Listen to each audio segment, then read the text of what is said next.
Welcome to Artificial Intelligence Full Course by Simplilearn. Now imagine teaching machines to chat, write, draw, even build apps just like humans do. Sounds wild? Well, that's exactly what's happening with AI today. And the demand for people who understand it is exploding. From tech companies to healthcare, finance, and even creative industries, everyone is looking for AI skills. So, whether you want to land a high paying job, start your own AI project, or simply understand how it works, learning AI is the smartest move you can make. That's where this course comes in. We have designed it to be beginner friendly, practical, and super exciting. So, you'll start with the basics first, like understand what AI and machine learning is, and then move into powerful topics like large language model, RAG, transformers, multimodal AI, reinforcement learning. You'll also learn how to build real projects like AI-powered website, iOS app, and even your own AI clone. We'll also cover the top AI skills that can help you earn money and introduce you to the best tools developers use. So hurry up and let's get started. Welcome to Artificial Intelligence Tutorial. My name is Richard Kirshner. I'm with the Simplilearn team. That's www.simplilearn.com. Get certified and get ahead. What's in it for you today? What is artificial intelligence? So we'll start with a general concept. Types of artificial intelligence, covering the four main areas. Ways of achieving artificial intelligence. And some general applications of artificial intelligence in today's world. Finally, we'll dive into a use case predicting if a person has diabetes or not. And we'll be using TensorFlow for that in the Python environment. What is artificial intelligence? In today's world, it's probably one of the most exciting advancements that we're in the middle of experiencing as humans. So, what is artificial intelligence? And here we have a robot with nice little clampy hands. Hey, what am I? You are what we call artificial intelligence. I am your creator, reminding him who programmed him and who he's supposed to take care of. Artificial intelligence is a branch of computer science dedicated to creating intelligent machines that work and react like humans. In today's place where we're at with artificial intelligence, I really want to highlight the fact that they work and react like humans, because that is where the development of artificial intelligence is, and that's what we're comparing it to, is how it looks like next to a human. Thanks.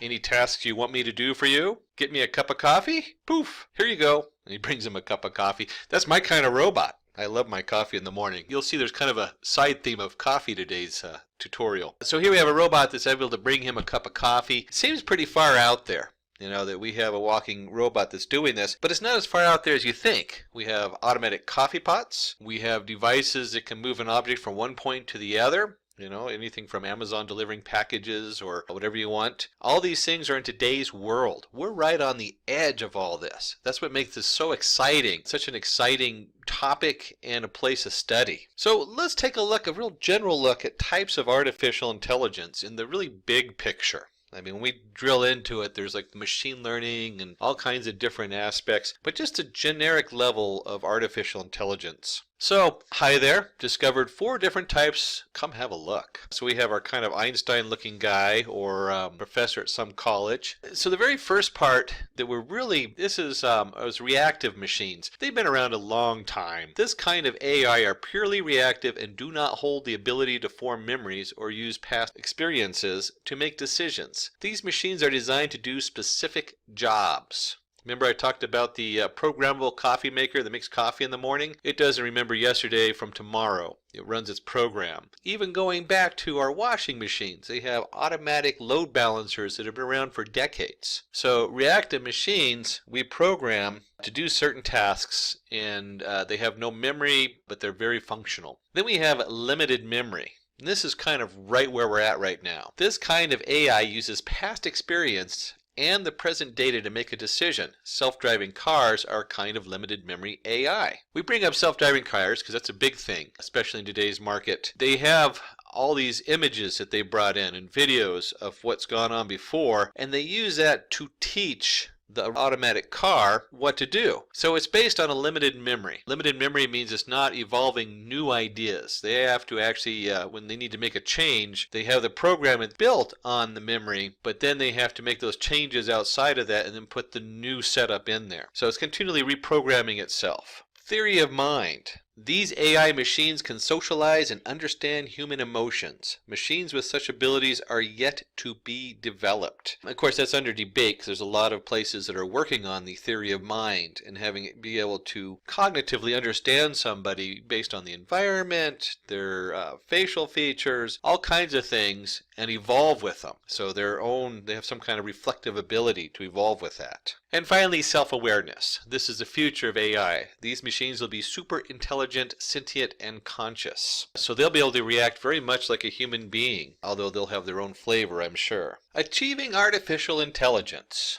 So how in today's world right now are we going to achieve artificial intelligence? Well, the main arena right now is machine learning. Machine learning provides artificial intelligence with the ability to learn. This is achieved by using algorithms to discover patterns and generate insights from the data they are exposed to. And here we have a computer as we get more and more to the human realm of artificial intelligence. You see this guy splits in two and he's inside his hidden networks and machine learning programs. Deep learning, which is a subcategory of machine learning. Deep learning provides artificial intelligence the ability to mimic a human brain's neural network. It can make sense of patterns, noise, and sources of confusion in the data. Let's try to segregate different kinds of photos using deep learning. So first we have our pile of photographs, much more organized than my boxes in my closet of photographs. The machine goes through the features of every photo to distinguish them. This is called feature extraction. Bingo, it figures out the different features in the photos. And so based on those different features, labels the photos, it says these are landscapes, these are portraits, these are others. So it separates them in there. And if you've ever been on Google Photos, a favorite of mine, I go through there and I type in dog and I get all the images of my dog. It's pretty amazing how it's able to pull those features out. So when we're achieving artificial intelligence and the deep learning, let's take a closer look and see just how deep learning works. There are a lot of models out there. This is the most basic model used. This is a neural network. There are three main layers in a neural network.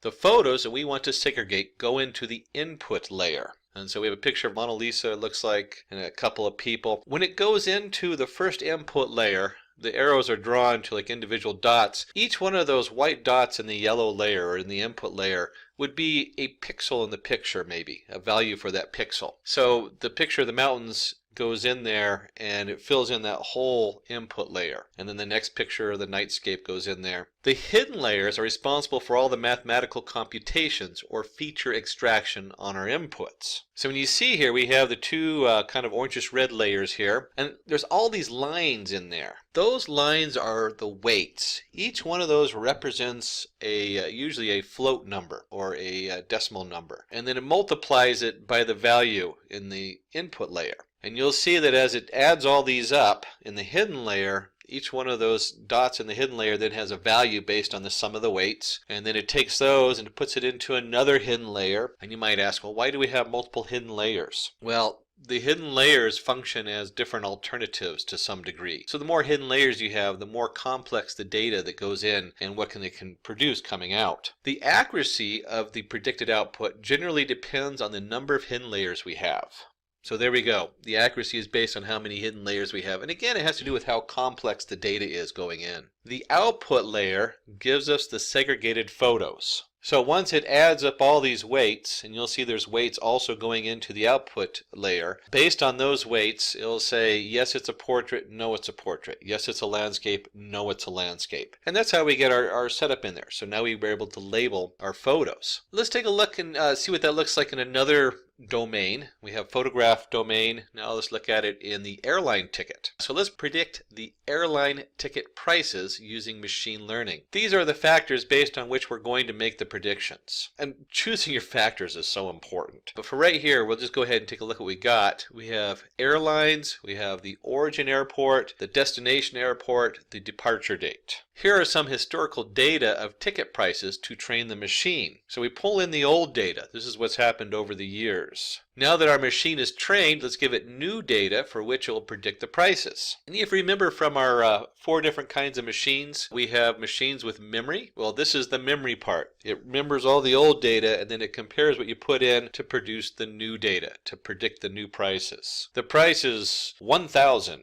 That's an expensive flight. Of course, if that is US dollars, if it's India, I don't know what the price range is on that. Hopefully it's a good deal for wherever you're going. So we predict the prices, and this is kind of nice because if you're looking way ahead, it'd be nice to know if you're planning a trip for next year, how much those tickets are going to cost, and they certainly fluctuate a lot. So let's take a look at the applications of artificial intelligence. We're going to dive just a little deeper because we talked about photos, we've talked about airline ticket prices, kind of very specific, you get one specific number. But let's look at some more things that are probably more in-home, more common right now. Speaking of in-home, this young gentleman is entering his room. Of course, makes a comment like we all do when we walk into a room. This room is dark, isn't it? Let's see what happens when I enter it. The sensors in my room detect my presence and switch on the lights. This is an example of non-memory machines. Okay, it senses you. It doesn't have a memory of whether you've gone in or not. Some of the new models start running a prediction as to whether you're in the room or not, when you show up, when you don't. So they turn things on before you come down the stairs in the morning, especially if you're trying to save energy. You might have one of those fancy thermostats, which starts guessing when you get up in the morning so it doesn't start the heater until it knows you're going to get up. So here he comes in here, and this is one of the examples of a smart machine. And that is one of the many applications of artificial intelligence, one of the things we're developing here in our homes. Okay, bye. Abruptly he leaves, leaving his nice steaming cup of coffee there on the table. And when he leaves, the sensors detect he's gone and turn off the lights. Let's watch some TV. Did someone say TV? The sound sensors on the TV detect my voice and turn on the TV. Sounds kind of strange, but with the Google dongle and a Google Home Mini, you can actually do just that. You can ask it to play a movie downstairs on your downstairs TV. True also with the Amazon Fire Stick and all the different artificial intelligent home appliances that are coming out. Pretty amazing time to be alive and in this industry. Here you have one more application of artificial intelligence, and you can probably think of dozens of others that are right now on the cutting edge of development. So let's jump into my favorite part, which is a use case. Predict if a person has diabetes. And in the medical domain, if you read any of these, they say predict if a person has diabetes. But in the medical domain, we would want to restate this as, what is the risk? Is a person a high risk of diabetes? It should just be something on their radar to be looking out for. And we'll be helping you out with the use case. There we are with a cup of coffee again. I forgot to shave, as you can see. We'll start with the problem statement. The problem statement is to predict if a person has diabetes or not. And we might start with this prediction statement, but if you were actually using this in a real case, again, you would say you're high risk of diabetes would be the proper way to present that to somebody if you ran their test data through here. But that's very domain specific, which is outside of the problem statement as far as a computer programmer is involved. So we're going to have a look at the features. These are the things that have been recorded, and they already have this data from the hospitals. One of them would be number of times pregnant. Obviously, if you're a guy, that'd be 0. Glucose concentration. So these are people who've had their glucose measured. Blood pressure. Age. Age is a big factor, an easy thing to look at. Insulin level. So if someone's on insulin, they probably have diabetes. Otherwise, they wouldn't be taking insulin. But that would affect everything else, and we add that in there if they're using insulin. Let's start off with the code. So we're going to start off by importing parts of our data set. And if we're going to do this, let's jump into one of our favorite tools. We're going to use the Anaconda Jupyter Notebook. So let me flip over to there, and we'll talk just briefly about that, and then we'll look over this code. So here we are in the Jupyter Notebook, and this is an inline editor, which is just really cool for messing with Python on the fly. You can do demos in it. It's very visual. You can add pieces of code. It has cells, so you can run each cell individually. You can delete them. You can tell the cell to be a comment, so that instead of running it, it just skips over it. There's all kinds of cool things you can do with Jupyter Notebook. We're not going to go into that. We're actually going to go with the TensorFlow. And you do have to import all the different modules in your Python. Now, if you're in a different Python IDE, that's fine. It'll work in just about any of your Python IDEs. And I'll point out the one difference in code when we get to that, which is the inline for doing our graph. And in this code, we're going to go through, we're going to load our data up, we're going to explore it, we're going to label it, and then we'll use the TensorFlow, and then we'll get down to the end where we're going to take a look at how good the model is. Does it work? So let's start with the top part here. And let me go ahead and let's paste that code in there. I've added a line in at the top. I've added the folder, because I didn't put it in the same folder as the program that's running. You don't need to worry too much about that, but if you have a folder issue or it says file doesn't exist, you probably have it in the wrong folder, or you need to add the folder path. And then we're going to import pandas. And let me just, one of the cool things, since it's in Chrome, we can just do that Control plus and zoom right in there. And we have the import pandas as PD. So go ahead and draw a line in there. You can see that the pandas as PD, add a little drawing thing in there to make it a little easier to see. Pandas is a data set. It's a really nice package you can add into your Python. Usually it's done as pandas as PD. That's very common to see the PD here. Let's circle that. It's basically like an Excel spreadsheet. It adds columns, it adds headers, it adds a lot of functionality to look at your data. And the first thing we're going to do with that is we're going to come down here and we're going to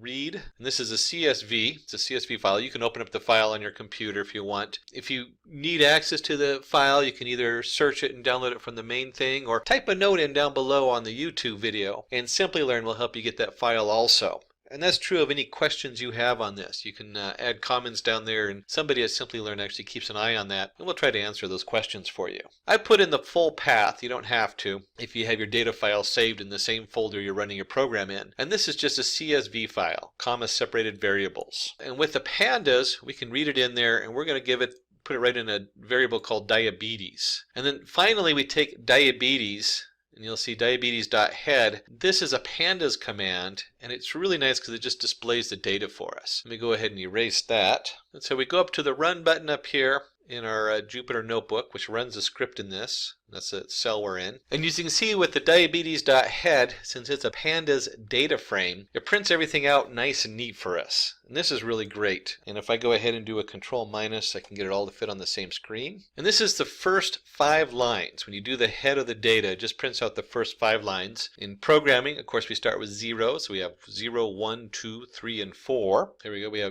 we go. We start with 0. We have 0, 1, 2, 3, and 4. We have our titles going across the top. And of course, the first column is number of pregnancies, glucose concentration for the second one, blood pressure, measurements of triceps. As we keep going, you'll see, you can guess what most of these things are. Group, I'm not sure, this is probably the test group. I didn't look it up to see specifically what that is. Anytime you start exploring data, and for this example, we don't really need to get too much in detail, you want to know the domain. What does this information mean? Are we duplicating information going in? That's beyond the scope of this. For right now, though, we're just going to look at this data, and we're going to take apart the different pieces of this data. So let's jump in there and take a look at what the next set of code is. So in our next setup, or our next step, we got to start looking at cleaning the data. We got to start looking at these different columns and how are we going to bring them in? Which columns are what? And I'm going to jump ahead a little bit, and also as we look at the columns, we're going to do our import our TensorFlow as TF. That's a common import, but that's our TensorFlow model. TensorFlow was developed by Google, and then they put it into open source so that it's free for everybody to use, which is always a nice thing. So let's take a look at what these 2 steps look like in our Jupyter notebook. So let's paste this code in here, and this is something that happens when you're messing with data, is you'll repeat yourself numerous times. We already have diabetes head, so I'm going to put the little pound sign, which tells Python that this is just going to be a comment. We're not going to run it a second time. In here we have diabetes.columns, and then diabetes columns to norm equals diabetes columns to norm dot apply lambda x. Let's talk about that, but let me first run that, and let's see what that comes out with that. And then let's put the next set of code in also. And I'm going to run that. Let me just hit the run button. It doesn't really have an output, but we did a lot of stuff here. So let's go over what we did on this. So I've turned on my drawing implement to help go through all this, because there's a lot going on here. The first thing is we have all of our columns up here, all of our column names. Let me just highlight that and draw a circle around that like we did earlier. And we want to look at just specific columns. And we're going to start, let me change the color on this so it really sticks out. I'll use like a blue.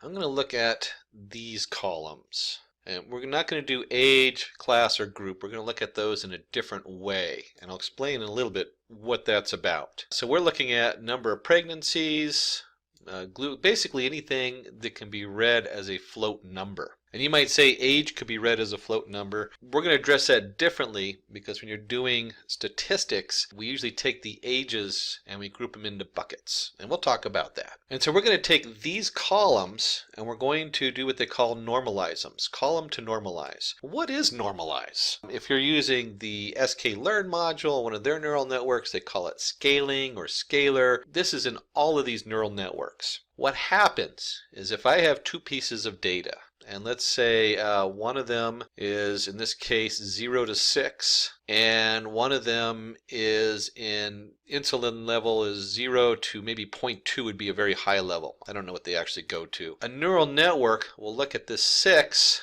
and it'll go 0 to 6, and as you get into 0, 6, here's an 8, even a higher number, it will weight those heavier. And so it'll skew the results based more on the number of pregnancies than based on the insulin or based on the blood pressure. So we want to level the playing field. We want these values to all be in the same area. We do that by normalizing it here. And we use a lambda function. This is always a kind of a fun thing. We take the diabetes.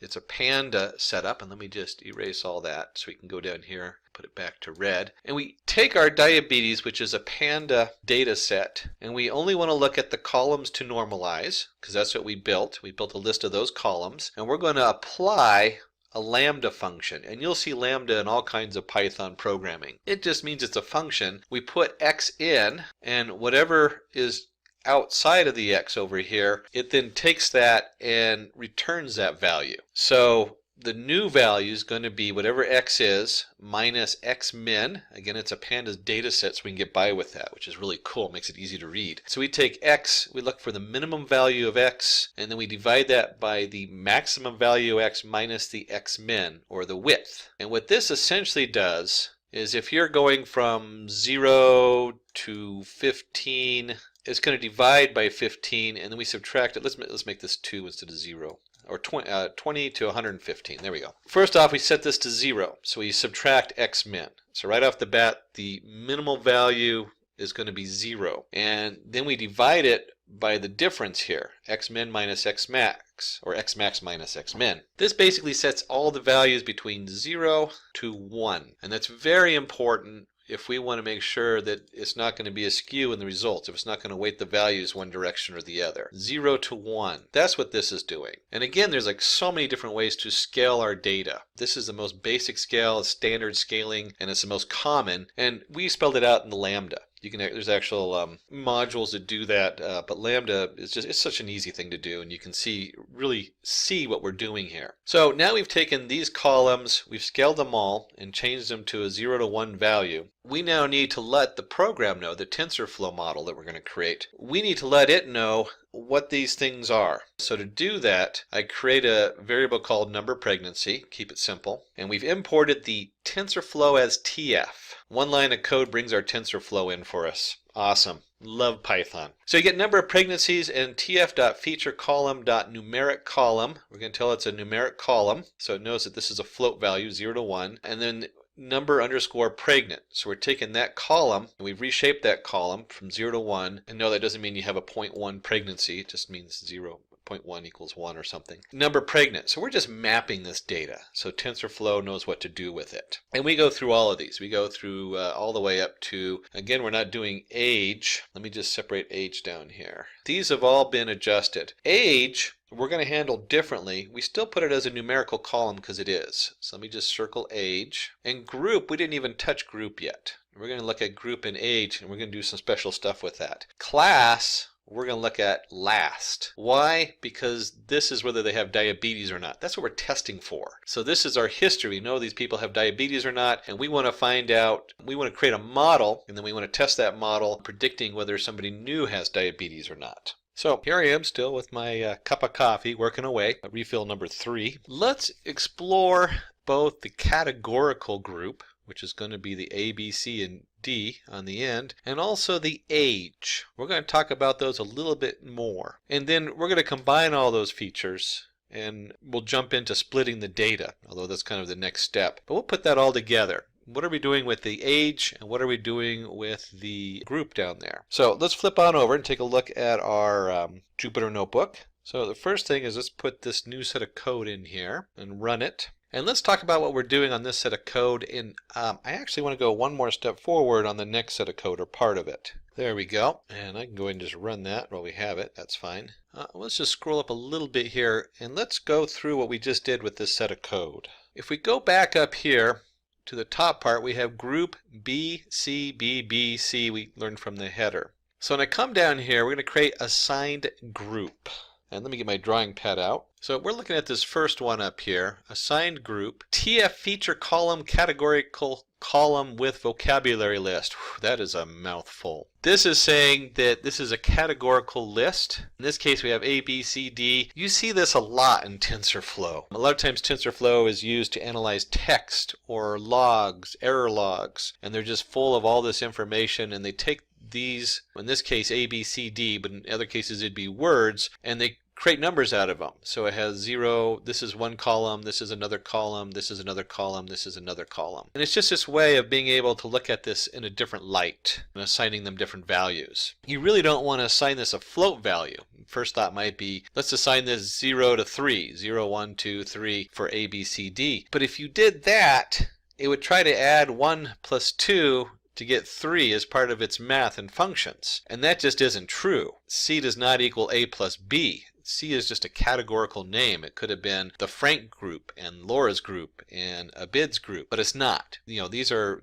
not float numbers. So very important that you have that distinction in your data. The next step we're looking at is our map plot. And we're going to do this. This is a cool, useful tool. We're going to import matplotlibary.pyplot as PLT, a standard import. And this next line here is really important. We're doing the matplot library. We want it to be inline. That's because we're in a Jupyter notebook. Remember I told you before that if you're running this in a different IDE, you might get a different result. This is the line you need if you want to see the graph on this page. And then we do diabetes, and we're going to look at just the age, and .hist bins equals 20. What the heck is that? Well, it turns out that because this is, remember it's a pandas, there's our PD, pandas as PD. Because this is a pandas, panda automatically knows to look for the matplot library. And a hist just means it's going to be a histogram. And we're going to separate it into 20 bins. And that's what this graph is here. So when I take the diabetes and I do a histogram of it, it produces this really nice graph. We can see that at 22, most of the participants in this, probably around 174 of the people that were recorded, were of this age bracket. They're right here in this first column here. And as they get further and further down, they have less and less and less until when you're at 80, you can actually see down here there's almost none in a couple of these categories. And this is important to note because when you're doing census, you know, the older the group is, the more the people have passed away. So you're going to have this in any of your censuses you take. You're always going to have a much larger group in the younger crowd, and then it gets lower and lower as they get older. And I mentioned the word buckets. Here we go. We're going to create an age bucket. We're going to put people in buckets. Can you imagine people sitting in buckets? Kind of a funny way of looking at it. This just makes it easier for us to separate it. When I go to the doctor's office, I don't want to be told, well, you're age 22. This is your, you'll get a decent one at 22.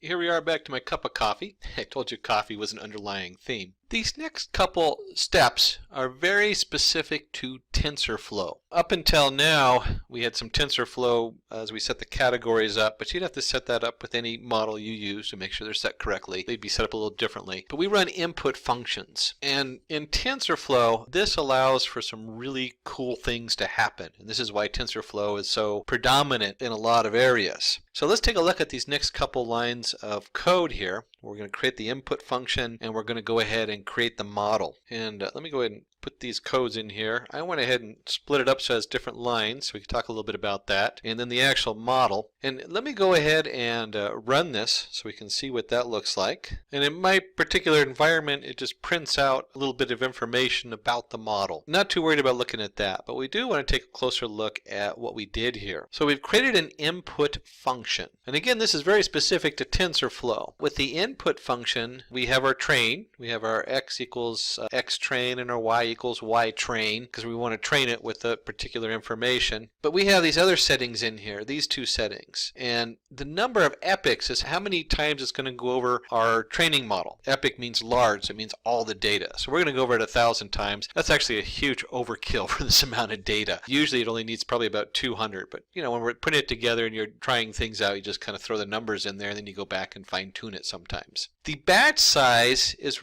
really important. This is where TensorFlow does some really cool things. If you're processing this over a huge amount of data and you try to batch everything at once, you end up with a problem. This means we're only going to read 10 lines at a time through our data. So each one of those rows of testing they've done, we're only going to look at 10 of them at a time and put that through our model and train it. And then shuffle is self-explanatory. We're just randomly selecting which data and what order we go in. That way, if there's like, 5 in a row that are kind of weighted one way and vice versa, it mixes them up. And then finally we create our model. So the model goes in there and goes, okay, I have a tf.estimator.linear classifier. We're going to put in the feature columns equals feature columns. We defined all our columns up above. And then we have in classes equal 2. And that just means we have our out result is 0 or 1. You have diabetes or you don't have diabetes, or in this case we actually call it high risk of diabetes. And then I put one more line of code in there, which I forgot. We've set up our model. We set up our feature columns. Now we need to actually train it. Model.train. You'll see this so common in so many different neural network models. This is like a standard. What's different though is we have to feed it the function. Remember we created this function with all this information on it. And then we have steps. And steps is similar to number of batches and batch size. It's more like individual lines we step through. 1,000 is a lot more common for steps than epochs. But steps is used. You could probably leave this out in this particular example. And let's go ahead and run this all together, because it has a slight, when we start training it, we get a different output. So here we go. I've run it. It's given me the information from when I created the model. And now it just starts going through and we get this information. Tensor loss equals global step. All kinds of stuff going on here. And if you're following this, it's just going through the steps and training it.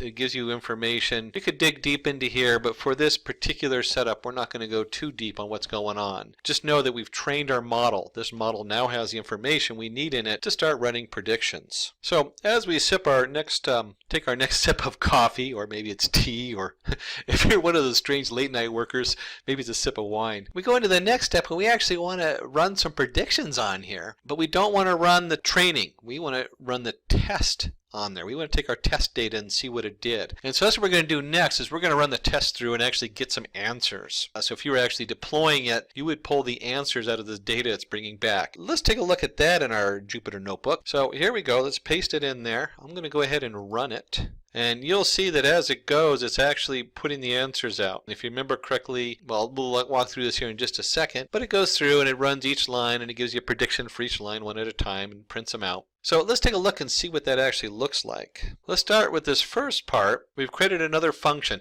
This is just like the other function, except for x equals x test. And there's no y. Why is there no y? Because we don't know what the answer is on this yet. We don't want to tell it the answer. We want it to guess what the answer is, so we can evaluate that and see how good it did on that 33% of the data. So this is our X test. Batch size is 10 again. So if we were watching this roll down here, we would see that it actually processes it 10 lines at a time. It's only going to go through once. It goes through all the X test data one time. We don't need to have it predict multiple times. And shuffle equals false.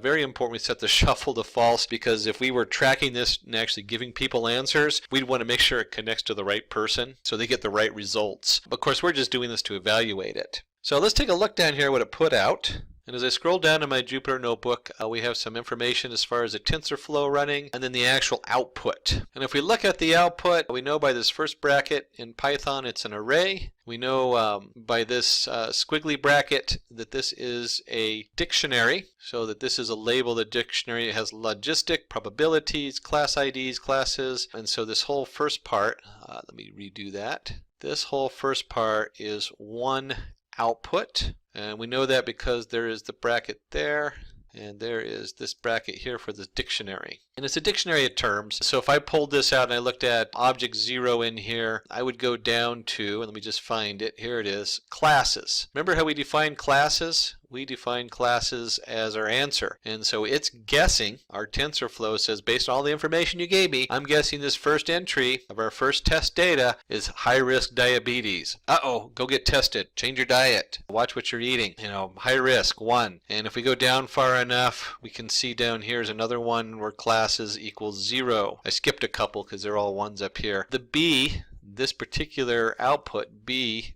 in front of the 1 means it's a binary output. It only comes out as 0 or 1. And there's a lot of other information in here. You can dig deep into TensorFlow and explain these different numbers. That's way beyond the scope of what we're working on today. So the basics of it, though, is you get an output. And we have an output of whether the person has diabetes or not. Well, in this case, it's high risk of diabetes or not. So now that we've run our predictions, take a sip of coffee, a short break, and we say, well, what do we need to do? Well, we need to know how good was our predictions. We need to evaluate our model. So if you're going to publish this to a company or something like that, they want to know how good you did. Let's take a look at what that looks like in the code. So let's paste that in here, and just real quick, go back over this. By now, this function should look very, we're going to call it eval input function. It should be pretty straightforward here. We have our TF estimator inputs, pandas input function, and then we have our X test, our Y test. This time we want to give it the answer so it has something to see how good it did on. Batches 10, processing 10 at a time. We're only going with once through the data. We're not shuffling it, although it doesn't really matter with this. And then we're going to do results equals model.evaluate. And we put our evaluation function in there. This should all look familiar because we're repeating the same thing. It's very similar with a couple different changes as far as what we're feeding it and the fact that we're doing an evaluation. Let's see what that looks like when we run it. And we go up here to our run model. You'll see warnings on some of these because I didn't install this on its own install. So a lot of it is just temporary files because I'm using the Jupyter Notebook instead of setting it up on a regular machine. And we get our output, and we'll go ahead and just look at this output real quick, and then we'll flip over. And from here you'll see that it generates an accuracy, a baseline, average loss, the mean, gives you precision, prediction. It gives you all kinds of information on here. So let's flip over and see what's important, and we'll look at the slide. Here we are in this slide, and this should be exciting because we've just about wrapped up our whole TensorFlow, and TensorFlow is one of the more complicated models out there. So give yourself a pat on the back for getting all the way through this. When we look at this output, we have an accuracy of 0.7165. That's really what we want to look at. That means that we have an accuracy, if you're just truncating it, of 71%. That's quite good for our model. Given a small amount of data, we came up with a 71% of letting people know they're high risk or not with diabetes. So we created a model that can predict if a person has diabetes based on some previous records of people who were diagnosed with diabetes. And we managed to have an accuracy of 71%, which is quite good. The model was implemented on Python using TensorFlow. Again, pat yourself on the back because TensorFlow is one of the more complicated scripts out there, but it's also one of the more diverse and useful ones. So the key takeaways today is we've covered what is artificial intelligence with our robot that brings us coffee, and we noted that we are comparing it to how it reacts and looks like humans. Very important to note that in today's world and where we're at. And we looked at types of artificial intelligence from the reactive machines to limited memory and looking into the future of theory of mind and self-awareness. Then we went in there and took a look at taking photos and how artificial machine learning work. We took a glance at deep learning with our neural networks and how we have hidden layers in our input layer and our output layer. We then looked at a use case of somebody walking into a room and activating their TV using artificial intelligence, or part of the AI category. And finally, we dug in deep and we did some coding in the TensorFlow in Python. Today, we'll take you through the exciting roadmap of becoming an AI engineer. If our content piques your interest and helps fuel your curiosity, don't forget to subscribe to our channel. Hit that bell icon so you never miss an update. Now let's embark on this AI journey together. As artificial intelligence continues to revolutionize various industries, AI engineers stand at the forefront of this technological wave. These professionals are essential in crafting intelligent systems that address complex business challenges. AI projects often stumble due to poor planning, subpar architecture, or scalability issues. AI engineers play a crucial role in overcoming these hurdles by merging cutting-edge AI technologies with strategic business insights. So in this video, we'll guide you through the essentials of becoming an AI engineer. Let's start with the basics. What does an AI engineer do?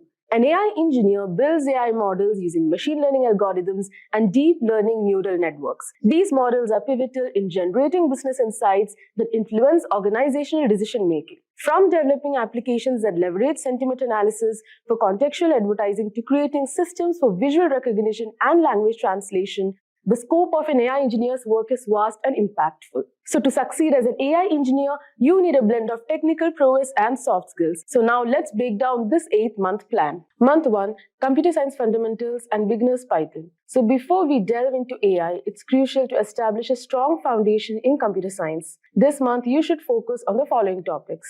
Data representation. Understanding bits and bytes, how text and numbers are stored, and the binary number system is foundational for everything in computing. This knowledge helps in comprehending how computers interpret and process data.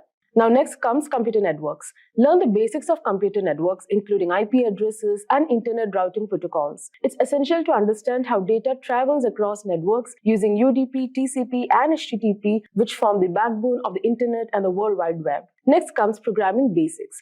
Begin with the basics of programming like variables, strings, numbers, conditionals, loops, and algorithm basics. These fundamentals will allow you to write and understand simple programs. Simultaneously, you'll also start with Python, the preferred language for AI. So learn about variables, numbers, strings, lists, dictionaries, sets, tuples, and control structures like if conditionals and for loops. And then move on to functions and modules. Understand how to create functions, including Lambda functions, and work with modules by using pip install to add functionality to your projects. Next comes file handling and exceptions.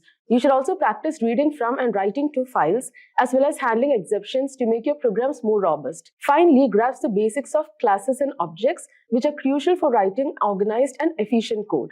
So this comprehensive overview sets the stage for more complex programming tasks that you'll encounter in the following months. Now in month 2, you'll move on to data structure algorithms and advanced Python. So building on the foundations from month 1, we'll now delve into data structure and algorithm. So familiarize yourself with the concept of big O notation to understand the efficiency of different algorithms and data structures. Learn about arrays, linked lists, hash tables, stacks, queues, trees, and graphs.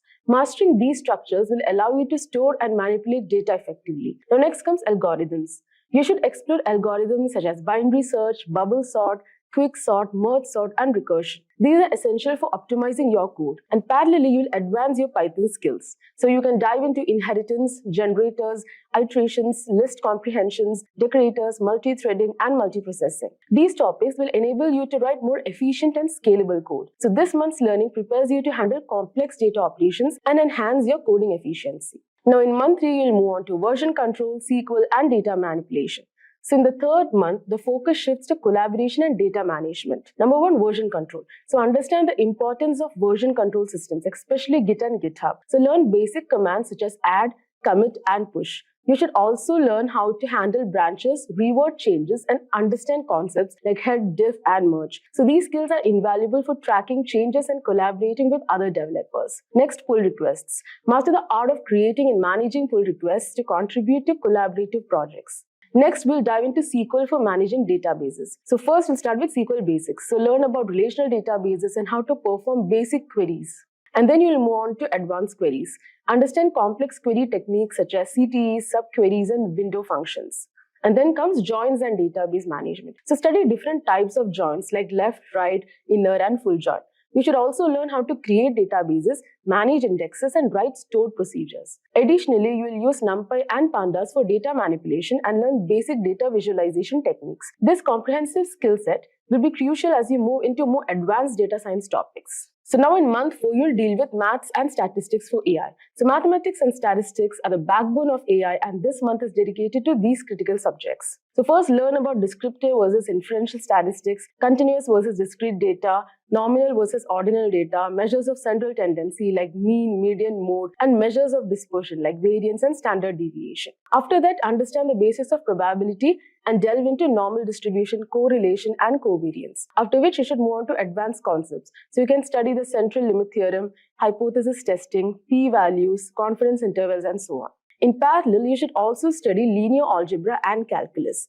So in linear algebra, learn about vectors, matrices, eigenvalues, and eigenvectors. And in calculus, cover the basics of integral and differential calculus. So this mathematical foundation is essential for developing and understanding AI models, setting you up for success as you transition into machine learning. Now in month 5 comes exploratory data analysis, which is EDA and machine learning. So with a solid foundation in math and statistics, you are now ready to delve into machine learning. Number 1, pre-processing. Learn how to handle NA values, treat outliers, perform data normalization, and conduct feature engineering. You should also understand encoding techniques such as one-hot and label encoding. You'll also explore supervised and unsupervised learning with a focus on regression and classification, and learn about linear models like linear and logistical regression and non-linear models like decision tree, random forest, etc. And then understand how to evaluate models using metrics such as mean squared error, mean absolute error, MAPE for regression and accuracy, precision recall, etc. Then comes hyperparameter tuning. Learn about techniques like grid search CV and random search CV for optimizing your models. After which you'll move on to unsupervised learning. Here you can study clustering techniques like K-means and hierarchical clustering and delve into dimensionality reduction with PCA. So this month's focus on EDA and model building will prepare you for more complex AI applications. Transitioning to the next phase, you will begin to work on deploying these models and real-world scenarios. So in month 6 comes ML Ops and machine learning projects. So this month we'll cover the operational aspects of machine learning and work on practical projects. So in ML Ops basics, learn about APIs, particularly using Fast API for Python and server development. Understand DevOps fundamentals including CI/CD pipelines and containerization with Docker and Kubernetes. You should also gain familiarity with at least one cloud platform like AWS or Azure. Now in month 7 comes deep learning. So in this month, we delve into the world of deep learning. So number 1 comes neural network. So learn about neural networks including forward and backward propagation and build multi-layer perceptrons. After which we'll move on to advanced architectures. So here explore convolutional neural networks which are CNNs for image data and sequence models like RNNs and LSTMs. So this deep learning knowledge will be crucial as we move into specialized areas of AI in the final month. Now in the final month, the 8th month, comes NLP or computer vision. So the final month you have the option to specialize in either natural language processing, NLP or computer vision. So first we'll reveal NLP track. So here you should learn about regex, text representation methods like count vectorizer, TF-IDF, Bow, word2vec, embeddings, and text classification with naive Bayes. And familiarize yourself with the fundamentals of libraries like Spacey and NLTK and work on end-to-end NLP project. And talking about computer vision track, focus on basic image processing techniques like filtering, edge detection, image scaling, and rotation. Utilize libraries like OpenCV and build upon the CNN knowledge from the previous month. Practice data preprocessing and augmentation. So by the end of this month, you should have a solid foundation in your chosen specialization, ready to embark on your AI engineering career. So in conclusion, adopting AI is more than just a trend. It's a strategic move that can transform your organization's approach to machine learning. So do check out our professional certificate course in AI and machine learning, which is designed to equip you with the skills needed to excel in this dynamic field. Through live classes led by industry experts, masterclasses from IIT Kanpur faculty, and hands-on projects, you'll gain a competitive edge in AI. To enroll in this program, candidates should have a bachelor's degree with a 50% or higher average, preferably 2 or more years of work experience and foundational knowledge in programming and mathematics. Check out the course link in the description box below. So that's all for today's video on becoming an AI engineer. We hope you found this guide valuable and informative. Hi everyone and welcome to the course of AI Foundation for Everyone. In this world rapidly shaped by artificial intelligence, understanding AI is becoming essential for everyone, not just experts. This course is your non-technical guide to clarify AI and equipping you with practical job-ready skills. We will be covering fundamental concepts of AI, explore the exciting new frontier of generative AI and how to effectively communicate with it using prompt engineering. And finally, we will be diving into building powerful AI chatbots all without any programming. Let's begin our journey into the world of AI for everyone. AI is no longer a futuristic concept. It's transforming numerous industries and aspects of our lives. In healthcare, AI is aiding in more accurate diagnosis, accelerating drug discovery, and enabling personalized treatment plans. In finance, it's being used to detect fraud, drive algorithm trading, and assess risk. The transportation sector is witnessing the rise of self-driving cars and AI-powered traffic management systems. Retailers are leveraging AI for personalized recommendation and optimizing their supply chains. Even in entertainment, AI is shaping what we watch and listen to through recommendation systems and even the creation of a new content. Like any powerful technology, AI comes with both benefit and limitation. On the plus side, AI can significantly increase efficiency and productivity, automate tedious and repetitive tasks, improve the accuracy of decision, and drive new discoveries and innovations that were previously impossible.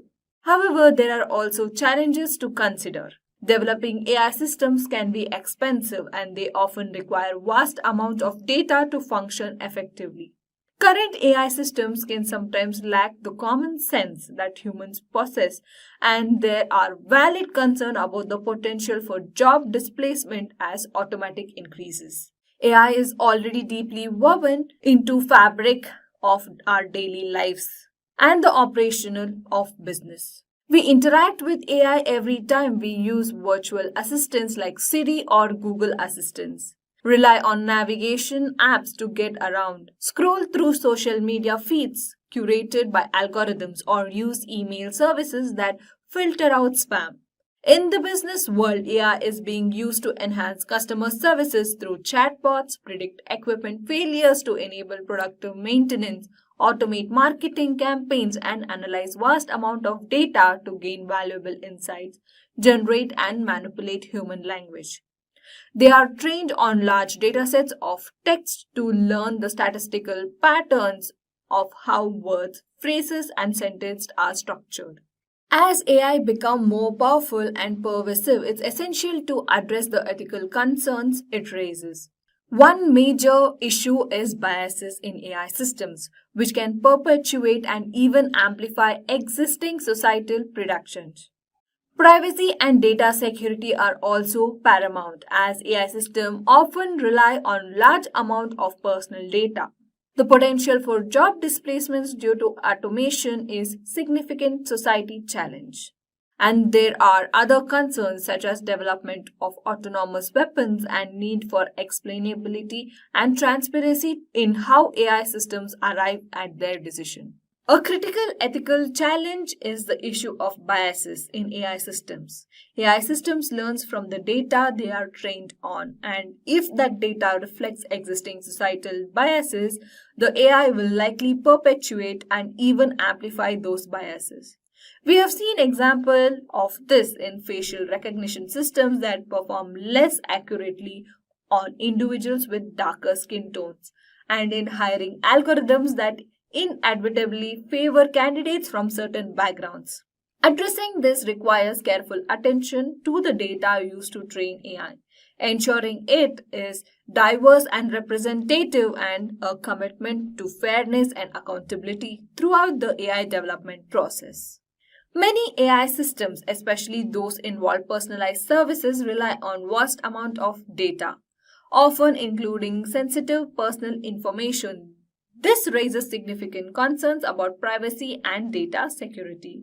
The risk of data breaches and the potential of misuse of this information are very real. It's crucial that we implement robust data protection measures, priority transparency in how data is collected and used, and empower users with control over their own data. To mitigate the risk and ensure that AI benefits society as a whole, it's essential to embrace responsible AI development. This involves adhering to a set of ethical principles such as fairness, ensuring that AI systems don't discriminate, transparency so we understand how AI systems make decisions, accountability, establishing who is responsible when things go wrong, safety, ensuring AI systems function reliably, and of course, protecting privacy. Developing ethical guidance and regulation is a crucial, and this is a shared responsibility involving AI developers, organizations, and policymakers. The field of AI is evolving at a rapid pace, and 7 exciting trends are shaping its future. We can expect continued advancement in deep learning leading to even more sophisticated AI systems. Generative AI, which can create new content like text, images, and music, is poised to revolutionize creative industries. Explainable AI or XAI is becoming increasingly important as we seek to understand how AI systems arrive at their decision. We are also seeing a shift towards AI at the edge, where processing is done closer to data source. And in the longer term, the convergence of quantum computing and AI cloud unlock entirely new possibilities. The rapid growth of AI is creating a surge in demand for skilled professionals. There are a wide range of exciting career paths emerging in this field.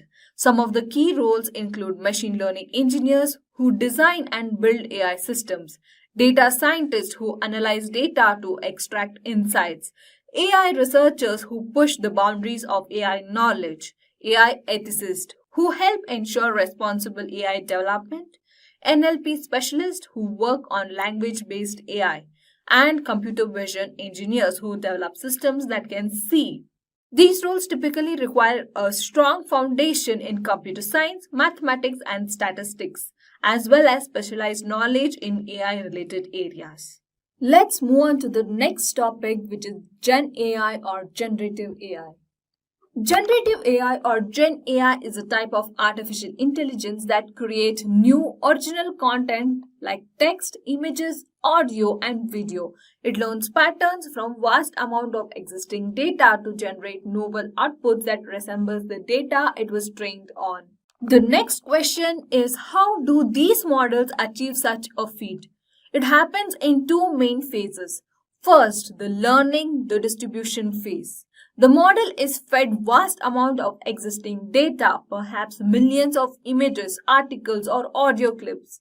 It meticulously analyzes this data to understand its statistical properties and hidden rules, and the fundamental patterns that define it. For example, when I'm learning about human faces, it understands things like a common placement of eyes, nose, and mouth, and how they can relate to each other. Once it has learned this deep understanding, we move to the generating new samples phase. The model can then sample from this internal representation. It does not just copy and paste. It uses its learned understanding to originate new data instances that are statistically similar to what it was trained on, making them appear incredibly realistic and novel.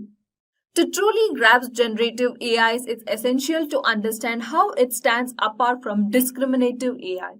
Let's look at a quick comparison. For learning objective, discriminative AI aims to map inputs to specific labels or values. It learns the boundary between different categories. Generative AI, on the other hand, aims to model the underlying data distribution. It learns the entire data space.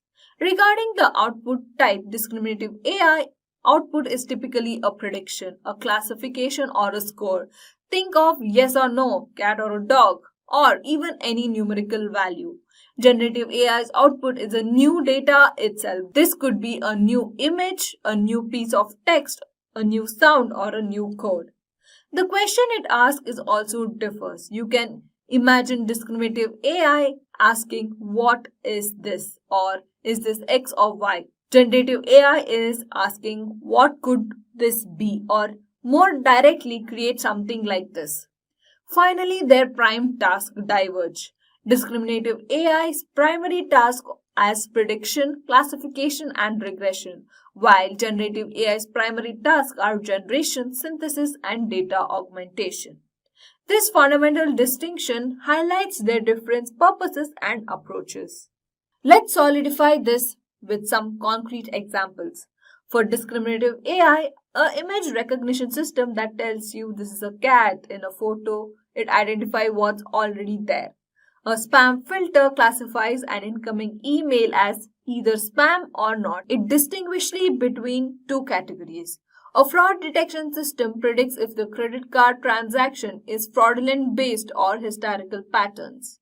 Now for generative AI, instead of just identifying if it's just a cat or a dog, generative AI can create a completely new image of a cat that has never existed before.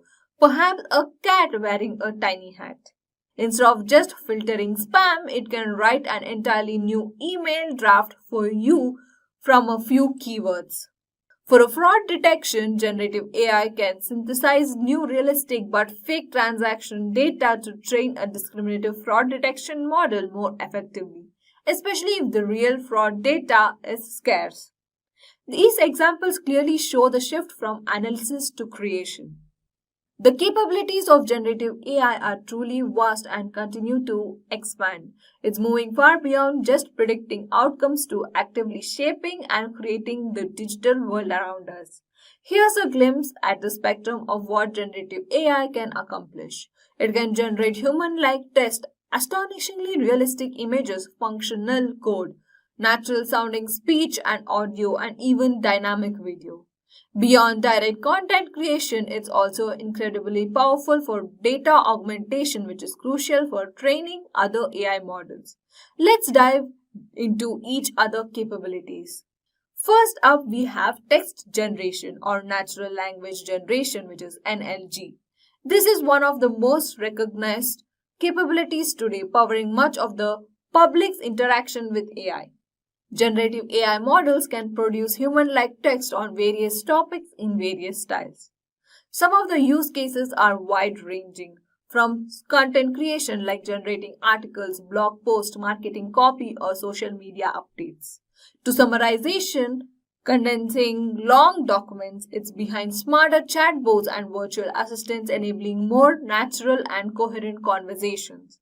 And it's a powerful tool for creative writing, helping with poems, stories, or scripts. Next, we have generating images or visual creation. This is perhaps where generative AI has captured the most public imagination. These models can create entirely new images, photos, and artistic works from simple text description or modify the existing ones. Some of the use cases include art and design for generating unique artwork, illustration, or concept art. Product prototyping, rapidly visualizing product variation, or architectural designing. It is also used in photo editing, which performs tasks like image implanting, which is filling the missing parts, style transfer, and upscaling resolution. And even creating realistic textures and environments for virtual worlds in gaming and simulation. Generative AI is increasingly powerful for generating code, effective automatic parts of the development process. AI can act as a programming assistant, generating code snippets, functions, or even basic programs based on natural language description or the context of your existing code. Some of the use cases include code completion, which is auto-suggesting lines of code as you type, significantly speeding up the development. It also fixes bugs, identifying comma errors, and purposing correction. And also we are boilerplate generation, creating standard function structures, class definitions, or common configuration.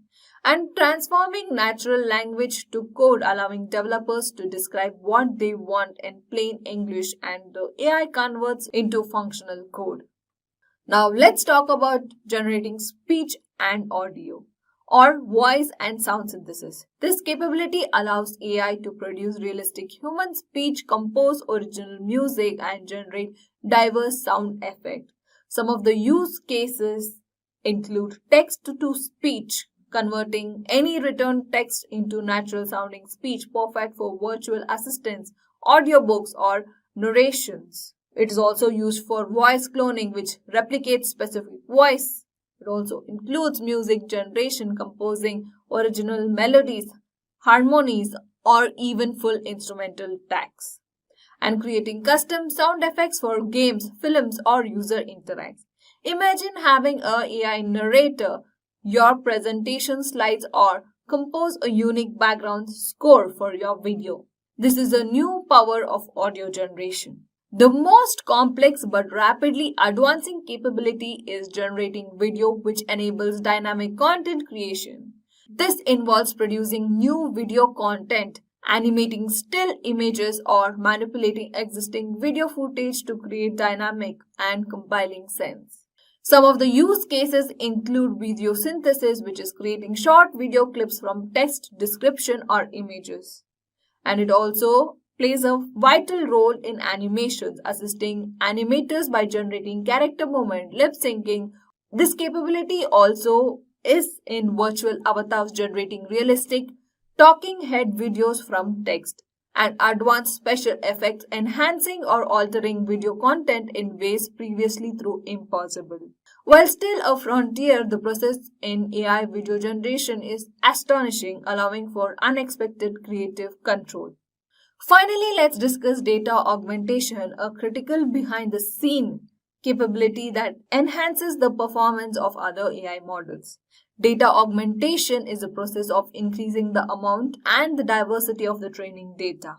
Generative AI plays a vital role here by creating modified versions of existing data or more powerful synthesis entirely, which is new realistic data that adheres to the patterns learned from the real data. Why is it even important? It overcomes data security when real world data is limited. It provides model robustness by making models less sensitive to minor variations. It helps address data imbalance, ensuring models learn effectively from underrepresented categories. And it's crucial for privacy, allowing the use of synthetic data when the real data is sensitive. Generative AI helps teach other AI models by creating more varied and comprehensive learning material.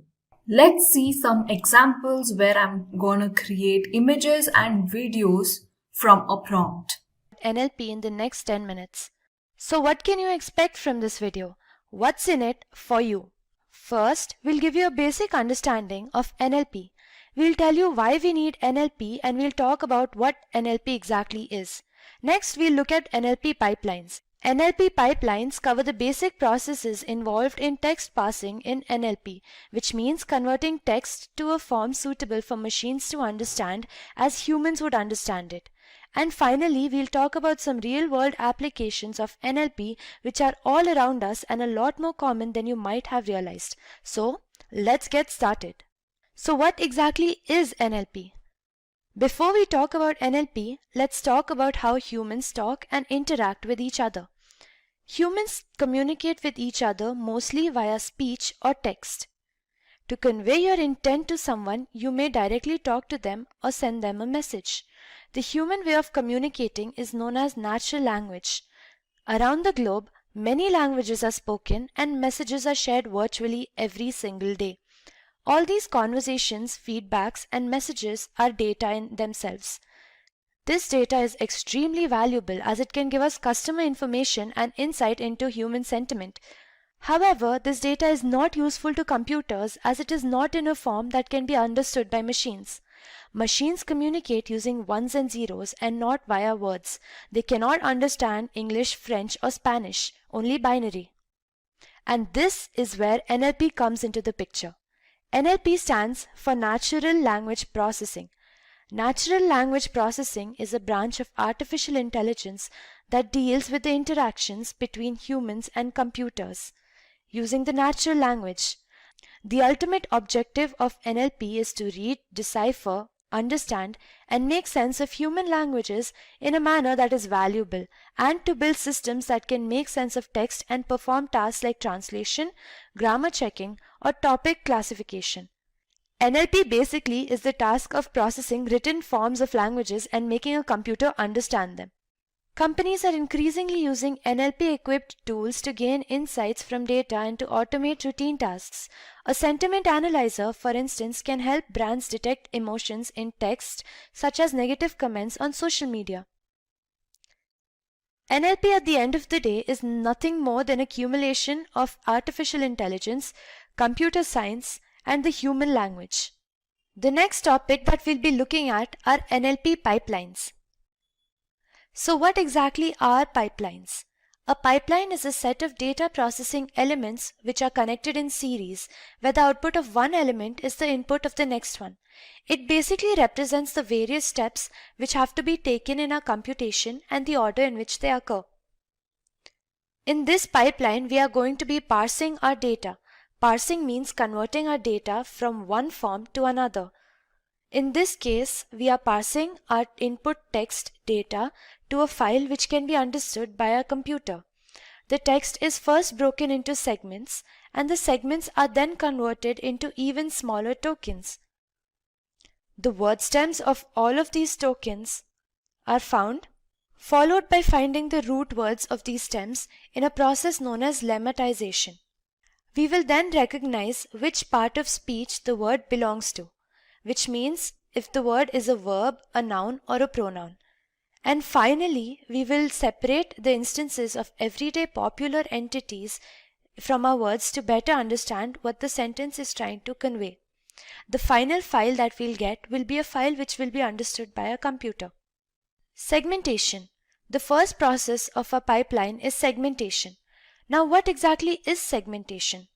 Sentence segmentation or text segmentation is basically dividing the given text into logically decipherable units of information. We divide the sentence into its constituent sub-sentences, usually along the punctuations like full stops or commas, or along line breaks and page components for HTML files. Dividing a document into its constituent sentences allows us to process it without losing its essence and the necessary information that it contains. In this case, let's consider a sentence, "The lemonade quenched her thirst but not her longing." After sentence segmentation, we are going to divide the sentence into two. The first sentence is going to be "The lemonade quenched her thirst," and the second one is going to be "but not her longing." The next step of our pipeline is called tokenization. Tokenization is nothing but the process of dividing a sentence into its constituent words. The sentence that is given to us will be separated and all the words in the sentence will be stored separately. This is done so we can understand the syntactic and semantic information contained in each sentence. Thus, we decipher the relevance of a sentence by analyzing it word by word, thereby making sure that no loss of information occurs. The computer does not understand punctuations and special characters, hence we can remove any punctuations and special characters which may occur. Let's take a part of a previously segmented sentence. Over here, let's consider "The lemonade quenched her thirst." After tokenization, we are going to separate every single word in this sentence. So, after tokenization, we are going to get 5 different tokens: the, lemonade, quenched, her, and thirst. All of these are going to be treated as separate entities. After tokenization, we perform stemming. Stemming is a process of obtaining the word stems of a word. Word stems are also known as the base form of a word, and we can create new words by attaching affixes to them in a process known as inflection. Stemming is a process of recognizing the word stems of individual words. This is done by removing affixes such as ing, s, ed, etc. For example, consider our sentence jump. Jump is the word stem of various different words like jumping, jumped, and jumps. If we remove all of these affixes, we will get our basic word stem, which is jump. This is basically what we want at the end of stemming. The next process in our pipeline is called lemmatization. Lemmatization is the process of figuring out the root form or root word, which is nothing but the most basic form, also known as the lemma, of each word in the sentence. Lemmatization is very similar to stemming, where we remove word affixes to get the base form of a word. The difference is that the root word is always a word which is present in the dictionary, but the root stem may not be so. Lemmatization uses a knowledge base called WordNet. Let's consider 3 different words: went, going, and gone. At the end of the day, all of these words have originated from a single word, which is go. In this case, go is our lemma. All the other words which are derived from go can be traced back to it. The next part of our pipeline is called part of speech tagging. Part of speech tagging is a process of converting a sentence to different forms. It can be a list of words or a list of tuples. The tag in case of is a part of speech tag and signifies whether the word is a noun, adjective, verb, and so on. We are basically splitting our verbs into their grammatical components. To understand the meaning of any sentence or to extract relationships and to build a knowledge graph, part of speech tagging is a very important step, as the same word can have different part of speeches in different sentences. For example, let's consider the sentence, "Give me your answer." In this sentence, answer is a noun. But if we consider another sentence, answer the question. Over here, answer will be a verb. Using part of speech tagging, we can take our different tokens and find the different part of speech that it belongs to. In this case, the is a determiner, lemonade is a noun, quenched is a verb, her is a pronoun, and thirst is a noun. The final step in our NLP pipeline that we are looking at here is nothing but named entity recognition. Named entity recognition, also known as named entity identification, entity chunking, and entity extraction, is a subtask of information extraction that seeks to locate and classify named entities which are mentioned in unstructured text into predefined categories. Extracting the main entities in a text helps us sort unstructured data and detect important information, which is crucial if you have to deal with large data sets. The subcategories that we are considering are person, whether the named entity is a person, whether it's a quantity like kilograms, a location, an organization, the name of a movie, or whether it's a monetary value like dollars or euros. So far, we've looked at what NLP is and how we can perform natural language processing. But what are some applications of it and where is it used in the real world? One of the applications of NLP is in chatbots. Chatbots can help you solve issues while performing natural language generation. In other words, they can hold a conversation in plain English. A chatbot is nothing but a software application which can be used to conduct an online chat conversation, either through text or speech, in place of providing direct contact with a live human agent. You might have seen those talk to one of our agents section on websites. Those are usually chatbots. A lot of companies also use WhatsApp chatbots to make the process seem less mechanical. Another application of NLP is speech recognition. Probably the most popular example of NLP in action are virtual assistants like Google Assist, Siri, and Alexa. Natural language processing understands and translates the human language, like, "Hey Siri, where is the nearest gas station?" into numbers, making it easy for machines to understand. They recognize when you are talking, converting speech to text, and understand what you requested. Over the years, virtual assistants have become streamlined enough to be able to emulate human speech patterns almost flawlessly. Another application of NLP is autocorrection.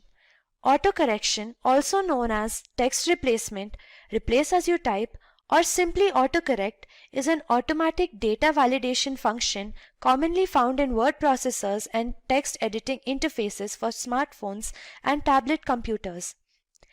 It acts as a spell check and corrects any spellings or grammar mistakes which may arise as you are typing. Some language check softwares like Grammarly, Paperator, Reverso, and others can even check how unique and engaging your articles are. And all of this is done using NLP. So as you can see, I have headed over to the homepage of InVideo AI. So I would say that InVideo AI is a fantastic tool for creating high quality videos and personally my favorite. Directly from your text prompts or images, it's incredibly versatile. So now, we'll just see from this navigation bar here. So we have got these plugins of voices, text to clip, text to image. So we'll just be clicking on text to clip from here because we want to generate. So we'll just be clicking on this create AI video from scratch, and after we click on this, we have to provide a topic or any detailed instruction of what video you want to create. So we also have this other option of creating a short video, whether your topic is about making an explainer video, or if you want to create an animated film, or you want to just simply use your script or whatever. So right now we will just be giving off a prompt, a cat sneaking out of the house and exploring the city from its point of view. And this is the visuals I would want to show, sneaking into the fish market and then returning home just in time. So I will say I'll just create, and if you want to create an animated film, but then you don't have this in our free version. So we'll just be clicking on generate video from here. And we'll wait for a few seconds. Now, as you can see, it is analyzing our video from here. So after it has analyzed, it has also given a title name of like The Secret Life of a Sneaky Cat mission tune, and this is really impressive. And then from here, we'll just select on the visual style, whatever visual style you want, whether it's realistic, animation, anime. So I'll just click on realistic, and I want my video to be under 30 seconds. And in which platform are you wanting to post your video? So I'll just click on YouTube Shorts, and I'll just be clicking on continue. So you can see you have this plus version where you can select any visual style you want, which is $35 per month. Now we will be using the free version, so we can just proceed with the stock media, and then we'll just continue. We'll wait for a few seconds till our video is being created fully. So now that our video is being created, I'll just play and show you our video. If your cat's got a secret agent vibe, you're in for a wild ride. Meet Whiskers, our fearless feline adventurer. Today, he's sneaking out for a top-secret mission exploring the bustling streets of Bengaluru. First stop, the rooftops. Whiskers leaps from one to another like a furry superhero. He pauses, tail twitching, spying on the world below. Next, it's the classic car dodge. Whiskers weaves through the traffic like a pro, earning his stripes as a street-savvy kitty. Meow, Nificent. What's this, the fish mark? So now that you see, the result is really impressive and it's really amazing. Within just a single prompt, just a text, you can create a wholly working video in front of you, and I personally liked it the most. So first we'll see what is prompt engineering. So let's demystify what prompt engineering actually is. In the simplest terms, it's the art and science of crafting inputs or prompts to effectively communicate with AI models like GPT-3, DALL-E, and others. It's about being precise, creative, and strategic to elicit the best possible responses. But why does it matter? Well, with the right prompt, you can unlock the full potential of AI, from generating artistic masterpieces to solving complex problems. Let's break it down into the basics. A good prompt should be clear, concise, and directed. And you should avoid ambiguity and be as descriptive as necessary. Remember, you are guiding the AI to understand exactly what you want. Here's where the magic of prompt engineering really comes into play. By tweaking just a few words, you can dramatically change the output. As you delve deeper into various instances and uses of prompt engineering, it becomes evident that a prompt is composed of several key components. And now, we'll see those components. A prompt may include any combination of the following components, that is, instruction, a precise action or directive you wish the model to execute. And then comes context, that is, background information or supplementary context that can guide the model towards more accurate responses. And then we have input data, the specific inquiry or data for which you seek a response. And then comes output indicator, the desired structure or nature of the response. Not all four components are necessary for every prompt, and their utilization varies based on the specific task. We will explore more detailed examples in the future tutorials. So, are you ready to level up your prompt engineering skills? Here are some pro tips. Use specific and detailed language, experiment with different phrasings, and consider the model's limitations. And don't forget to iterate. The best prompt engineers constantly refine their prompts based on the AI's responses. Alright, it's time to put theory into practice. I will walk you through a live demonstration of crafting prompts for different scenarios. Watch closely as I adjust the wording and structure to achieve the desired outcomes. Feel free to follow along with your own AI tool. So here we will use the ChatGPT, and that is the GPT-4 version. And before starting, I want to tell you that even experts make mistakes. Here are some common pitfalls to avoid in prompt engineering. Overcomplicating your prompt, being too vague, or misunderstanding the AI's capabilities can lead to unexpected and sometimes hilarious results. Learn from these missteps to perfect your technique. So now we'll start with the demo, and first we'll open our ChatGPT. So let's start with the first prompt, and we name it as text condensation and refinement. So in this, text condensation is a critical skill that is used in natural language processing and serving as a broad spectrum of domains. Among the most exciting applications for language models is their ability to distill complex models and complex articles and concepts into brief, easy to understand summaries. Let's dive into an enhanced text condensation exercise using prompts. Suppose you are curious about the role of antioxidants in the body. You might craft a prompt like this that I will write, summarize the role of antioxidants.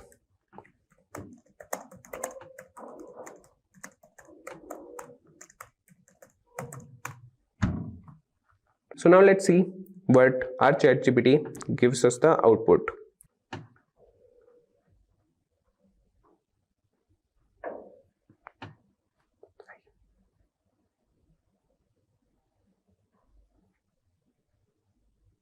So you can see that the ChatGPT has completed its response, and to refine this information further, you might instruct the ChatGPT or your model to encapsulate the essence in a shorter format.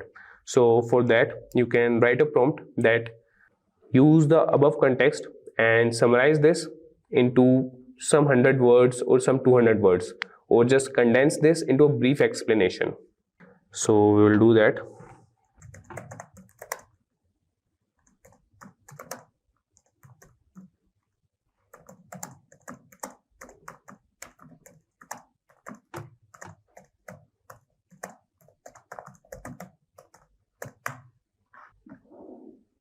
So now you can see that the ChatGPT has taken our query or the prompt and it has condensed the above content into a brief explanation. So accordingly, you could use different prompts. And now we'll move to DALL-E and we'll generate a image, and here we'll use the condensed format only to give a prompt to DALL-E.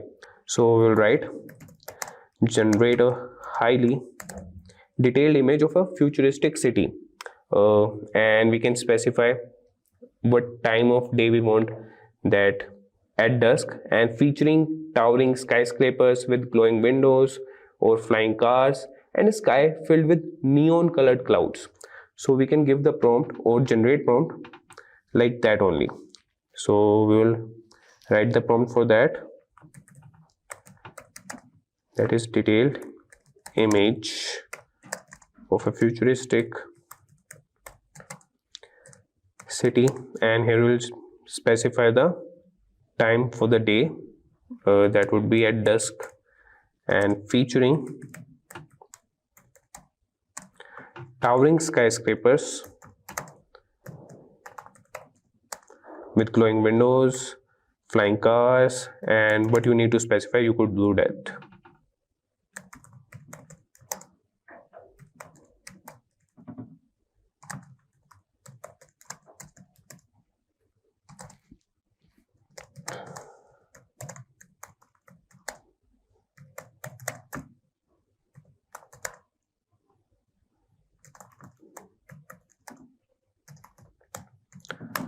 So let's see what DALL-E respond to us, and you could see that it's repeat, and you could see that DALL-E is creating image now with the prompt we entered,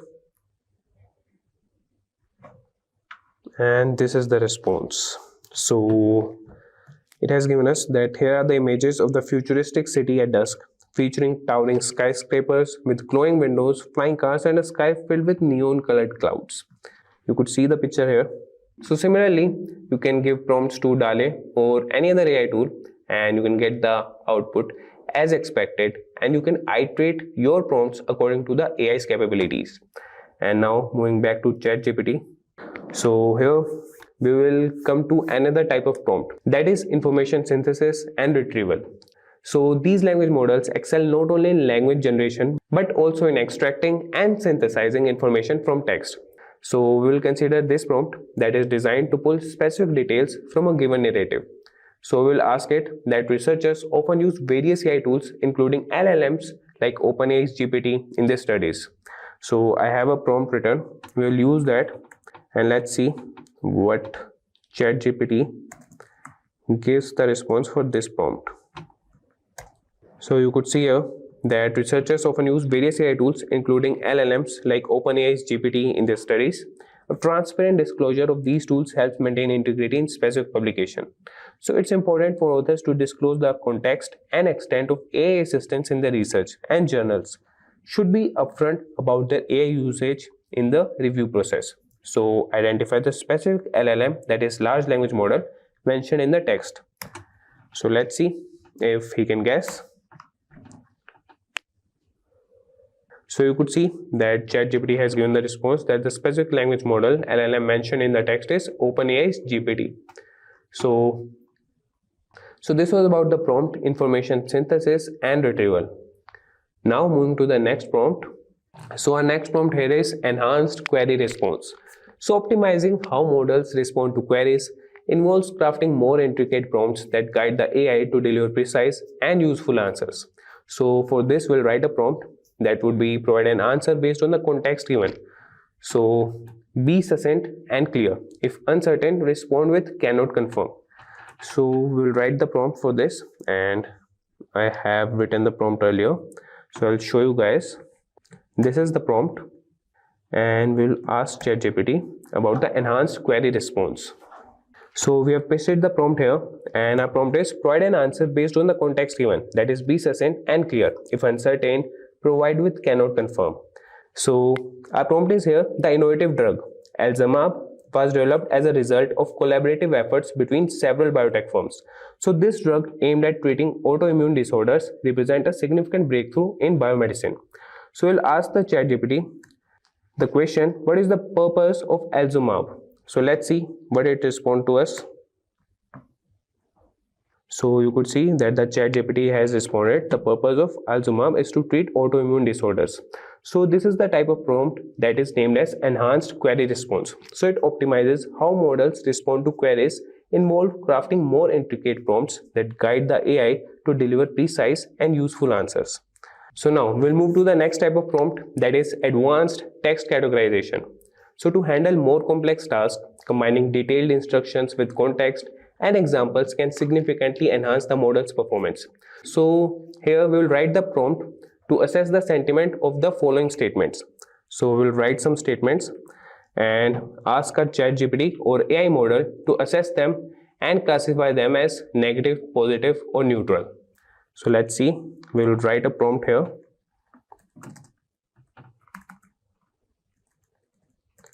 Assess the sentiment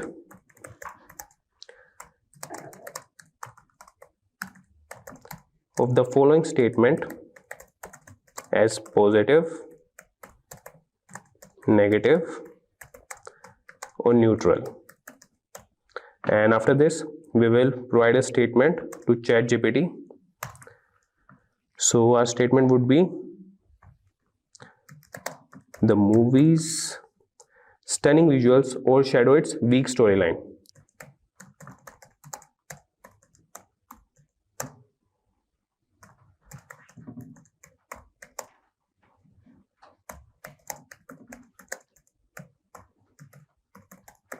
So let's see how ChatGPT classifies this statement as positive, negative or neutral. So you could see that the ChatGPT has generated its response, and it stated that the sentiment of this statement, the movie's stunning visuals overshadow its weak storyline, is mixed. It acknowledges a positive aspect, that is stunning visuals, and a negative one, weak storyline. So you could see here that the ChatGPT can be used for sentiment analysis. So you could provide statements and ask ChatGPT whether it's positive, neutral or negative. Now moving to the next prompt. So our next prompt is dynamic conversations. So creating conversational systems that adapt to various tones and complexities is a fascinating application of prompt engineering. So here's how you might design a system to provide simplified, friendly response. So for this, we'll write a prompt and let's see what your AI model and our ChatGPT will give a response. So this is a conversation. So here we'll write a prompt and start a conversation with our AI model. So first we'll write, hi there, what's your role? So let's see what it responds.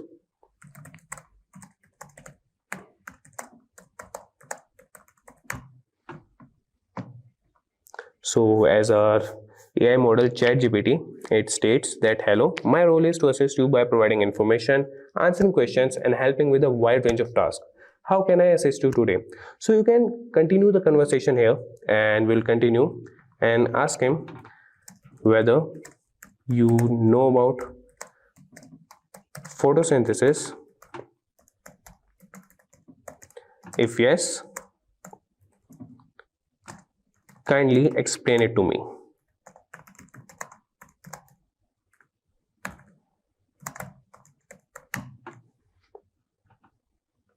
So you could see that our ChatGPT has started generating the response, and it has stated that yes, I can explain photosynthesis, and it's a process used by plants, algae, and certain bacteria to convert light energy, usually from the sun, into chemical energy. Repeat. Usually from the sun into chemical energy, and it is giving us some examples. You could go through that and you can continue your conversation with your AI model. So this is the another kind of prompt. Now we'll move to the next prompt type, that is the innovative code generation. So expanding on the potential of LLMs, that is large language models, in code generation, let's explore a more intricate example. That is, we'll ask them to write a code for us. So we'll write a prompt that would be write a Python function that calculates the factorial of a number and prints the result. So let's see what our ChatGPT will respond to this.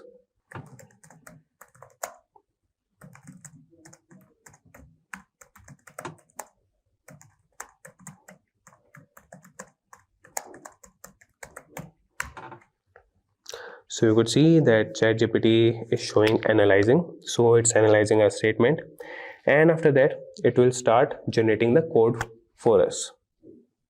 And you could see that it has generated the code, and it has the prompts or the statements that explain the code itself. So if you want this code as understandable, you could ask the ChatGPT to explain it line by line.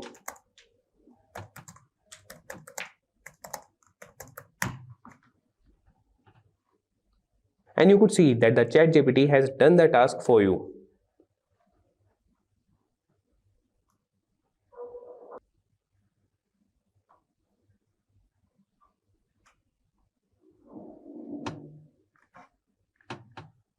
So you could see that it has completed its response, and it has explained each line of the code with all the necessary concepts. So moving now, so these enhanced prompts and examples showcase how versatile and powerful language models can be, and within well-structured and throughout instructions. As we continue to explore and experiment with these prompts, the potential for creating sophisticated, nuanced, and highly functional AI-driven applications become increasingly evident. So these are the types of prompts you could try on. Let's move on to the next topic, which is building AI-powered chatbots without programming. For many, the idea of building AI-powered chatbot might immediately conjure images of complex code and specialized programming languages. But I'm here to tell you that the landscape has fundamentally shifted. Today's generative AI and no-code tools mean that sophisticated chatbots are no longer exclusive domain of developers. You can go for beyond simple question and answer bots, building dynamic intelligent assistants. Our focus is on empowering you with the job-ready skills that businesses are actively seeking. Skills centered around understanding user needs, designing logical conversational flows, and integrating various AI components, all without needing to write a single line of code. So why are businesses so eager to adopt AI-powered chatbots? The benefits are compelling. Firstly, they are offer 24/7 availability, meaning your customer can get answers or assistance around the clock regardless of time zones. This leads to improved efficiency as routine inquiries and tasks are automated, freeing up your human customer service agents to handle more complex or sensitive issues. The result is significantly enhanced customer experience, faster response, consistent information, and reduced wait time. All of this contributes to cost reduction and allows businesses to scale their customer service operations without proportional increase in staffing. One of the most powerful ways to elevate your chatbot is by embedding an AI-powered recommendation system. This moves your chatbot beyond generic responses to truly personalized customer services. So, what exactly are recommendation systems? They are AI algorithms that analyze data to suggest relevant products, services, or information to individual users. In a no-code chat environment, this means you configure your chatbot to listen for cues from the users. Perhaps they started preferences, browse history if integrated or previous interaction, and then using predefined rules or simple integrations, the chatbot platform displays tailored suggestion from your product or service catalog. The benefits are clear. Increased sales through targeted recommendation, improved user satisfaction because they feel understood, and the ability offer proactive help assistance. Now let's talk about building complex workflows. This is where your chatbot really comes alive and handles diverse user needs beyond a simple back and forth. A workflow is essentially the structured part of a conversation that based on user inputs and system logic in no-code platforms. You'll be working with key elements like intents, which help AI understand the user goals. For example, I want to check my order status. Then there are entities to check my order status, which are pieces of crucial information extracted from the user's request like an order number. Based on this, the chatbot performs actions which could be displaying information, asking follow-up questions, or even connecting to an external system. All of this is driven by conditional logic. Essentially, if the user says X, then do Y. Throughout this process, rigorous testing is absolutely crucial to ensure smooth, logical, and error-free interaction. Designing complex workflow is an art form. It often stays with mapping out conversation, literally drawing out potential user journeys and how your chatbot will respond to each step. You will then move to prototyping, building early versions to test the core functionalities. For testing, don't just rely on yourself. Engage in self-testing by running through every possible scenario you can think of. Then do peer testing. Ask colleagues to try and break your boat by asking unusual questions or trying unexpected paths. If possible, involve user acceptance testing, which is UAT, with actual end users to gather authentic feedback. This entire process is highly interactive. You'll continually refine your chatbot based on insights gained from testing, ensuring it's robust and user-friendly. Finally, the moment of truth, deploying your chatbot in a real-world scenario. This involves several key steps. First, you will need to choose the right channel where your target audience communicates. Whether it's your website, Facebook Messenger, WhatsApp, or other platform, no platforms make integration incredibly straightforward, often requiring just a simple copy-paste of the embedded code or configuration of an API key. Once live, it's crucial to monitor your chatbot's performance, tracking user interaction, identifying common queries, and spotting any errors. Chatbots are not set it and forget it. They require ongoing maintenance, updates to content, and continuous improvement based on real user data. And always remember to consider security and privacy, especially when handling sensitive customer information, even when you're writing the code. Here are some of the platforms that provide intuitive drag and drop interface where you can build conversational flows, connect to data sources, and deploy your chatbot on websites, apps, or messaging platforms. Here are popular no-code chatbots builders. Each one has its pros and cons. TDO is great for customer support and lead generation. It can integrate with website, messenger, Instagram, and more. It also offers templates and AI-based responses. Whereas Chatfuel is popular for Facebook Messenger bots, it is ideal for e-commerce and customer engagement. ManyChat focuses on marketing and sales bots. It also works well with Messenger, Instagram, and WhatsApp. Landbot has powerful drag and drop builder. It can create web-based chatbots and WhatsApp bots. It's a clean UI for designing chat experience. Coming to WordPress Cloud, it offers AI capabilities and multilingual support, ideal for more complex workflows with integration. Let's just give a short look on how TDO makes chatbot available without using any code. So as you guys can see, this is TDO. So initially, it is going to ask you an email and what is the purpose of your visit, what you are wishing to create, whether it's a chatbot or a messenger integrated with chatbot, Instagram, used for Instagram or WhatsApp chats. So here I'll give you a small example of how easily you can create a chatbot. So there is an inbuilt Lyro AI agent here. So these are the steps you need to follow to create a chatbot. So it includes adding the knowledge by providing the URL of your site. So you have to add on which site this chatbot is going to go. So I'll give Simplilearn website. I'm just going to press import knowledge so it gets all the information of the website. So you can chat with the Lyro, which is an AI chatbot created by TDO. It will take some time. It will assess all the links related to simplilearn.com. It is accessing all the pages under simplilearn.com, whether it's the contact us page or about us page, every information it should be knowing. So now the AI is getting trained, the chatbot is getting trained. So after this is done, you can move on to test Lyro.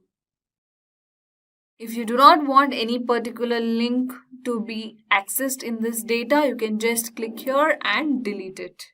So since I don't want, and I'm going to test the chatbot now, whose name is Lyro. So here's the chatbot. So here it is saying, hi, how can I help you? So here are pre-built questions. So it is okay for you to choose and test the knowledge. So you can see it is providing questions and answers. So let me type in something specific to see if the knowledge is there. And I'm going to send this. Let me see if it will suggest any course which will upskill my current position. So yeah, to recommend the most suitable course, you could please tell me your current position or field of work. We offer various specializations. So it's asking me input. So I'll say my current position is data analyst.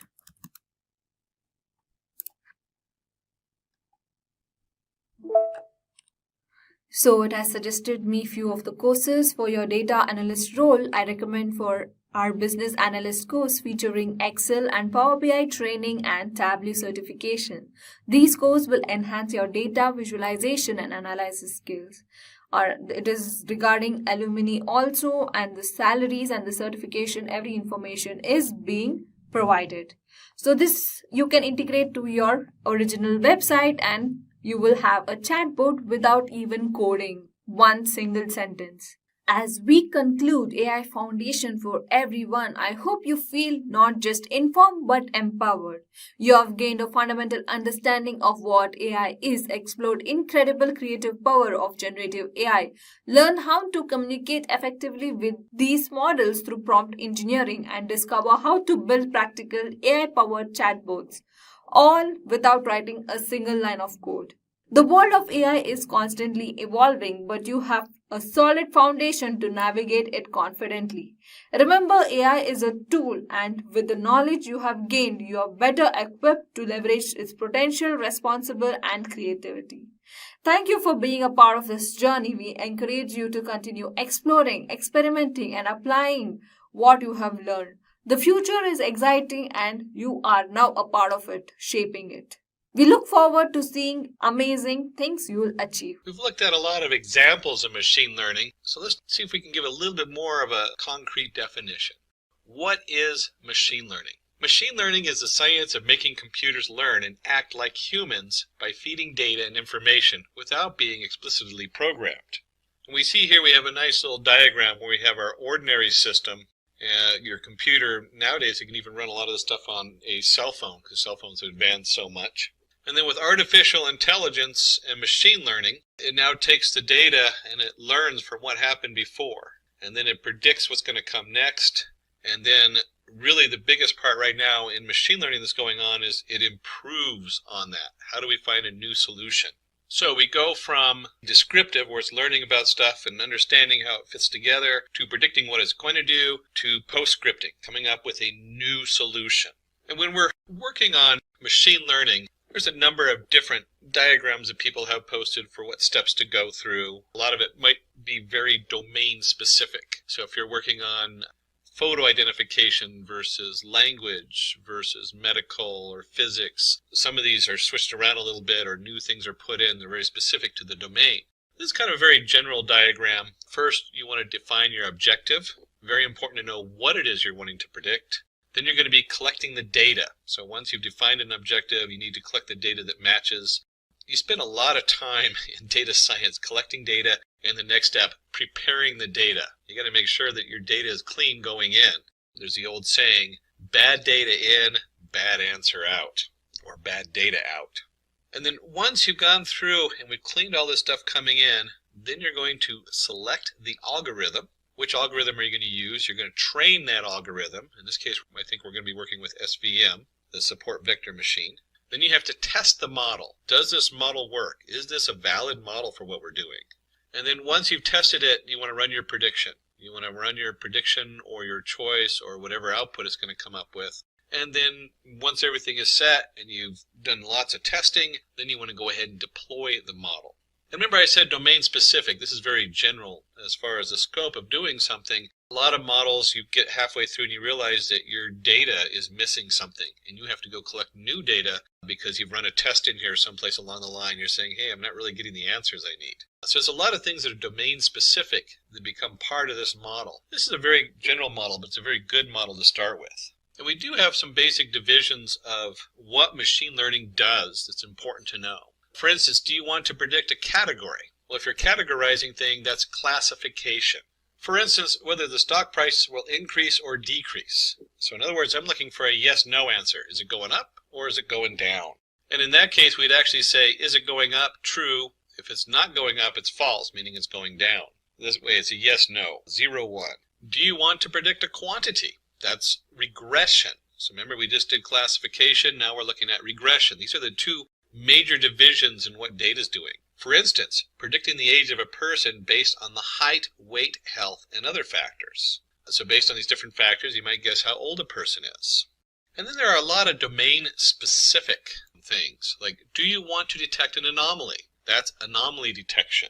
This is actually very popular right now. For instance, you want to detect money withdrawal anomalies. You want to know when someone's making a withdrawal that might not be their own account. We've actually brought this up because this is really big right now. If you're predicting the stock, whether to buy stock or not, you want to be able to know if what's going on in the stock market is an anomaly. Use a different prediction model because something else is going on. You got to pull out new information in there. Or is this just the norm? I'm going to get my normal return on my money invested. So being able to detect anomalies is very big in data science these days.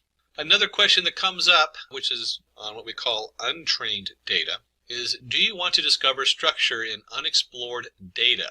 And that's called clustering. For instance, finding groups of customers with similar behavior given a large database of customer data containing their demographics and past buying records. And in this case, we might notice that anybody who's wearing a certain set of shoes goes shopping at certain stores, or whatever it is, they're going to make certain purchases. By having that information, it helps us to market or group people together so that we can now explore that group and find out what it is we want to market to them if you're in the marketing world.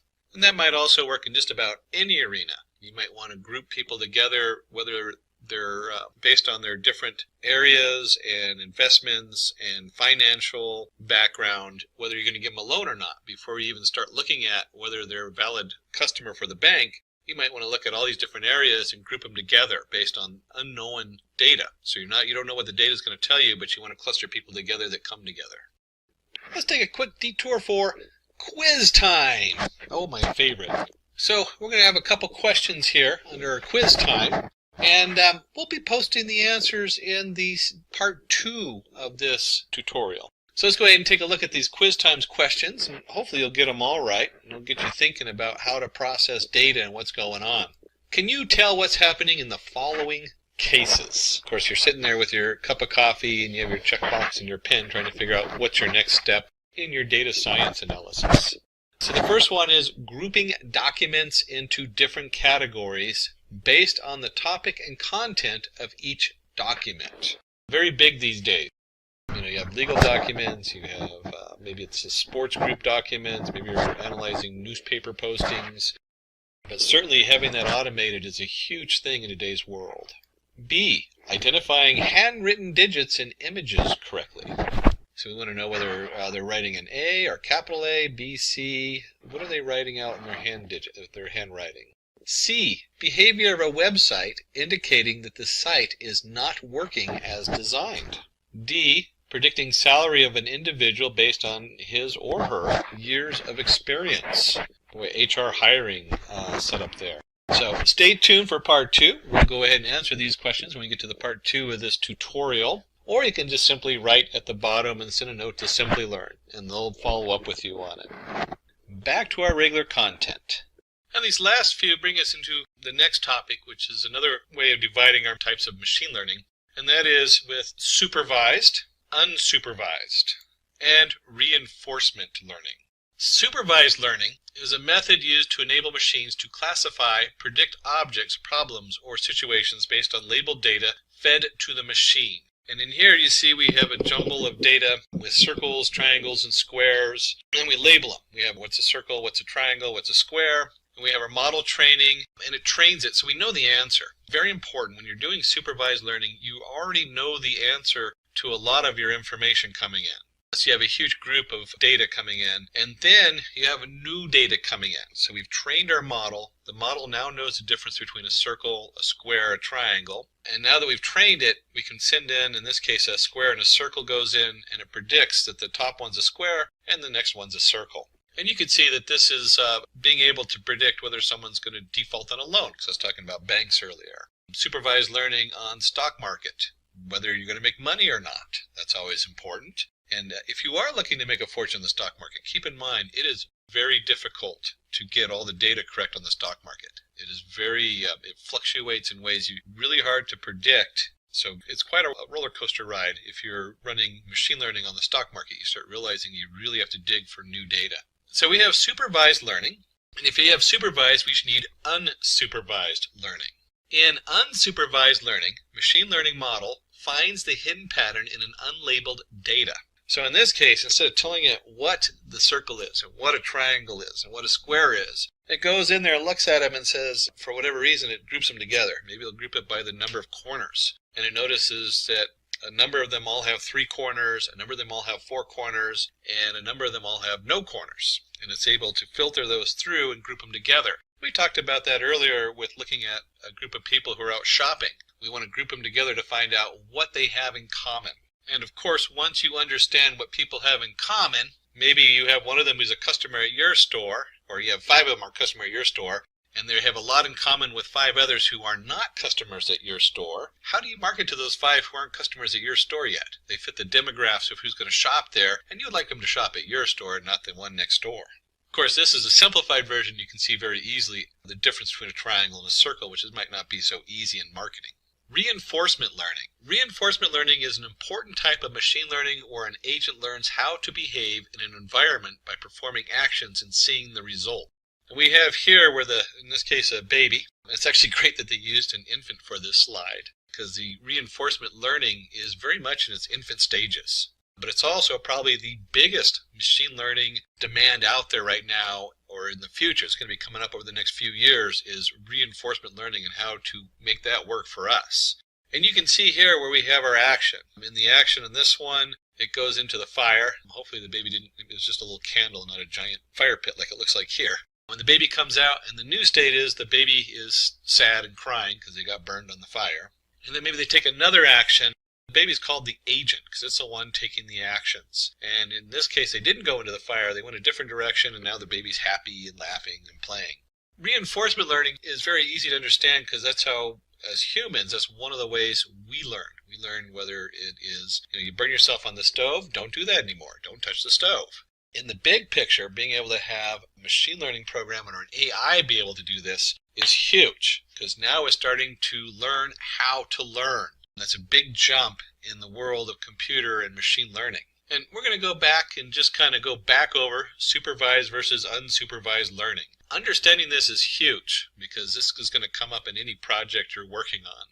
We have in supervised learning, we have labeled data We have direct feedback. So someone's already gone in there and said, yes, that's a triangle. No, that's not a triangle. And then you predict an outcome. So you have a nice prediction. This new set of data is coming in and we know what it's going to be. And then with unsupervised training, it's not labeled. So we really don't know what it is. There's no feedback. So we're not telling it whether it's right or wrong. We're not telling it whether it's a triangle or a square. We're not telling it to go left or right. All we do is we're finding hidden structure in the data, grouping the data together to find out what connects to each other. And then you can use these together. So imagine you have an image and you're not sure what you're looking for. So you go in and you have the unstructured data, find all these things that are connected together. And then somebody looks at those and labels them. Now you can take that labeled data and program something to predict what's in the picture. So you can see how they go back and forth, and you can start connecting all these different tools together to make a bigger picture. There are many interesting machine learning algorithms. Let's have a look at a few of them. Hopefully this gives you a little flavor of what's out there. And these are some of the most important ones that are currently being used. We'll take a look at linear regression, decision tree, and the support vector machine. Let's start with a closer look at linear regression. Linear regression is perhaps one of the most well-known and well-understood algorithms in statistics and machine learning. Linear regression is a linear model. For example, a model that assumes a linear relationship between the input variables x and the single output variable y. And you'll see this if you remember from your algebra classes, y equals mx plus c. Imagine we are predicting distance traveled y from speed x. Our linear regression model representation for this problem would be y equals m times x plus c, or distance equals m times speed plus c, where m is the coefficient and c is the y-intercept. And we're going to look at two different variations of this. First, we're going to start with time is constant. And you can see we have a bicyclist. He's got his safety gear on, thank goodness. Speed equals 10 meters per second. And so over a certain amount of time, his distance equals 36 kilometers. We have a second bicyclist who's going twice the speed, or 20 meters per second. And you can guess if he's going twice the speed and time is a constant, then he's going to go twice the distance. And that's easily to compute. 36 times 2, you get 72 kilometers. And so if you had the question of how fast would somebody who's going 3 times that speed, or 30 meters per second is, you can easily compute the distance in our head. We can do that without needing a computer. But we want to do this for more complicated data. So it's kind of nice to compare the two. But let's just take a look at that and what that looks like in a graph. So in a linear regression model, we have our distance to the speed, and we have our m equals the VE slope of the line. And we'll notice that the line has a plus slope. And as the speed increases, distance also increases. Hence, the variables have a positive relationship. And so your speed of the person, which equals y equals mx plus c, distance traveled in a fixed interval of time. And we could very easily compute, either following the line or just knowing it's 3 times 10 meters per second, that this is roughly 102 kilometers distance that this third bicyclist has traveled. One of the key definitions on here is positive relationship. So the slope of the line is positive. As distance increase, so does speed increase. Let's take a look at our second example where we put distance is a constant. So we have speed equals 10 meters per second. They have a certain distance to go, and it takes them 100 seconds to travel that distance. And we have our second bicyclist who's still doing 20 meters per second. Since he's going twice the speed, we can guess that he'll cover the distance in about half the time, 50 seconds. And of course, you could probably guess on the third one, 100 divided by 30, since he's going 3 times the speed. You could easily guess that this is 33.333 seconds time. When we put that into a linear regression model or a graph, if the distance is assumed to be constant, let's see the relationship between speed and time. And as time goes up, the amount of speed to go that same distance goes down. So now your m equals a minus VE slope of the line. As the speed increases, time decreases. Hence, the variable has a negative relationship. Again, there's our definition. Positive relationship and negative relationship dependent on the slope of the line. And with a simple formula like this, and even a significant amount of data, let's see with the mathematical implementation of linear regression. And we'll take this data. So suppose we have this data set where we have x, y, x equals 1, 2, 3, 4, 5, standard series, and the y value is 3, 2, 2, 4, 3. When we take that and we go ahead and plot these points on a graph, you can see there's kind of a nice scattering, and you could probably eyeball a line through the middle of it. but we're going to calculate that exact line for linear regression. And the first thing we do is we come up here and we have the mean of xi. And remember, mean is basically the average. So we added 5 plus 4 plus 3 plus 2 plus 1 and divide by 5. And that simply comes out as 3. And then we'll do the same for y. We'll go ahead and add up all those numbers and divide by 5. And we end up with the mean value of y of I equals 2.8. Where the xi references it's an average or means value, and the yi also equals a means value of y. And when we plot that, you'll see that we can put in the y equals 2.8 and the x equals 3 in there on our graph. We kind of gave it a little different color so you could sort it out with the dashed lines on it. And it's important to note that when we do the linear regression model should go through that dot. Now let's find our regression equation to find the best fit line. Remember, we go ahead and take our y equals mx plus c, so we're looking for m and c. So to find this equation for our data, we need to find our slope of m and our coefficient of c. And we have y equals mx plus c, where m equals the sum of x minus x average times y minus y average, or y means and x means, over the sum of x minus x means squared. That's how we get the slope of the value of the line. And we can easily do that by creating some columns here where we have x, y. Computers are really good about iterating through data, and so we can easily compute this and fill in a graph of data. And in our graph, you can easily see that if we have our x value of 1, and if you remember the xi, or the means value, is 3, 1 minus 3 equals a negative 2, and 2 minus 3 equals a negative 1, so on and so forth. And we can easily fill in the column of x minus xi, y minus yi, and then from those we can compute x minus xi squared and x minus xi times y minus yi. And you can guess it that the next step is to go ahead and sum the different columns for the answers we need. So we get a total of 10 for our x minus xi squared, and a total of 2 for x minus xi times y minus yi. And we plug those in, we get 2/10, which equals 0.2. So now we know the slope of our line equals 0.2. So we can calculate the value of c. That'd be the next step, is we need to know where it crosses the y-axis. And if you remember, I mentioned earlier that the linear regression line has to pass through the means value, the one that we showed earlier. We can just flip back up there to that graph, and you can see right here, there's our means value, which is 3, x equals 3, and y equals 2.8. And since we know that value, we can simply plug that into our formula, y equals 0.2x plus c. So we plug that in, we get 2.8 equals 0.2 times 3 plus c, and you can just solve for c. So now we know that our coefficient equals 2.2. And once we have all that, we can go ahead and plot our regression line. Y equals 0.2 times x plus 2.2. And then from this equation, we can compute new values. So let's predict the values of y using x equals 1, 2, 3, 4, 5 and plot the points. Remember, the 1, 2, 3, 4, 5 was our original x values. So now we're going to see what y thinks they are, not what they actually are. And when we plug those in, we get y of designated with y of p. You can see that x equals 1 equals 2.4, x equals 2 equals 2.6, and so on and so on. So we have our y predicted values of what we think it's going to be when we plug those numbers in.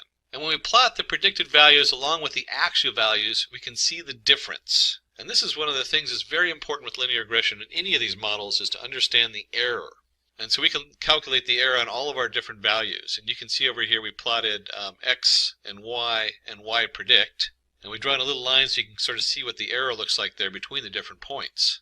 So our goal is to reduce this error. We want to minimize that error value on our linear regression model. Minimizing the distance. There are lots of ways to minimize the distance between the line and the data points, like sum of squared errors, sum of absolute errors, root mean square error, etc. We keep moving this line through the data points to make sure the best fit line has the least square distance between the data points and the regression line. So to recap with a very simple linear regression model, we first figure out the formula of our line through the middle, and then we slowly adjust the line to minimize the error. Keep in mind, this is a very simple formula. The math gets, even though the math is very much the same, it gets much more complex as we add in different dimensions. So this is only 2 dimensions, y equals mx plus c, but you can take that out to x, Z, IJQ, all the different features in there, and they can plot a linear regression model on all of those using the different formulas to minimize the error. Let's go ahead and take a look at decision trees, a very different way to solve problems in the linear regression model. Decision tree is a tree-shaped algorithm used to determine a course of action. Each branch of a tree represents a possible decision, occurrence, or reaction. We have data which tells us if it is a good day to play golf. And if we were to open this data up in a general spreadsheet, you can see we have the outlook, whether it's rainy, overcast, sunny, temperature, hot, mild, cool, humidity, windy, and did I like to play golf that day, yes or no? So we're taking a census. And certainly I wouldn't want a computer telling me when I should go play golf or not. But you can imagine if you got up in the night before, you're trying to plan your day, and it comes up and says tomorrow would be a good day for golf for you in the morning and not a good day in the afternoon or something like that. This becomes very beneficial, and we see this in a lot of applications coming out now where it gives you suggestions and lets you know what would fit the match for you for the next day or the next purchase or the next whatever, next meal out. In this case, is tomorrow a good day for playing golf based on the weather coming in? And so we come up and let's determine if you should play golf when the day is sunny and windy. So we found out the forecast tomorrow is going to be sunny and windy. And suppose we draw our tree like this. We're going to have our humidity, and then we have our normal, which is if you have a normal humidity, you're going to go play golf. And if the humidity is really high, then we look at the outlook. And if the outlook is sunny, overcast, or rainy, it's going to change what you choose to do. So if you know that it's a very high humidity and it's sunny, you're probably not going to play golf because you're going to be out there miserable, fighting off the mosquitoes that are out joining you to play golf with you. Maybe if it's rainy, you probably don't want to play in the rain. But if it's slightly overcast and you get just the right shadow, that's a good day to play golf and be outside, out on the green. Now in this example, you can probably make your own tree pretty easily because it's a very simple set of data going in. But the question is, how do you know what to split? Where do you split your data? What if this is much more complicated data where it's not something that you would particularly understand? Like studying cancer, they take about 36 measurements of the cancerous cells, and then each one of those measurements represents how bulbous it is, how extended it is, how sharp the edges are. Something that as a human we would have no understanding of. So how do we decide how to split that data up? And is that the right decision tree? So that's a question that's going to come up. Is this the right decision tree? For that, we should calculate entropy and information gain. Two important vocabulary words there are the entropy and the information gain. Entropy. Entropy is a measure of randomness or impurity in the data set. Entropy should be low. So we want the chaos to be as low as possible. We don't want to look at it and be confused by the images or what's going on there with mixed data. And the information gain. It is a measure of decrease in entropy after the data set is split, also known as entropy reduction. Information gain should be high, so we want our information that we get out of the split to be as high as possible. Let's take a look at entropy from the mathematical side. In this case, we're going to denote entropy as I of P of and N, where P is the probability that you're going to play a game of golf, and N is the probability where you're not going to play the game of golf. Now, you don't really have to memorize these formulas. There's a few of them out there depending on what you're working with. But it's important to note that this is where this formula is coming from, so when you see it, you're not lost when you're running your programming, unless you're building your own decision tree code in the back. And we simply have a log squared of P over P plus N minus N over P plus N times the log squared of N of P plus N. But let's break that down and see what it actually looks like when we're computing that from the computer script side. Entropy of a target class of the data set is the whole entropy. So we have entropy play golf. And when we look at this, if we go back to the data, you can simply count how many yeses and no in our complete data set for playing golf days. In our complete set, we find we have 5 days we did play golf and 9 days we did not play golf. And so our I equals, if you add those together, 9 plus 5 is 14. And so our I equals 5 over 14 and 9 over 14. That's our P and N values that we plug into that formula. And you can go to 5 over 14 equals 0.36, 9 over 14 equals 0.64. And when you do the whole equation, you get the minus 0.36 log root squared of 0.36 minus 0.64 log squared root of 0.64. And we get a set value. We get 0.94. So we now have a full entropy value for the whole set of data that we're working with. And we want to make that entropy go down. And just like we calculated the entropy out for the whole set, we can also calculate entropy for playing golf and the outlook. Is it going to be overcast or rainy or sunny? And so we look at the entropy, we have P of sunny times E of 3 of 2. And that just comes out how many sunny days yes and how many sunny days no over the total, which is 5. Don't forget to put we'll divide that 5 out later on. Equals P overcast equals 4 comma 0 plus rainy equals 2 comma 3. And then when you do the whole setup, we have 5 over 14. Remember I said there was a total of 5? 5 over 14 times the I of 3 of 2 plus 4 over 14 times the 4 comma 0 and 514 over I of 2 3.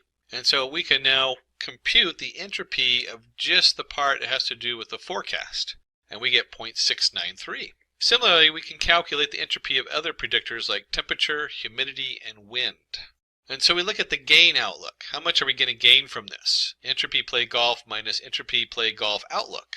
And we can take the original 0.94 for the whole set minus the entropy of just the rainy day and temperature, and we end up with a gain of 0.247. So this is our information gain. Remember, we define entropy and we define information gain. The higher the information gain, the lower the entropy, the better. The information gain of the other three attributes can be calculated in the same way. So we have our gain for temperature equals 0.029. We have our gain for humidity equals 0.152, and our gain for a windy day equals 0.048.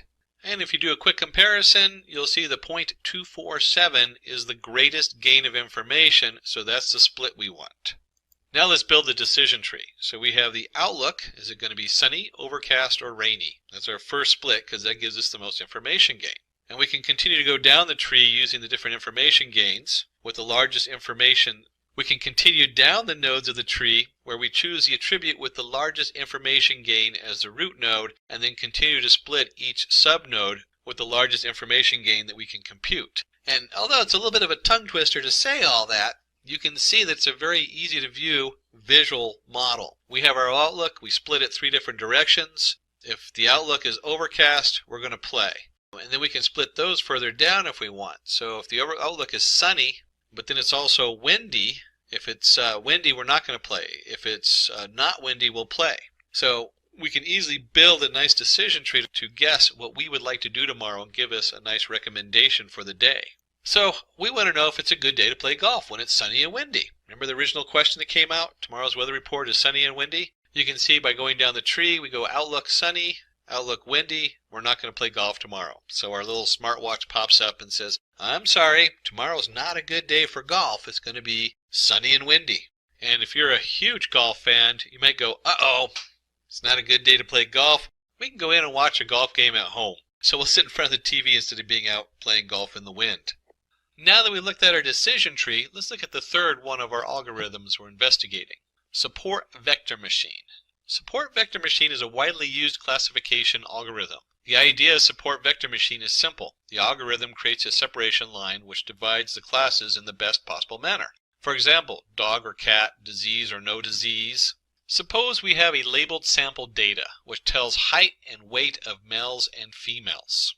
A new data point arrives and we want to know whether it's going to be a male or a female. So we start by drawing a line. We draw decision lines, but if we consider decision line 1, then we will classify the individual as a male. And if we consider decision line 2, then it will be a female. So you can see this person kind of lies in the middle of the two groups, so it's a little confusing trying to figure out which line they should be under. We need to know which line divides the classes correctly, but how? The goal is to choose a hyperplane, and that is one of the key words they use when we talk about support vector machines. Choose a hyperplane with the greatest possible margin between the decision line and the nearest point within the training set. So you can see here we have our support vector, we have the 2 nearest points to it, and we draw a line between those 2 points. And the distance margin is the distance between the hyperplane and the nearest data point from either set. So we actually have a value, and it should be equally distant between the 2 points that we're comparing it to. When we draw the hyperplanes, we observe that line 1 has a maximum distance. So we observe that line 1 has a maximum distance margin, so we'll classify the new data point correctly. And our result on this one is going to be that the new data point is Mel. One of the reasons we call it a hyperplane versus a line is that a lot of times we're not looking at just weight and height. We might be looking at 36 different features or dimensions. And so when we cut it with a hyperplane, it's more of a three-dimensional cut in the data, or multi-dimensional. It cuts the data a certain way. And each plane continues to cut it down until we get the best fit or match. Let's understand this with the help of an example. Problem statement. I always start with a problem statement when you're going to put some code together. We're going to do some coding now. Classifying muffin and cupcake recipes using support vector machines. So the cupcake versus the muffin. Let's have a look at our data set. And we have the different recipes here. We have a muffin recipe that has so much flour. I'm not sure what measurement 55 is in, but it has 55, maybe it's ounces? But it has a certain amount of flour, a certain amount of milk, sugar, butter, egg, baking powder, vanilla, and salt. And so based on these measurements, we want to guess whether we're making a muffin or a cupcake. And you can see in this one, we don't have just two features. We don't just have height and weight as we did before between the male and female. In here, we have a number of features. In fact, in this, we're looking at 8 different features to guess whether it's a muffin or a cupcake. What's the difference between a muffin and a cupcake? Turns out muffins have more flour, while cupcakes have more butter and sugar. So basically the cupcake's a little bit more of a dessert, where the muffin's a little bit more of a fancy bread. But how do we do that in Python? How do we code that to go through recipes and figure out what the recipe is? And I really just want to say cupcakes versus muffins, like some big professional wrestling thing. Before we start in our cupcakes versus muffins, we are going to be working in Python. There's many versions of Python, many different editors. That is one of the strengths and weaknesses of Python, is it just has so much stuff attached to it, and it's one of the more popular data science programming packages you can use. In this case, we're going to go ahead and use Anaconda and Jupyter Notebook. The Anaconda Navigator has all kinds of fun tools. Once you're into the Anaconda Navigator, you can change environments. I actually have a number of environments on here. We'll be using Python 3.6 environment. So this is in Python version 3.6. Although it doesn't matter too much which version you use. I usually try to stay with the 3x because they're current, unless you have a project that's very specifically in version 2x. 2.7 I think is usually what most people use in the version 2. And then once we're in our Jupyter Notebook editor, I can go up and create a new file. And we'll just jump in here. In this case, we're doing SVM muffin versus cupcake. And then let's start with our packages for data analysis. And we almost always use there's a few very standard packages we use. We use import numpy. That's for number Python.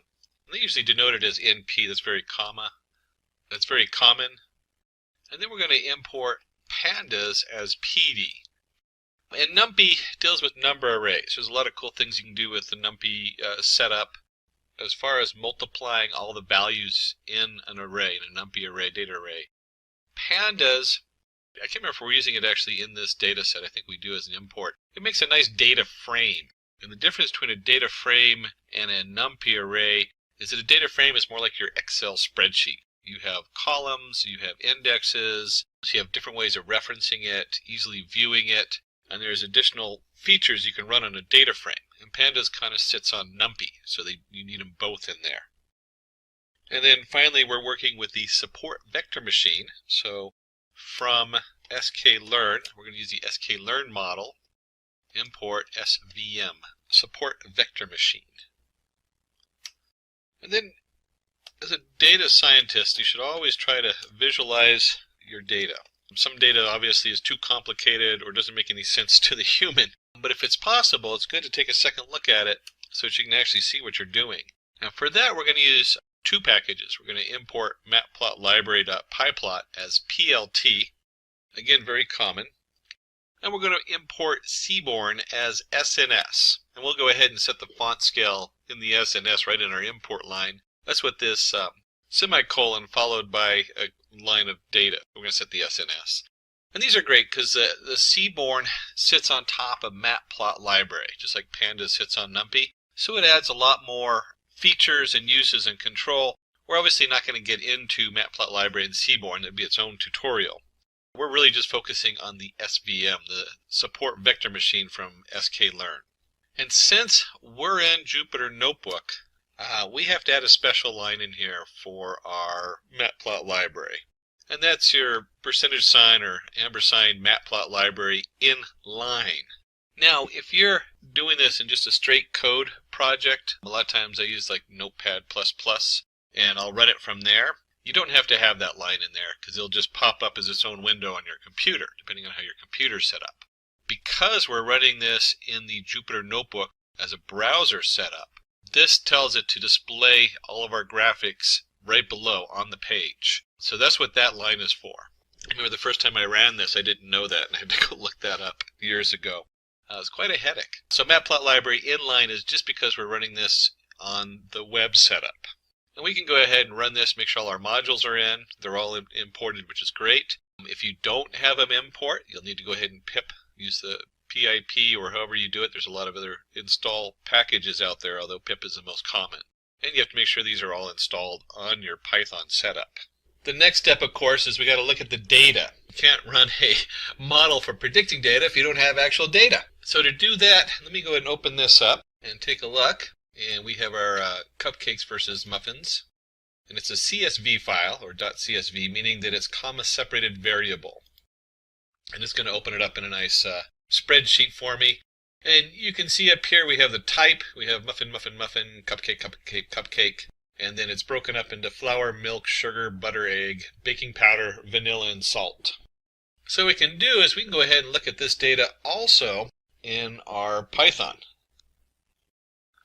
Let us create a variable recipes equals, we're going to use our pandas module, .read CSV. Remember, it's a comma-separated variable. And the file name happened to be cupcakes versus muffins. Oops, I got double brackets there. Do it this way. There we go. Cupcakes versus muffins. Because the program I loaded, or the place I saved this particular Python program is in the same folder, we can get by with just the file name. But remember, if you're storing it in a different location, you have to also put down the full path on there. And then because we're in pandas, we're going to go ahead and you can actually, inline you can do this, but let me do the full print. You can just type in recipes.head in the Jupyter Notebook. But if you're running in code in a different script, you need to go ahead and type out the whole print recipes.head. And pandas knows that that's going to do the first 5 lines of data. And if we flip back on over to the spreadsheet where we opened up our CSV file, you can see where it starts on line 2. This one calls it 0, and then 2, 3, 4, 5, 6 is going to match. Go and close that out because we don't need that anymore. And it always starts at 0. And it automatically indexes it since we didn't tell it to use an index in here. So that's the index number for the left-hand side. And it automatically took the top row as labels. So pandas using it to read a CSV is just really slick and fast. One of the reasons we love our pandas. Not just because they're cute and cuddly teddy bears. And let's go ahead and plot our data. And I'm not going to plot all of it. I'm just going to plot the sugar and flour. Now, obviously, you can see where they get really complicated if we have tons of different features. And so you'll break them up and maybe look at just 2 of them at a time to see how they connect. And to plot them, we're going to go ahead and use Seaborn. So that's our SNS. And the command for that is sns.lmplot. And then the 2 different variables I'm going to plot is flour and sugar. Data equals recipes. The hue equals type. And this is a lot of fun because it knows that this is pandas coming in. So this is one of the powerful things about pandas mixed with Seaborn and doing graphing. And then we're going to use a palette set 1. There's a lot of different sets in there. You can go look them up for Seaborn. We'll do a fit regular equals false, so we're not really trying to fit anything. And it's a scatter, KWS. A lot of these settings you can look up in Seaborn. Half of these you could probably leave off when you run them. somebody played with this and found out that these were the best settings for doing a seaborne plot. And let's go ahead and run that. And because it does it in line, it just puts it right on the page. And you can see right here that just based on sugar and flour alone, there's a definite split. And we use these models because you can actually look at it and say, hey, if I drew a line right between the middle of the blue dots and the red dots, we'd be able to do an SVM and a hyperplane right there in the middle. Then the next step is to format or pre-process our data. And we're going to break that up into two parts. We need a type label, and remember, we're going to decide whether it's a muffin or a cupcake. Well, a computer doesn't know muffin or cupcake, it knows 0 and 1. So what we're going to do is we're going to create a type label, and from this we'll create a numpy array np where, and this is where we can do some logic. We take our recipes from our panda, and wherever type equals muffin, it's going to be 0. And then if it doesn't equal muffin, which is cupcakes, it's going to be 1. So we create our type label. This is the answer. So when we're doing our training model, remember we have to have a training data. This is what we're going to train it with, is that it's 0 or 1. It's a muffin or it's not. And then we're going to create our recipe features. And if you remember correctly from right up here, the first column is type. So we really don't need the type column because that's our muffin or cupcake. And in pandas, we can easily sort that out. We take our value recipes dot columns. That's a pandas function built into pandas. Dot values, converting them to values. So it's just the column titles going across the top. And we don't want the first one. So what we do is, since it always starts at 0, we want 1 colon till the end. And then we want to go ahead and make this a list, and this converts it to a list of strings. And then we can go ahead and just take a look and see what we're looking at for the features, make sure it looks right. Let me go ahead and run that. And I forgot the S on recipes, so we'll go ahead and add the S in there and then run that. And we can see we have flour, milk, sugar, butter, egg, baking powder, vanilla, and salt. And that matches what we have up here, right where we printed out everything but the type. So we have our features and we have our label. Now, the recipe features is just the titles of the columns, and we actually need the ingredients.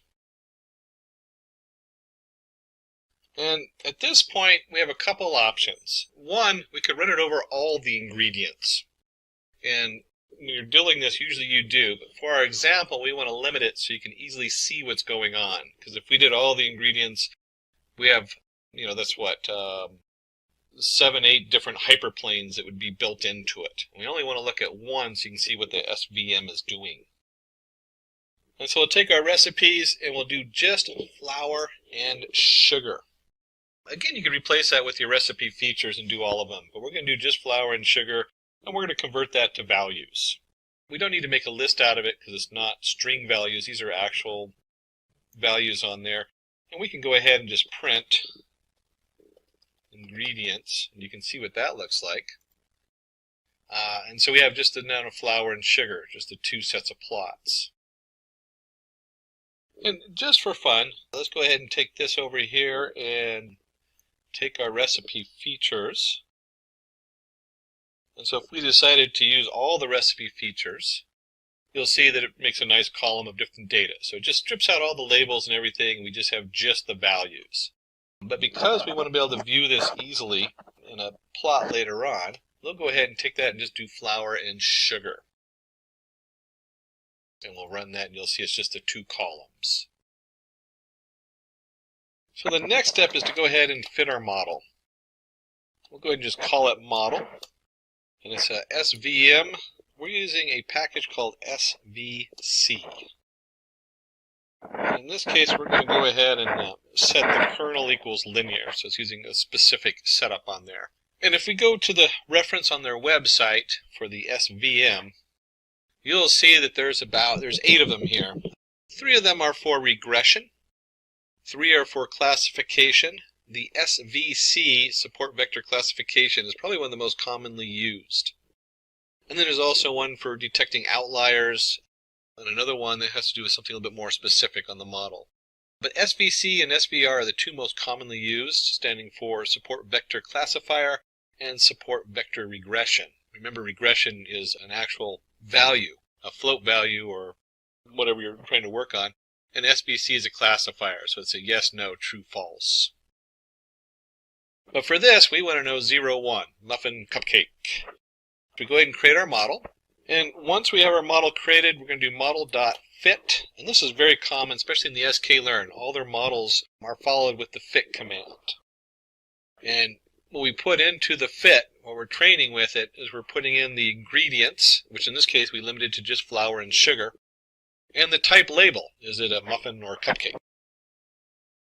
Now, in more complicated data science series, you'd want to split into, we won't get into that today, we split it into training data and test data, and they even do something where they split it into thirds, where a third is used for, where you switch between which one's training and test. There's all kinds of things that go into that, and it gets very complicated when you get to the higher end. Not overly complicated, just an extra step, which we're not going to do today, because this is a very simple set of data. And let's go ahead and run this, and now we have our model fit. And I got an error here, so let me fix that real quick. It's capital SVC, it turns out. I did it lowercase. Support vector classifier. There we go. Let's go ahead and run that. And you'll see it comes up with all this information that it prints out automatically. These are the defaults of the model. You notice that we changed the kernel to linear. And there's our kernel linear on the printout. And there's other different settings you can mess with. We're going to just leave that alone for right now. For this, we don't really need to mess with any of those. So next, we're going to dig a little bit into our newly trained model. And we're going to do this so we can show you on a graph. And let's go ahead and get the separating. And we're going to say, we're going to use a W for our variable on here. And we're going to do model.coefficient _0. So what the heck is that? Again, we're digging into the model. So we've already got a prediction and a train. This is the math behind it that we're looking at right now. And so the W is going to represent 2 different coefficients. And if you remember, we had y equals mx plus c. So these coefficients are connected to that, but in 2-dimensional. It's a plane. We don't want to spend too much time on this because you can get lost in the confusion of the math. So if you're a math whiz, this is great. You can go through here and you'll see that we have a equals minus w of 0 over w of 1. Remember, there's 2 different values there. And that's basically the slope that we're generating. And then we're going to build an XX. What is XX? We're going to set it up to a numpy array. There's our np dot line space. So we're creating a line of values between 30 and 60. So it just creates a set of numbers for x. And then if you remember correctly, we have our formula, y equals the slope times x plus the intercept.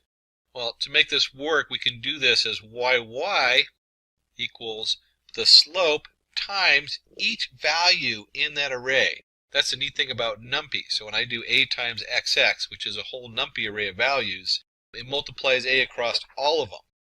And then it takes those same values and we subtract the model intercept. That's your, remember we had mx plus c, so that'd be the c from the formula, y equals mx plus c. And that's where all these numbers come from. A little bit confusing because it's digging out of these different arrays. And then what we want to do is we're going to take this and we're going to go ahead and plot it. So plot the parallels to separating hyperplane that pass through the support vectors. And so we're going to create B equals a model support vectors, pulling our support vectors out there. Here's our YY, which we now know is a set of data. And we have we're going to create YY down equals A times XX plus B1 minus A times B0. And then model support vector B is going to be set that to a new value, the -1 setup, and YY up equals A times XX plus B1 minus A times B0. And we can go ahead and just run this to load these variables up. If you want to understand a little bit more of what's going on, you can see if we print YY, we just run that, you can see it's an array. This is a line. It's going to have, in this case, between 30 and 60, so it's going to be 30 variables in here. And the same thing with YY up, YY down.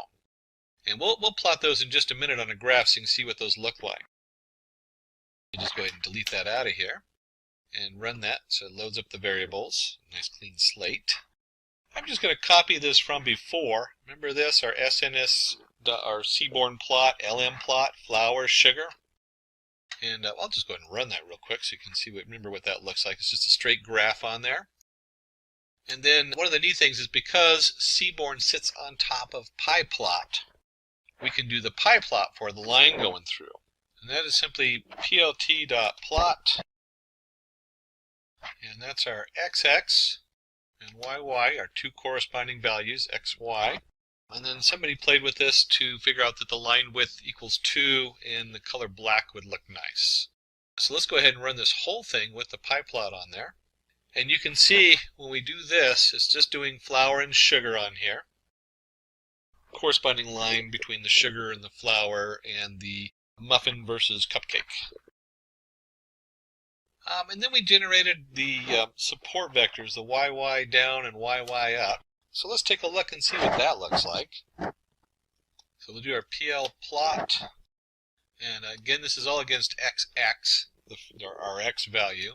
But this time we have YY down. And let's do something a little fun with this. We can put in a K dash dash. That just tells it to make it a dotted line. And if we're going to do the down one, we also want to do the up one. So here's our YY up. And when we run that, it adds both sets of line. And so here's our support, and this is what you expect. You expect these two lines to go through the nearest data point. So the dashed lines go through the nearest muffin and the nearest cupcake when it's plotting it. And then your SVM goes right down the middle. So it gives it a nice split in our data, and you can see how easy it is to see, based just on sugar and flour, which one's a muffin or a cupcake. Let's go ahead and create a function to predict muffin or cupcake. I've got my recipes I pulled off the internet, and I want to see the difference between a muffin or a cupcake. And so we need a function to push that through. And we'll create a function with def. And let's call it muffin or cupcake. And remember, we're just doing flour and sugar today. We're not doing all the ingredients. And that actually is a pretty good split. You really don't need all the ingredients to know it's flour and sugar. And let's go ahead and do an if-else statement. So if model predict is of flour and sugar equals 0. So we take our model and we run a predict. It's very common in sklearn where you have a dot predict. You put the data in and it's going to return a value. In this case, if it equals 0, then print you're looking at a muffin recipe. Else, if it's not 0, that means it's 1, then you're looking at a cupcake recipe. That's pretty straightforward for a function, or def for definition. DEF is how you do that in Python. And of course, if you're going to create a function, you should run something in it. And so let's run a cupcake, and we're going to send it values 50 and 20, a muffin or a cupcake. I don't know what it is. And let's run this and just see what it gives us. And it says, oh, it's a muffin. You're looking at a muffin recipe. So it very easily predicts whether we're looking at a muffin or a cupcake recipe. Let's plot this. There we go. Plot this on the graph so we can see what that actually looks like. And I'm just going to copy it and paste it from below where we're plotting all the points in there. So this is nothing different than what we did before. If I run it, you'll see it has all the points and the lines on there. And what we want to do is we want to add another point. And we'll do PLT plot. And if you remember correctly, we did, for our test, we did 50 and 20. And then somebody went in here and decided we'll do YO for yellow, or it's kind of an orangish yellow color is going to come out. Marker size 9. Those are settings you can play with. Somebody else played with them to come up with the right setup so it looks good. And you can see there it is graphed, clearly a muffin. In this case, in cupcakes versus muffins, the muffin has won.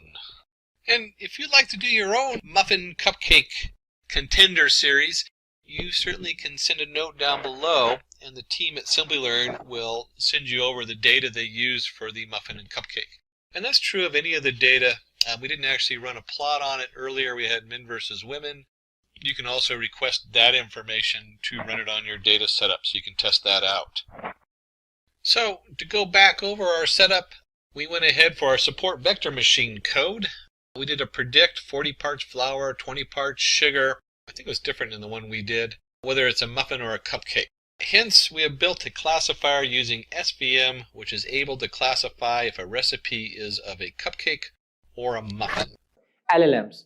If you ever wondered how machine learning can now understand and generate human-like text, you are in the right place. From chatbots like ChatGPT to AI assistant that power search engines, LLMs are transforming how we interact with technology. One of the most exciting advancements in this space is Google's Gemini or OpenAI ChatGPT, a cutting-edge large language model designed to push the boundaries of what AI can achieve. In this video, we will explore what LLMs are, how they work, and why models like Gemini are critical for the future of AI. Google Gemini is part of a new wave of AI models that are smarter, faster, and more efficient. It is designed to understand context better, offer more accurate responses, and integrate deeply into services like Google Search and Google Assistant, providing more human-like interactions. So we will break down the science behind LLMs, including their massive training datasets, transformer architecture, and how models like Gemini use deep learning innovation to change industries.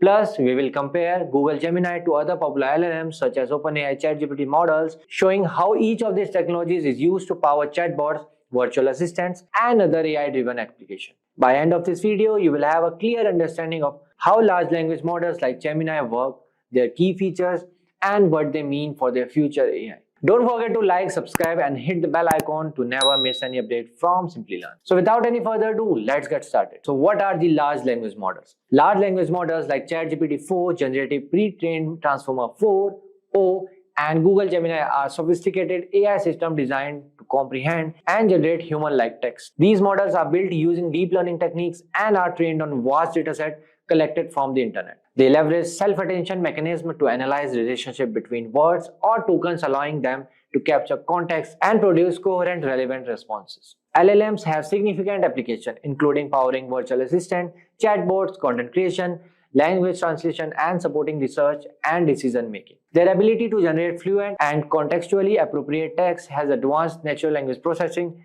and improved human-computer interaction. So now let's see what our large language model used for. Large language models are utilized in scenarios with limited or no domain-specific data available for training. These scenarios include both few-shot and zero-shot training approaches, which rely on the model's strong inductive bias and its capability to derive meaningful representation from a small amount of data or even no data at all. So now let's see how our large language model trained. Large language models typically undergo pre-training on a board, all-encompassing dataset that shares statistical similarities with the dataset specific to the target task. The objective of pre-training is to enable the model to acquire high-level features that can later be applied during the fine-tuning phase for specific tasks. So there are some training processes of LLM which involve several steps. The first one is text pre-processing. The textual data is transformed into a numerical representation that the LLM model can effectively process. This conversion may involve techniques like tokenization, encoding, and creating input sequences. The second one is random parameter initialization. The model's parameters are initialized randomly before the training process begins. The third one is input numerical data. The numerical representation of the text data is fed into the model of processing. The model's architecture, typically based on transformers, allows it to capture the contextual relationship between the words or tokens in the next. The fourth one is loss function calculation. A loss function calculation measures the discrepancy between the model's prediction and the actual next word or token in a sentence. The LLM model aims to minimize this loss during training. The fifth one is parameter optimization. The model's parameters are adjusted through optimization technique. This involves calculating gradient and updating the parameters accordingly, gradually improving the model's performance. The last one is iterative training. The training process is repeated over multiple iterations or epochs until the model's output achieve a satisfactory level of accuracy on that given task or dataset. By following this training process, large language models learn to capture linguistic patterns, understand context, and generate coherent responses, enabling them to excel at various language-related tasks. The next topic is, how do large language models work? So large language models leverage deep neural network to generate output based on patterns learned from the training data. Typically, a large language model adopts a transformer architecture which enables the model to identify relationship between words in a sentence irrespective of their position in the sequence. In contrast to RNNs that rely on recurrence to capture token relationship, transformer neural network employs self-attention as their primary mechanism. Self-attention calculates attention scores that determine the importance of each token with respect to the other token in the text sequence, facilitating the modeling of intricate relationships within the data. Next, let's see application of large language models. Large language models have a wide range of application across various domains. So here are some notable applications. The first one is natural language processing, NLP. Large language models are used to improve natural language understanding tasks such as sentiment analysis, named entity recognition, text classification, and language modeling. The second one is chatbot and virtual assistant. Large language models power conversational agents, chatbots, and virtual assistant, providing more interactive and human-like user interaction. The third one is machine translation. Large language models have been used for automatic language translation, enabling text translation between different languages with improved accuracy. The fourth one is sentiment analysis.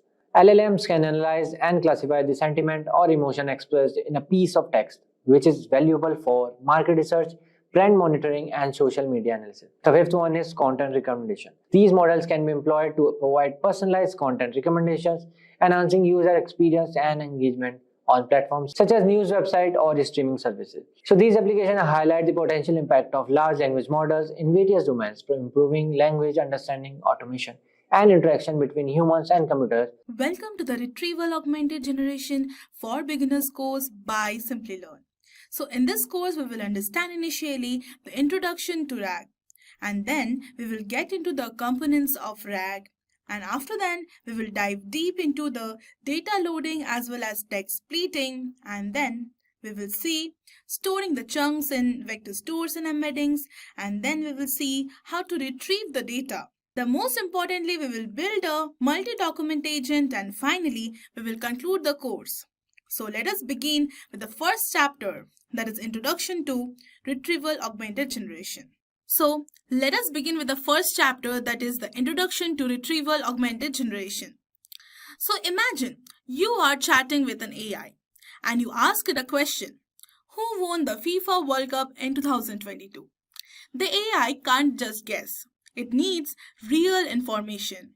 But most language models like the ChatGPT are only trained up to a certain point in time. So if something happened after their training, they wouldn't know about it. Then their RAG comes. The short for Retrieval Augmented Generation solves this problem. So let us now understand what is RAG. RAG is like giving your AI a powerful search engine buddy.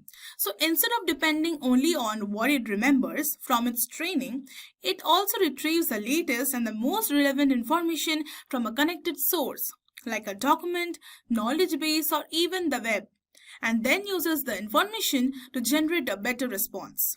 So, RAG is equal to retrieval, that is find information, plus generation, that is writing answers. Think of it as a student taking an open book test. First, they look up the question and then they explain it in their own words. So, the question arises, why does it even matter? So, here's the thing.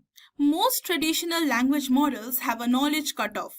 That means they don't know anything that happened after a specific date. So, RAG helps fix these problems. It improves accuracy by pooling the real information when needed. Then it provides the up-to-date responses, even if the AI was trained years ago. Then it reduces hallucination because it uses facts instead of making educated guesses. Then it makes AI more trustworthy in the critical tasks like the legal, healthcare, or even enterprise search. Now let us move and see what are its use cases. So RAG is super useful in many real-world situations, especially when accuracy and up-to-date knowledge are important. So here are a few examples. The first example we have is customer support bots. They can pull answers from the help docs, facts or internal knowledge bases to give the relevant and the accurate responses. Then we have enterprise search. So employees can ask questions and get answers from the company documents, manuals or the HR policies. Then we have healthcare. Doctors can ask about treatment guidelines and RAG pulls information from the recent medical research papers. Then we have legal. The law firms can use RAG to find and summarize the case laws from a massive legal document repository. Then we have education, and students can ask questions and then AI finds the best answer from the textbooks or notes. So now let's move on and see how does RAG work. So let's break it down into the simple steps. The first step is the user asks a question. Then you type something like, what are the side effects of aspirin? And then step 2 is retrieve. So instead of only relying on its memory, the AI first searches a connected database like medical documents, articles or PDFs. So this is done using something called a retriever model like the BM25 or dense vector search. Then we have the third step as augment. The most relevant documents or snippets are selected and combined with your question. And then we have our fourth step, that is generate. Now the language model like the GPT or the BERT takes this context and generates a final answer based on the real information it just retrieved. It's like asking a librarian a question and that is compared with AI. The librarian doesn't just answer from the memory. They first find the right book, that is the retriever here, and then read the right page, that is the augmentation, and then explain the answer to you in simple language, and that is generation. Then let's move on to the next chapter and see the core components of RAG pipeline. In this chapter, we will understand about the core components of the RAG pipeline. So to understand how retrieval augmented generation works, we first need to meet its core building blocks. The RAG pipeline is not a single model. It's a smart system made up of multiple documents, each playing a unique role. So here's a quick overview of the 6 major components. So what are the components of the RAG pipeline? The first component we have is query encoder. Then we have retriever. The third one is the knowledge base, also known as the document store. Then we have the re-ranker. The fifth one is the generator, that is a language model. And then finally we have the last one as feedback logo. Now let's break down each one to see what it does and how it helps the RAG system. The first we have query encoder. So what it does? The query encoder takes the user's question like what are the benefits of green tea, and it turns into a mathematical formula called a vector. So this makes the question searchable by the machines. Now, how it helps RAG? So without encoding, the system can't compare your question to the information in the knowledge base. The encoder makes sure that your query is in a format the retriever can understand and match with the relevant content. Then let's move on to the second one. We have retriever.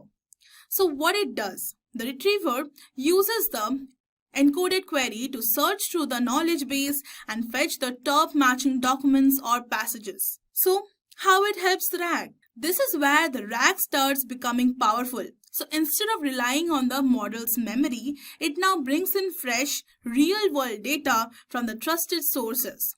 Now, this also boosts the accuracy and reduces hallucinations. Then let's move on to the third one. We have knowledge base, that is a document store.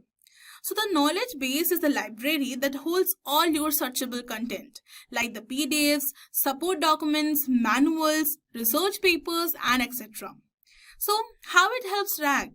This is where the truth lives. A well-structured, regularly updated knowledge base ensures your AI assistant can retrieve the current and reliable information. Then let's move on to the fourth one. We have re-rank. So after the retriever pulls the top end documents, the re-ranker re-evaluates and reorders them based on the relevance to the question. Then how it helps RAG. So sometimes the retriever brings okay results, but not in the best order. So the re-ranker acts as a quality checker, pushing the most useful documents to the top before the generator even sees them. Now let's move on to the next one. We have generator, that is the language model. So this is your AI's voice. The generator, like the GPT, takes the question plus top documents and crafts a human-like informative answer.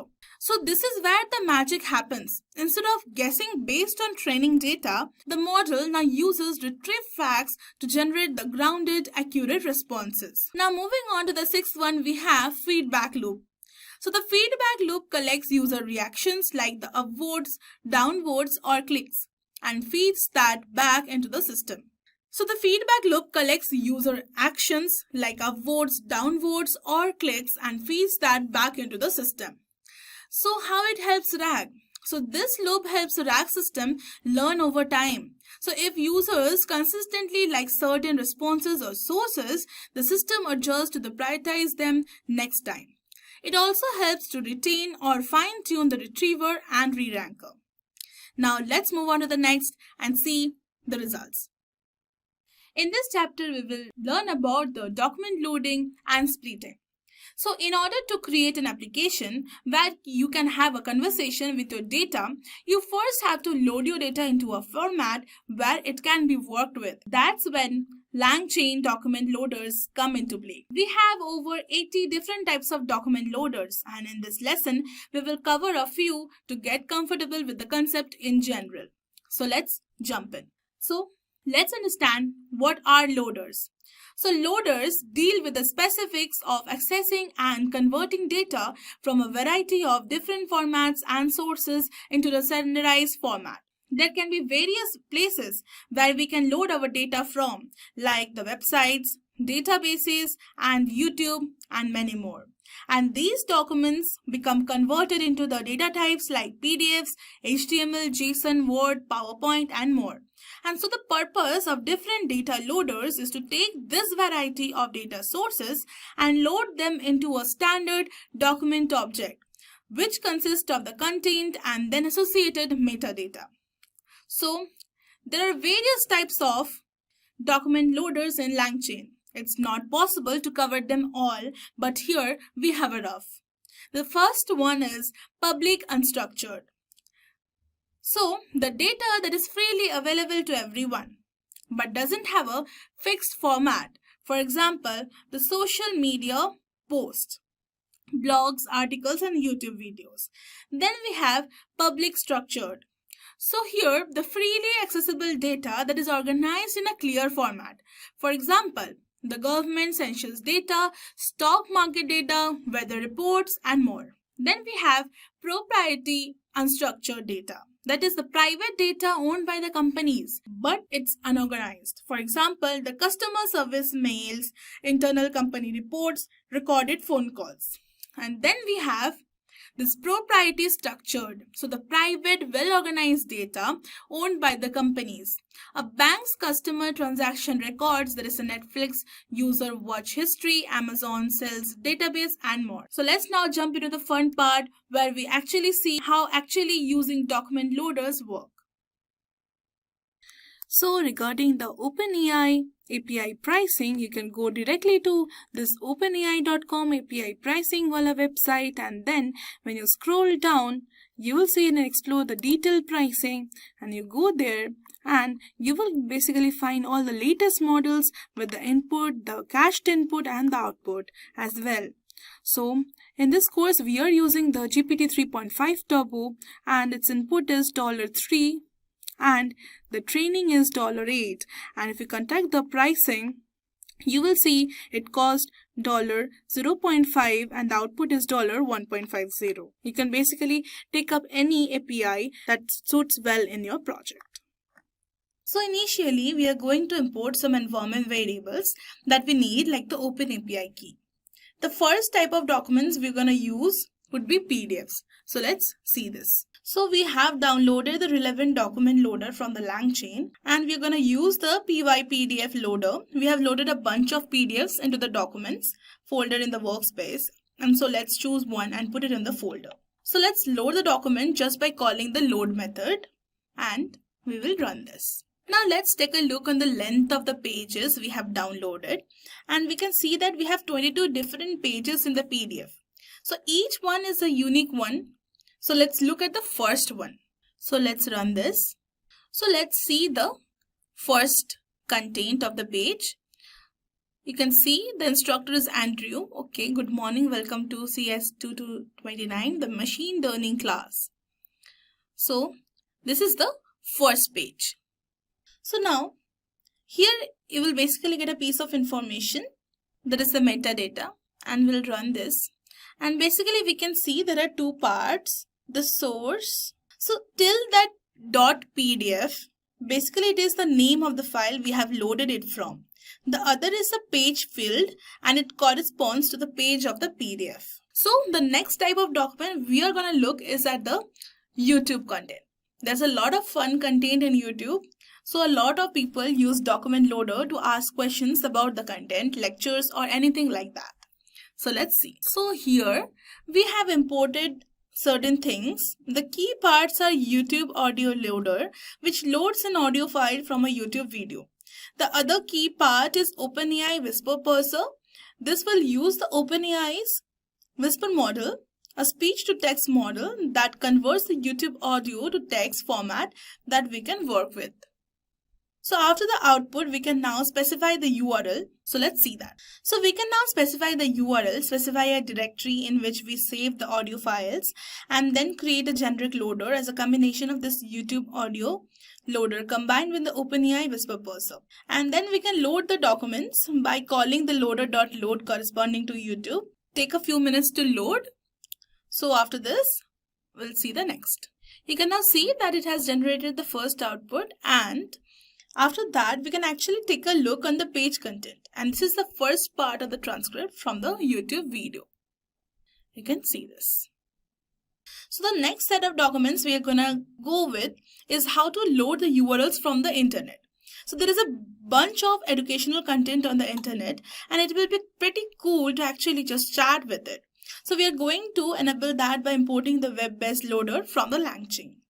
And here basically we can choose any URL. And here I have chosen one markdown file from the GitHub page and created a folder.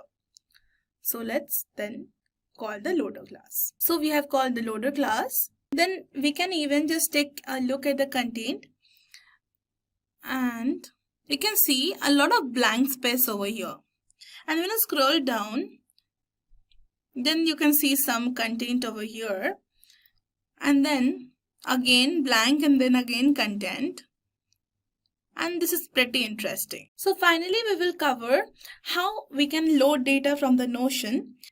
You have to follow certain steps from the Notion side to duplicate the page into your own Notion space and export them as markdown or CSV file. Then unzip it and save it as a folder that contains the markdown file for the Notion page. So then here we have a specific format, and we can use the Notion directory loader to load the data and get documents that we can work with. Now let's take a look at the first page of the content. And you can see this is a living document with everything we have learned working with people while running a startup. And of course, we continue to learn, therefore it's a document that. So it's basically the part. We can clearly see that it is a markdown handbook, that is a Blendis employee handbook. And I'm aware that a lot of people has worked with Notion and has a Notion's database. So it's a great opportunity to export that data and bring it here and start working with this. And then finally, we see the metadata over here, Blendis employee handbook. So now, after we have loaded the data successfully, we will now get into and see the splitting of the data. So here, we just went over on how to load the documents into a standard format. Now, we are going to talk about how to split them up in a standard format. So, it may sound easy, but there are a lot of subtitles over here. So document sleeting happens after you have loaded your data into the document format, but before it goes into the vector store, and this may appear really simple. You can basically skip the chunks according to the length of each character or something like that. For example, we have a sentence that the Honda Accord boasts an impressive 192 HP engine paired with a seamless 10-speed automatic transmission, delivering a smooth yet powerful ride that will leave a lasting impression. So we can split this document into two chunks. So the chunk 1 would be the Honda boosts, and then the chunk 2 will be the rest part. An impressive 192 HP engine paired with a seamless 10-speed automatic transmission, delivering a smooth yet powerful ride that will leave a lasting impression. And we are trying to answer one question, that is, what are the specifications of Honda? But here is the tricky part. None of the chunk alone can answer the question. So how you split one information, that is very important to get the relevant chunks of information. So the basis of all text splitters in Langchain involves splitting chunks in some chunk size with some chunk overlap also. So there are various types of splitters in Langchain. So the first one, we have the character text splitter. So it basically splits the text based on a specific character. For example, /n with a chunk size and overlap. And then we have markdown header text splitter. It splits markdown documents while preserving the headers and structures. And then we have the token text splitter. That is, it splits the text based on the token count, ensuring the compatibility with LLMs like GPT. And then we have the sentence transformers token text splitter. And it uses the sentence transformers to split the text intelligently based on the semantic meaning. And then we have recursive character text splitter, and it splits text hierarchically, first by large units and then by the smaller ones, that is the sentences and the words. Then we have language, that is used for the language aware text splitting based on the linguistic rules. And then we have NLTK text splitter. It utilizes the NLTK to split the text into meaningful sentence-based chunks. And then we have the Spacy text splitter. It uses the Spacy's NLP models to split the text while preserving the grammatical structure. Now let's see how to split the documents for real.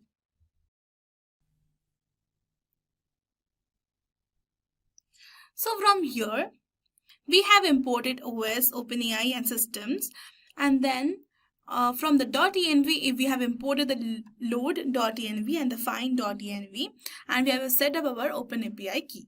And then we have imported the recursive character text splitter and the character text splitter from the Langchain text splitter. So we will run this. And over here, we are mentioning the chunk size to be 26 and the chunk overlap to be 4 beforehand. And over here, we are initializing the art splitter with the recursive character text splitter, and we are initializing the chunk size and the chunk overlap. Then we are again initializing the C splitter as the character text splitter, and chunk size to be the chunk size, and chunk overlap we have done before also. So we will run this, and here we have the first text, and we will pass this. Then we have this R splitter for splitting this text 1. So we'll see this. So you can basically see there is no difference. So for this, we have a different example, and we will pass this, and now we will see the result. And now you can see basically it has splitted the text, but the fact is we have a chunk overlap of 4, but it looks like 3. So let's see more examples. We are again passing this text number 3, and we will text split it with the use of art splitter, and you can basically see it has created ABCDEFGHIJKLM, LMNOPQRSTUVWX, the WXYZ. Now let's apply the C splitter on the same example, and you can basically see it has again joined the whole text. This is nice. So here in the C splitter, we are adding a separator to be as the inverted commas. So we can see we have already got the result before, but here it is just separated with the inverted commas for more understanding. Here now it is the best time to actually pause and try out your own examples like this. But then we have a different example, and this time we have a paragraph. And let's now see the length of the text. It's 496 words. So we will now see the C splitter and the R splitter once again, and we will initialize it. This time we have the chunk size is equal to 450 and chunk overlap we don't have any, and we have a separator for the C splitter as the inverted commas. And in the R splitter we have chunk size as the same, no overlaps, and the separator should be a new line, two new lines, or a new line or a double inverted commas and everything. So let's just pass this. Now it's time to actually apply the C splitter over the some text we have generated. So you can basically see it is separated with the inverted commas. And here now in the R splitter, we will then apply it over the same text, and you can basically see the double inverted commas. So here what we have done is we have reduced the chunk size and we have added period to the separators. So let's now see. Now we can basically see the difference. And let's now see we have made a difference of, we have added this operators. And let's now see the difference. We have now loaded one PDF from the machine learning lecture 1, and we have called the loader class from pages. So here we are importing the character text splitter from the Langchain text splitter, and we have a separator of /n, and then we have a chunk size of 1000 and chunk overlap of 150. So let's run this, and then we can basically call the text splitter.split documents pages, and we will run this. Let's now see the length of the document, that is 77. And then we have a length of the pages, that is 22. And now we are importing the Notion directory loader, and then we are passing one Notion database, and then we'll load this. And then we are using this text splitter in the Notion database, and let's see the Notion DB length. And you can see it is 52. And then basically you can see the length of the documents, and then we'll see it is 353. Now basically we can actually split on the basis of token count explicitly only if we want. So let's now see that. So we are importing the token text splitter from the Langchain. Here now we are actually keeping the chunk size to be 1 and the chunk overlap to be 0, and we are passing it under the token text splitter. So here we again came with a one text, and it doesn't make any sense, but it's okay. And then we are going to pass this text 1 through this text splitter.split, and we'll run this. And then you can basically see it has splitted the whole text, and it has also separated with the inverted commas. And then we are applying this to the pages, and let's now see the first document. And then you can basically see it is filled with page content, metadata that is containing the source, the lectures, the page we have. This is basically the field as I have already discussed. And then let's move on. And lastly, for the token wise splitting, let's see the metadata of the page. And you can see it is the machine learning lecture 1 PDF, page and fidelity. Now let's see the context aware splitting. So here we have imported the Notion directory loader, and we have imported the markdown header text splitter. So here we have one markdown document, and let's run this. And then basically we have these headers to split. That is first hash, and then we have header 1, double hash we have header 2, and triple hash we have header 3. And here now we have this markdown splitter, and we can basically see we have MD header splits equal to markdown splitter dot split text markdown documents. And then now let's see the MD header splits 0 that refers to the first document. And now you can basically see, hi, this is Jim, this is Joe, metadata header, title, header 2, chapter 1. And let's now see the second one we have. And this is Lance, chapter 1, header 3 section. Let's now see this on the new Notion database. Here basically we have this headers to split, header 1 and header 2. Then similarly we have this markdown header text splitter, and we are using those headers to split on headers to split on. This is basically we are initializing it. So let's run this, and let's now pass this first text and a markdown splitter split text, and let's see. And let's now see the first document. And this is basically what we can see. Now guys, let's move on to the next chapter. So in this chapter, we will talk about the storing, the chunks, and vector stores and embeddings. So imagine you are reading a 200-page book and you want to remember the most important ideas. So instead of just memorizing every word, you highlight the key sentences and write them on the sticky notes. So these sticky notes are your chunks. So in the world of AI and large language models, especially in the retrieval augmented generation systems, we do something similar. We split the large documents into the small meaningful chunks or text. So this helps the model retrieve only the parts it needs to instead of reading the whole thing again and again. Now let us see why storing in chunks is important. So you might ask, why can't we just store the full document? And that is a valid question.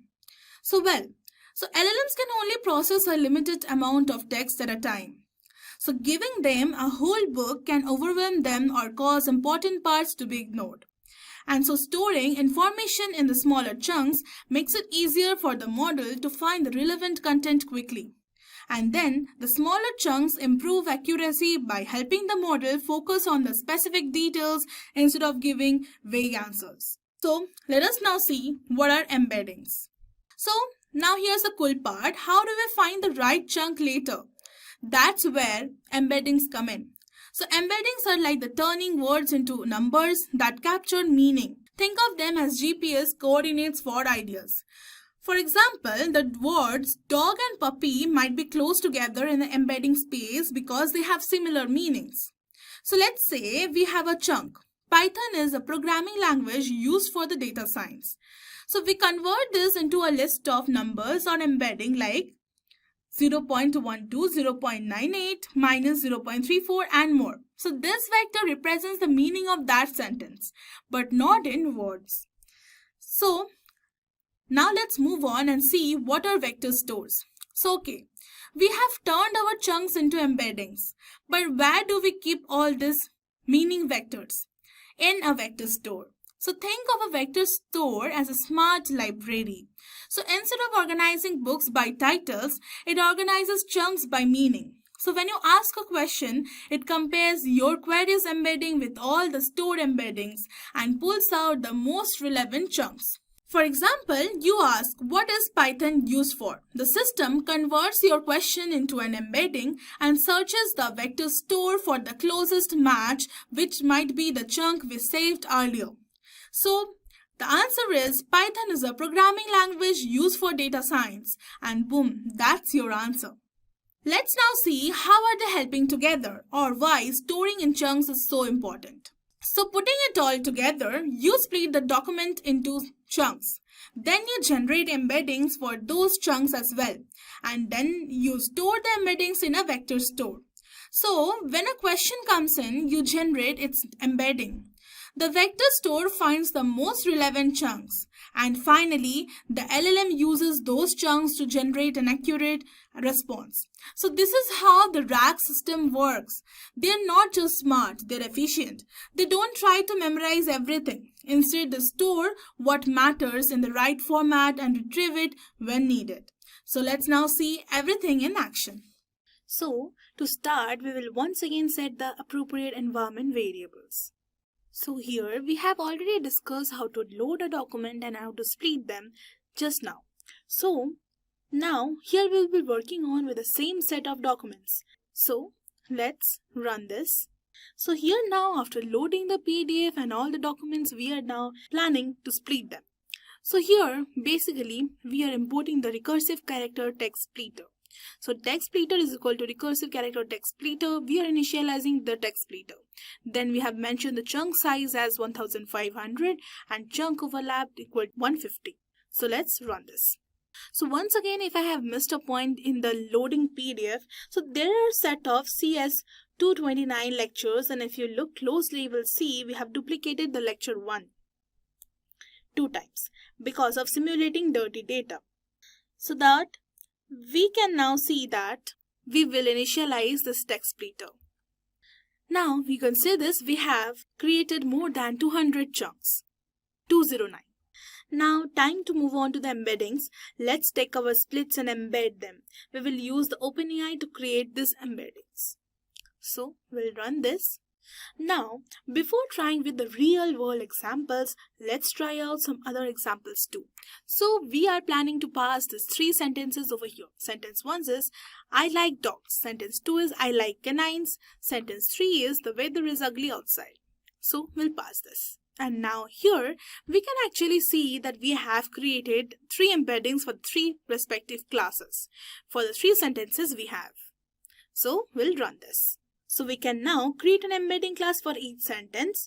So we can import the NumPy to import them. We'll expect the first 2 sentences will be very similar. So we'll check that. And now we will be using this dot product to compare them.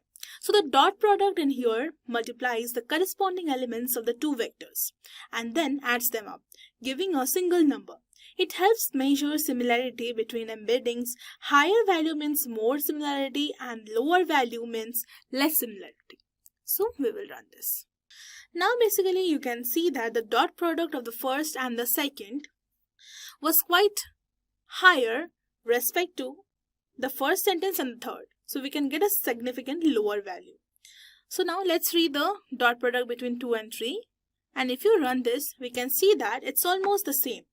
Now I will suggest you to pause the video and try out a few different examples and their dot products. So let's move on to the real world examples. It's time to create embeddings for all the chunks of the PDFs and store them in a vector store. So the vector store we will use here is Chroma. So let's import that first. So here we are importing Chroma database and we are importing Chroma from the Langchain vector stores. And before we run this, Langchain has integration with lots of vector stores. We are using Chroma here because it's lightweight and in memory, which makes it very easy to get up and start with. There are other vector stores that offer the hosted solutions which can be useful when you are trying to persist large documents of data or persist it in the cloud storage somewhere.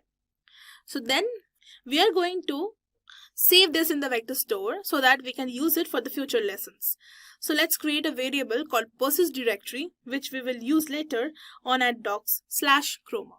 So here let's also make sure that nothing is there already. So here basically we have created the vector store. So we'll call the Chroma from documents, then passing on the splits that we created earlier.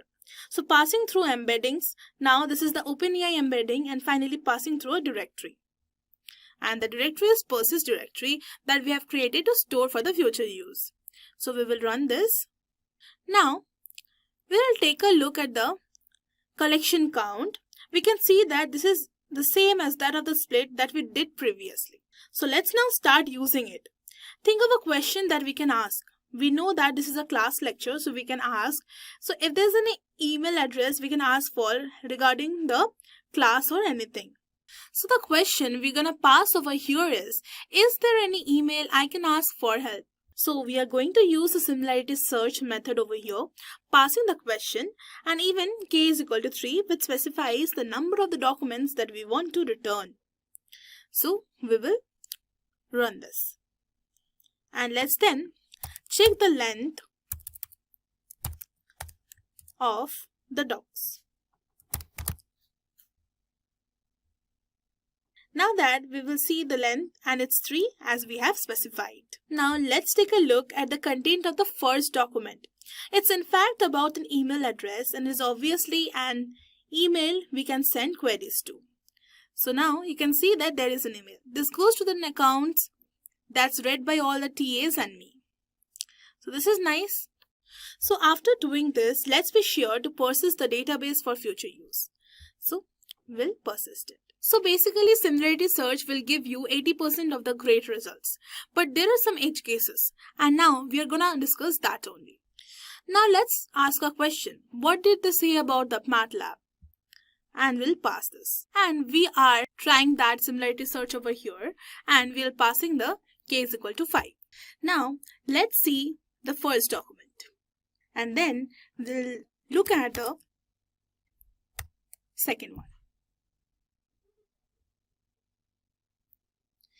And notice that we are getting duplicate chunks. So because of the duplicate machine learning lecture 1 PDF in the index, semantic search fetches all the similar documents, but does not enforce diversity. So docs 0 and docs 1 are identical. We can see a new ferial mode now. Let's pass one question. What did they say about the regression in the third lecture? So we'll pass this. We can check this because we have information about metadata about what lectures they came from. So we are using the similarity search, passing through this vector DB, and we are keeping the case values equal to 5. So let's loop over this document and print the metadata. So we can see a combination of results, some from the lecture 3 and some from 2 and 1.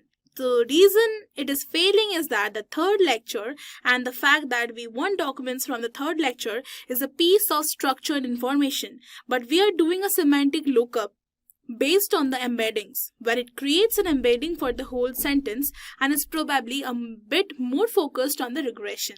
So let's now look at the fifth document. The one that comes from the first lecture, it does refer to the regression. So if it is picking up on that, but not on the fact that it's supposed to be querying documents only related to the third document, because again it is a piece of structured document. So it is a good time to pause and truly figuring out some more questions and try changing the value of k. So in this lecture we have seen the basics of semantic search and also the failure modes. Let's move forward in the next part and try to address those failures and retrieval too.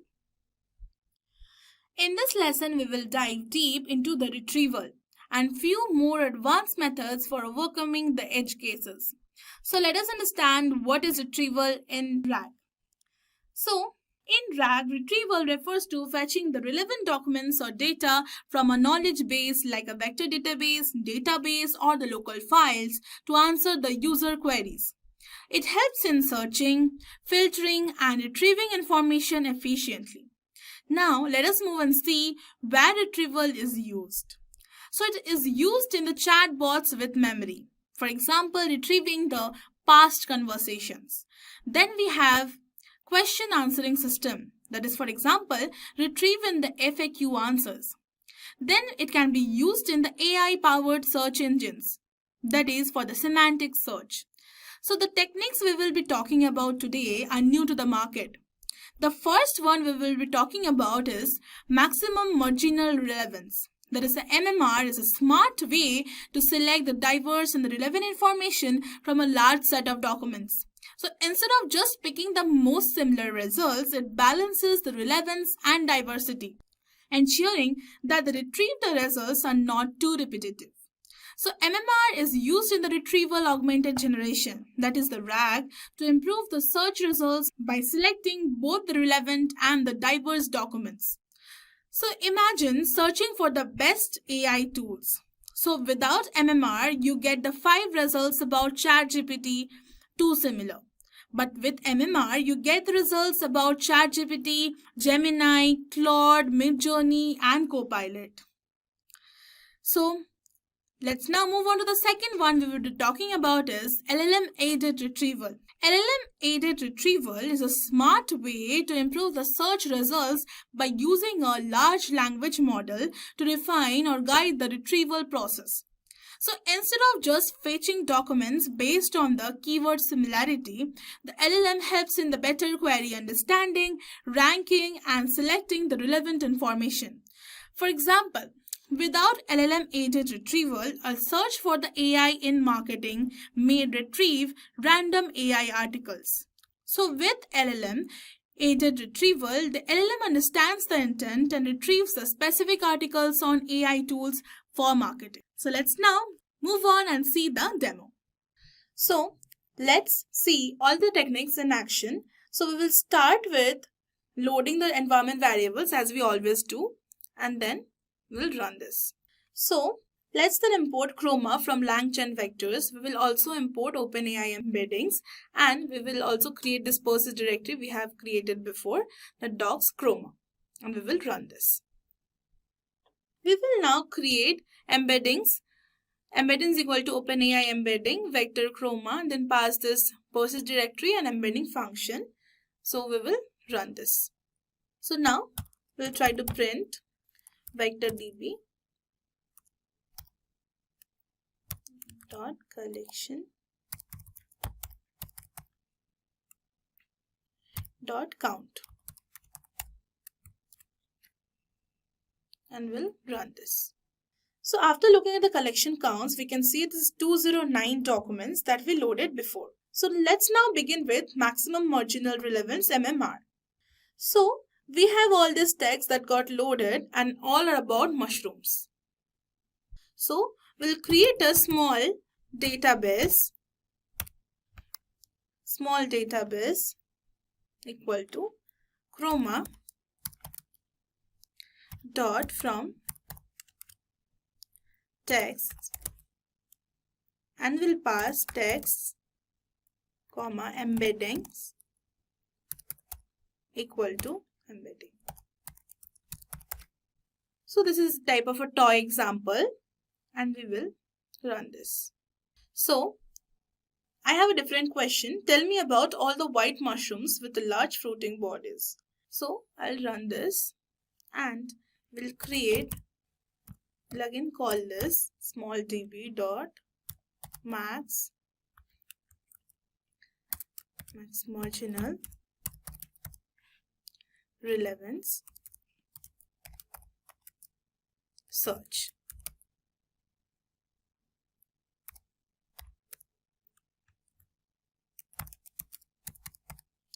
We will pass the question, then k is equal to 2, fetch. Make sure you give the correct code, and we'll run this. So here, if you see, we have still k value as 2, but fetch k is equal to 3 to fetch all the 3 documents originally. So now let's go back to our question, a previous lesson where we asked about MATLAB. So the question is, what did they say about MATLAB? And we have the vector similarity search over here, and the k value is 3. So now we'll basically compare docs ss 0 dot page content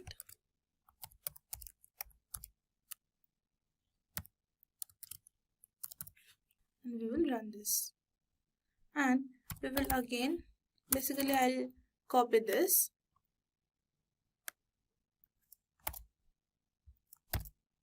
and I will change 2 to 1. Now we can actually see that both are the same. Now we will use MMR to actually find out the difference.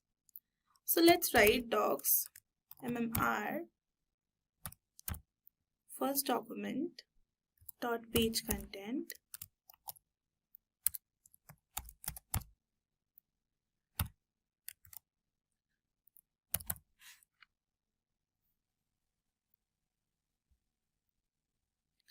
and we will copy this, paste it here, and we'll make it as 1. Now the second one is different. It's getting some diversity in the environment. Let's now move on to the next part. We have a different question again, and we'll try to run this. So we are here again using the vector DB similarity search, and if you see, it is the third lecture over here. So we'll try to run this. Now if you see this, that you will understand that it got retrieved, that is exactly like the initial. So now we are going to use self-query retriever. So I'm importing OpenAPI and self-query retriever and attribute info. Let's run this. So here again we are specifying the metadata attributes like the name, the description and the type, and if you see the difference, the page from the lecture and here in the description it is the lecture, the chunk is from should be one of the documents from this. So let's run this. We will now specify it more and use LLM as OpenAPI model, and we will give retriever as self-query retriever from LLM and vector DB and everything, and we will also here verbose is equal to true. So we will run this. So here we are basically retrieving the relevant documents and passing the question, and it is okay, and we'll print the metadata. This can be ignored and you can actually find out the metadata. So there are some additional tricks over here for compression. That is another approach for improving the quality of the retrieved documents is compression. So information most relevant to a query may be buried in a document with a lot of irrelevant text as well. So passing that full document through your application can lead to more expensive LLM calls and poorer responses. So contextual compression is meant to fix this. So I'll import contextual compression retriever and we'll run this. Here we are passing this pretty print documents through the documents, and we are even giving all the specifications of the double new line, page content and everything, and we will run this. So here we will wrap our vectors stored. So we'll run this. We can now create a compressor with the LLM chain extractor as well. So we'll run this. We can now create the contextual repression retriever and then the best retriever from the vector store.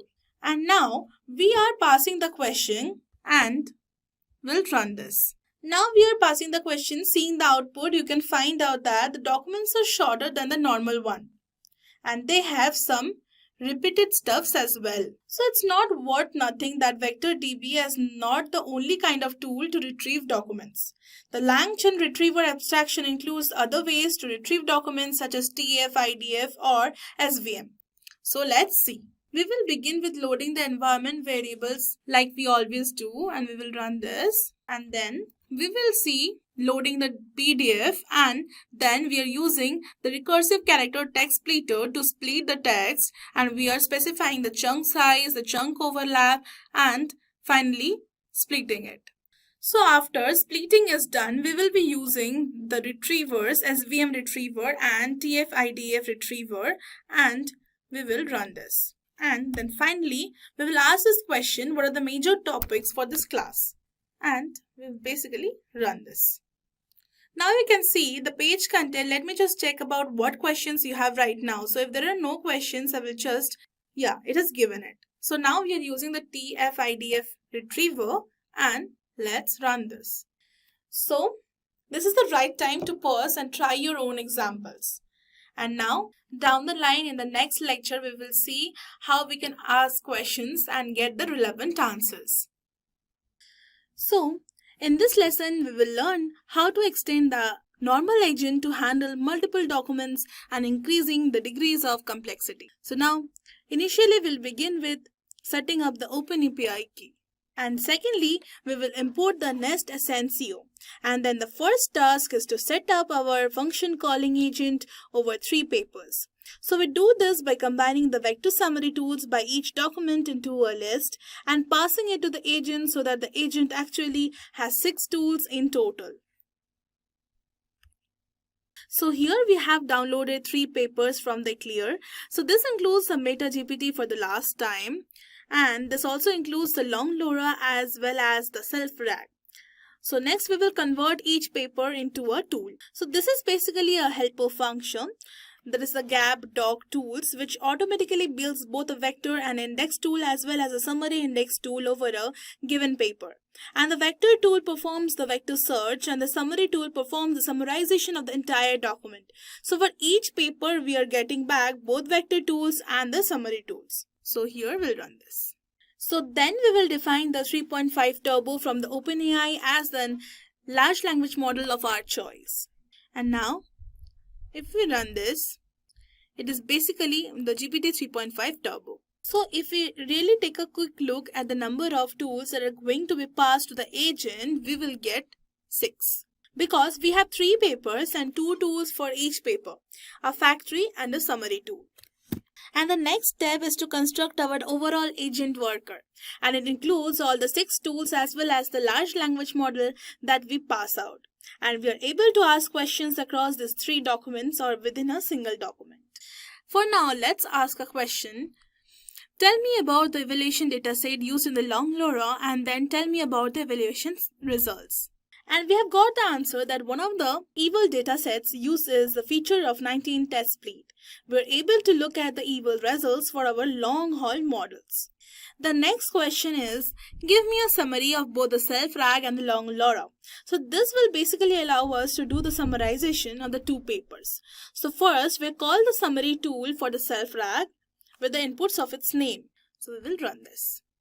And you can basically see added user memory. You can basically see added user message to the memory. Then we have the calling function. Then we have the output. Then again we are calling function, and then we have the output. And this code defines the tool list, URLs and the papers. So the URLs list contains 11 links to research papers in the PDF format from the Open Review website, while the papers list consists of the corresponding file names that likely represent the downloaded versions of these papers. So here each URL in the URLs list maps to a specific file name in the papers list, suggesting that these names might be used to save the downloaded files. So this setup can be useful for automating the downloading process, keeping track of the files, or referencing papers by their assigned names.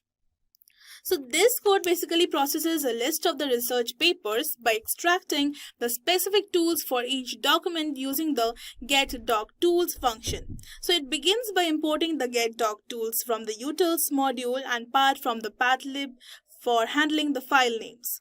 An empty dictionary paper to tools dictionary is initialized to store the mapping of each paper to its respective tools. The code then iterates through the papers list, printing a message to indicate which paper is being processed. For each paper, it calls the getDocTools, passing the paper's file name and its same file name without the .pdf function. So this function returns the 2 tools, that is the vector tool likely for converting the text into embeddings for the NLP task, and summary tool which might generate the summaries of the paper. So these tools are then stored in the dictionary with the paper file name as the key and the tools as the value. So this setup enables efficient document processing, allowing for easy access to vectorized representations and summaries for the research paper. Now basically you can see the output.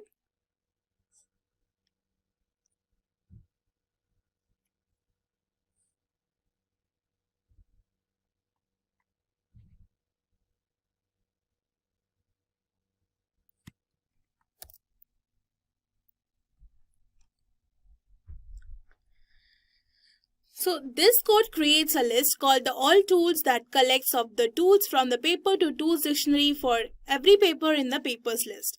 So it uses a nested list comprehension, which means it goes through each paper in the papers, retrieves its associated tools, a list of the 2 tools stored in the paper to tools dictionary, and adds each tool to all the tools. So as a result, all the tools become a single list containing all the vector and the summary tools for every paper, rather than keeping them grouped by paper. So this approach makes it easy to access and process all tools together instead of dealing with them paper by paper. So here this code creates an object-based index and retriever for the tools stored in all the tools using the vector stored index from the Lama index.core library. So the object index from the objects function takes all the tools and organizes them into a searchable index.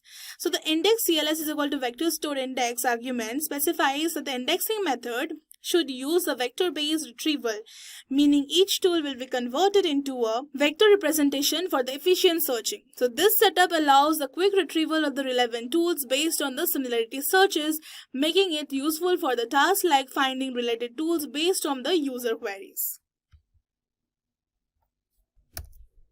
Now this code object retriever is equal to object index dot as retriever is creating a retriever object from the object index, which likely represents as index collection of data such as documents or embeddings. The asRetriever method converts this index into a retriever, following it to fetch the relevant results based on the similarity.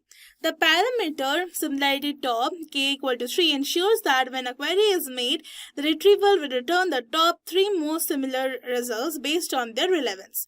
So this is useful in applications like search engines, chatbots, or recommendation systems where retrieving the most relevant information is important.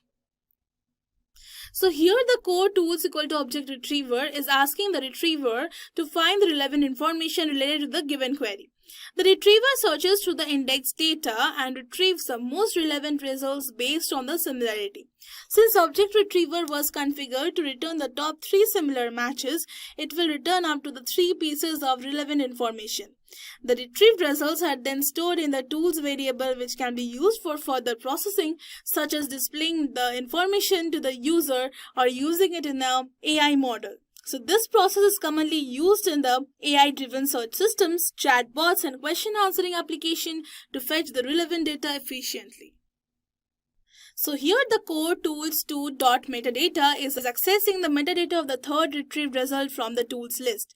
Since the tool stores the results returned by the object retriever .retrieve, each item in the tool contains both the retrieved content and the additional metadata.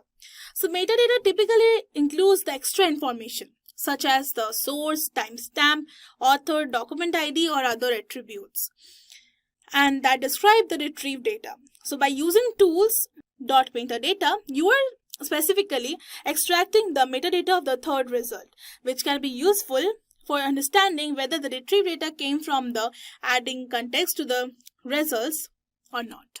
So the given code over here is setting up an AI-powered agent that can answer questions based on the retrieved information from a collection of papers. So first it imports the function calling agent worker and the agent runner from the Lama index code.agent. Then it creates an agent worker using the function calling agent worker, which takes the object retriever as the tool for retrieving the relevant information and LLM to process and generate responses. So the system prompt ensures that the agent always relies on the retrieved data instead of the prior knowledge. So finally, agent is equal to agent runner wraps the worker inside the agent runner, making it easier to manage and execute the agent's task.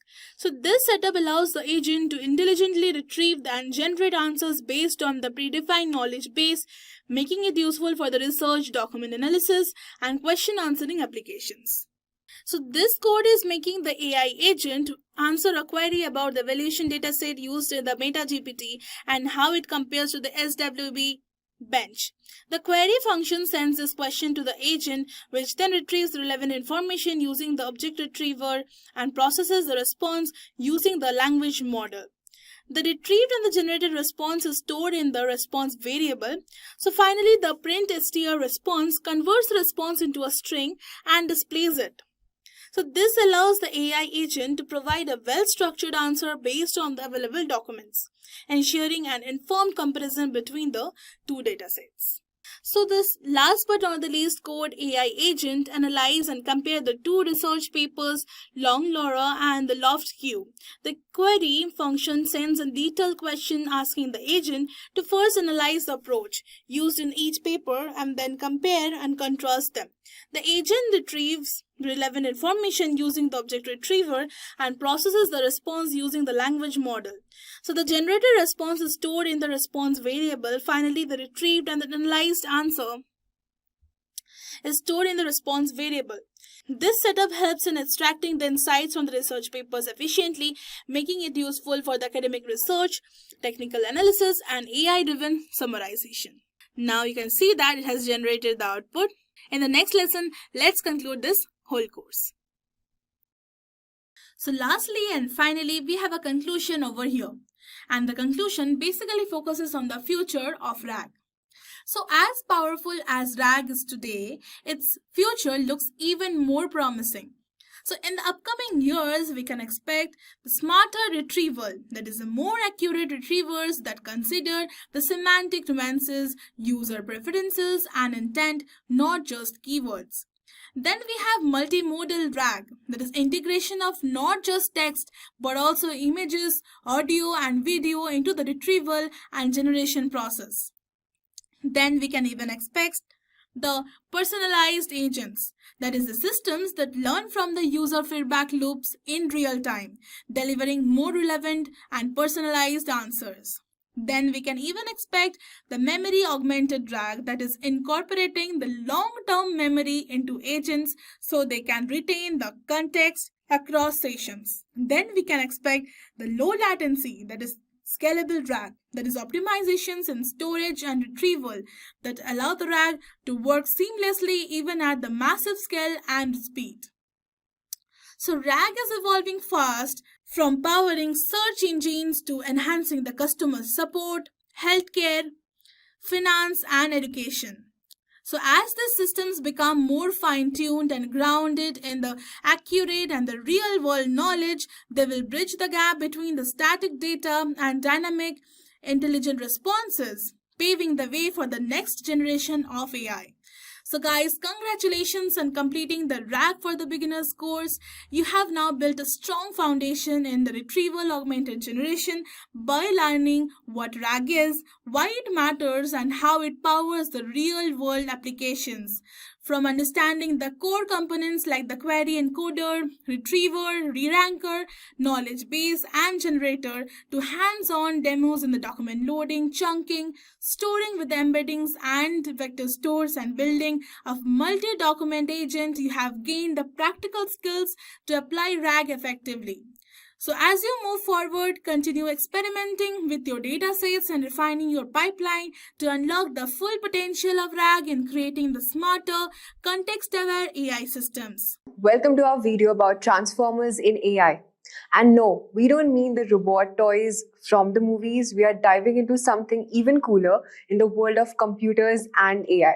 Have you ever wondered how your phone knows what word you might type next, or how Google Translate works so well? That's where transformers come in. They are like super smart computer brains that can understand and create human-like text. Here's a fun example. I asked a transformer to tell me a joke and it said, "Why did the computer go to the art school?" Because it wanted to improve its draw speed. Okay, that's a bit cheesy, but it shows how these computer programs can come up with new ideas on their own. Transformers are changing how we use technology every day. They help us with things like translating languages, summarizing long articles, writing emails and stories, and even playing games like chess. In this video, we will explore how transformers work, why they are so special, and what cool things they might do in the future. So let's talk about what exactly are transformers. Transformers are an artificial intelligence model used to process and generate natural languages. They can read and understand huge amount of text and then use that knowledge to answer questions, translate languages, summarize information, and even create stories or write code. The magic behind transformers is their ability to focus on different text paths with attention mechanisms. This means that they can understand context better than older models, making their outputs more accurate and natural sounding. The basic structure of a transformer includes two main parts, the encoder and the decoder. Think of the encoder as a translator that understands and processes the input, and the decoder as the one that takes the processed information and turns it into the output. For example, if we are translating a sentence from English to French, the encoder reads the English sentence and converts it into a form that AI can understand. The decoder then takes this form and generates the French sentence. A great example of a transformer in action is ChatGPT. ChatGPT uses transformers to understand and generate human-like text. When you ask a question, it processes your input with its encoder and generates a response with its decoder. This lets it have conversations, write essays, and even tell jokes. For instance, if you ask ChatGPT, "What's the weather like today?" it uses its transformer model to understand your question and respond it with "It's sunny, with a chance of rain in the afternoon." This ability to understand and generate text makes transformers incredibly powerful. So let's talk about how transformers work. Transformers are especially good at sequence-to-sequence learning tasks, like translating a sentence from one language to another. Here's how they work. First, there's the attention mechanism. This allows the transformer to focus on different parts of input data. For example, if it's translating the sentence, "the cat sat on the mat," it can pay attention to each word's context to understand the meaning better. So it knows cat is related to sat and mat, helping it produce an accurate translation in another language. Transformers also use something called positional encoding. Since they process all words at once, they need a way to understand the order of the words. Positional encoding adds information about the position of each word to the input, helping the transformers understand the sequence. Another key feature is like parallel processing. Unlike older models like Recurrent Neural Network, which is RNNs, the process text words by word. Transformers can process the entire sentence at once. This makes them much faster and more efficient. Let's compare transformers with recurrent neural networks. But first, let's understand what are RNNs. So RNNs is a type of neural network designed to handle sequential data. They process data one step at a time, maintaining a memory of previous steps. This makes them good for tasks where order matters, like speech recognition or time series prediction. However, RNNs have a problem called the vanishing gradient, which means that they can forget information from earlier in the sequence. Imagine trying to understand the sentence, "Alice went to the park and then to the store." And RNN might struggle to remember Alice by the time it gets to the store, but a transformer can easily keep track of Alice throughout the sentence. So why are transformers better? Unlike RNNs, transformers process the entire sentence at once, keeping the context intact. This solves the vanishing gradient problem and makes transformers faster and more accurate to tasks like language translation and text generation. So let's talk about the applications of transformers. At first, we have language translation. They are used by services like Google Translate to convert text from one language to another. For example, translating "hello, how are you" to Spanish as "hola." Then we have document summarization. They can take long articles and summarize them into shorter, more concise versions. For instance, summarizing a 10-page report into a few key points, making it easier to understand the main ideas without reading the whole document. Then we have content generation. Transformers can write articles, stories, and even code. They can create new content based on what they have learned. For example, you could ask a transformer to write a short story about a space adventure, and then it would come up with a unique narrative. Then we have game playing. Transformers can learn and play complex games like chess, making strategic decisions just like a human player. They analyze the entire board and make moves considering all possible outcomes. Let's talk about image processing. They are used in tasks like image classification and object detection, helping computers understand visual data. For example, identifying objects in a photo, like recognizing a cat, tree, or a car. Now let's understand the training process. The training transformers involves two main steps. Semi-supervised learning. They can learn from both labeled data where the answer is known and unlabeled data where the answer is not provided. This makes them very versatile. For example, a transformer could be trained on a mix of articles with and without summaries to learn how to summarize text effectively. Pre-training and fine-tuning. Transformers are pre-trained on a large data set to learn general patterns. Then they are fine-tuned with specific tasks, making them highly versatile. For instance, a transformer might be pre-trained on a large collection of books to understand language and then fine-tuned to generate marketing copy for a specific brand. The future potential of transformers is huge. Researchers are continuously improving them, making them even more powerful. We can expect more advanced applications in areas like healthcare, finance, and more sophisticated AI systems that interact with humans in more natural ways. Imagine having an AI that can provide personalized medical advice or one that can help you write a novel. In conclusion, we can say that transformers are a revolutionary architecture in AI. They offer speed, efficiency, and versatility, changing how we interact with the technology. The future looks bright for transformers, and we can't wait to see what they'll do next. We will discuss about booming topic of this era, multimodal AI. Let's understand with an example. Imagine you are showing a friend your vacation photos. You might describe the sight you saw, the sounds you heard, and even your emotions. This is how humans naturally understand the world, by combining information from different sources. Multimodal AI aims to do the same thing. Let's break the modal AI first. Multimodal refers to two different ways of communicating.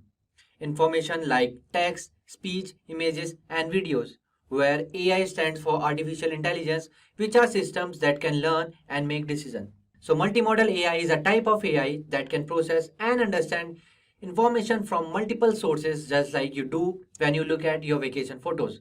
Now that we have understood what is multimodal AI, let's now go a bit further. It is obvious that multimodal AI is not the only AI out there. But what is big deal about multimodal AI that everyone is talking about? That is what we will discuss in this segment. So now let's understand the difference between multimodal AI and the generative AI. While both multimodal AI and generative AI are exciting advancement in AI, they differ in their approach to data and functionality. So generative AI focus creates new data similar to the data it's trained on. And in multimodal AI, focus is to understand and processes information from multiple sources, that is text, speech, images, and videos. Data types of generative AI are primarily works with a single data type like text, writing poems or images, that is generating realistic portraits. Whereas in multimodal AI, data types works with diverse data types, enabling a more comprehensive understanding of the world. The third one is examples like chatbots, text generation models, image editing tools. Whereas multimodal AI example covers virtual assistants, medical diagnosis system, and autonomous vehicles. Strengths are can produce creative and innovative content, automate repetitive tasks, and personalize your experience. Whereas in multimodal AI, strengths are provides a more human-like understanding of the world and improve accuracy. In essence, generative AI excels at creating new data, while multimodal AI excels at understanding and utilizing existing data from diverse sources. They can be complementary with generative models being used to create new data for multimodal AI systems to learn more from and improve their understanding to the world. Next, let's understand what are the benefits of multimodal AI. The benefits of multimodal AI is that it offers developers and users an AI with more advanced reasoning, problem solving, and generation capabilities. These advancements offers endless possibilities for how next generation application can change the way we work and live. For developers looking to start building, Vortex AI Gemini API offers features such as enterprise security, data residency, performance, and technical support. If your existing Google Cloud customers can start prompting with Gemini AI in Vortex AI right now. Next, let's see what are the multimodal AI big challenges. Multimodal AI is powerful but faces hurdles. The first one is data overload. Managing and storing massive, diverse data is expensive and complex. The second one is meaning mystery. Teaching AI to understand subtle difference in between meaning like sarcasm is tricky. The third one is data alignment. Ensuring data points from different sources staying in tune is challenging. The fourth one is data scarcity. Limited and potentially biased datasets hinder effective training. The fifth one is missing data blues. What happens when data is missing, like distorted audio? The last one is black box blues. Understanding how AI makes decisions can be difficult. So these challenges must be addressed to unlock the full potential of model AI. Next, let's see what is the future of multimodal AI and why is it important. Multimodal AI and multimodals are represent a leap forward in how developers build and expand the functionality of AI in the next generation of application. For example, Gemini can understand, explain, and generate high quality code in the world's most popular programming languages like Python, Java, C++, and Go, freeing developers to work on building more featured filled applications. Multimodal's AI potential also bring the world closer to AI that's less like smart software and more like an expert helper or assistant. Have you ever wondered how AI models can understand and process multiple types of inputs, like text, images, and audio simultaneously? Hello, everyone.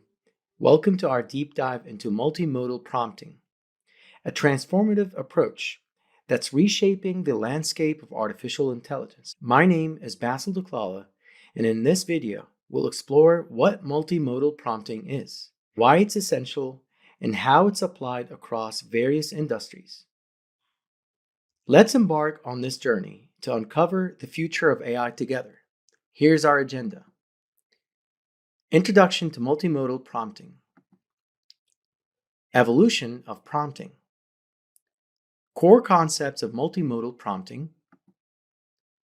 Tools and platforms that support multimodal prompting. Use cases and applications. Getting started with multimodal tools. And then we'll take a look into simple multimodal prompts in action. And we'll have a deep dive or step-by-step prompt building. Last but not least, we'll look into experimenting with different use cases. You might be wondering, what is multimodal prompting? Multimodal prompting is a technique that allows AI models to interpret and respond to input from more than one modality, like combining text, images, audio, or video. Instead of just reading text, the model can basically analyze visuals, sounds, or other forms of data to generate richer, more context-aware responses. It basically mimics how humans process information. Now, why it matters and where is it used? Multimodal prompting matters because the real world isn't just text-based. We live in a sensory-rich environment, and multimodal AI helps machines understand that. It's used in applications like image captioning, video analysis, interactive chatbots with visual context, and even healthcare diagnostics where images and notes are combined. In addition, multimodal prompting is very useful for content creation and recommendation. Let's talk about the evolution of prompting. Let's learn about the evolution of prompting, from text-only models to multimodal models. Prompting has evolved from simple text inputs to complex multimodal interactions. Today's models can understand and respond to combinations of text, images, audio, and more for deeper context. Prompting began with text-only models like GPT-2, which responded solely to written input. They basically leveraged NLP, which stands for Natural Language Processing. Over time, models evolved to process images, audio, and even video, giving rise to truly multimodal systems that can interpret and connect across different types of information. How models understand and process multiple input types. Modern multimodal models have specialized architectures, such as vision transformers, multimodal neural networks to process different inputs. They are also trained on paired data, like images with captions or videos with transcripts. These models learn how different modalities relate to each other, enabling them to take in multiple types of inputs and generate informed outputs that bridge those sensory channels. Cross-model attention helps models link relevant features across inputs, enhancing context and accuracy. At the core, these models use shared embedding spaces to map inputs like text and images into a common understanding. For example, a picture of a dog and the word dog are brought close together in this space, allowing the model to reason across formats in a unified way. Let's talk about core concepts of multimodal prompting. Modalities are different types of information we can give to AI, like text, pictures, sound, or video.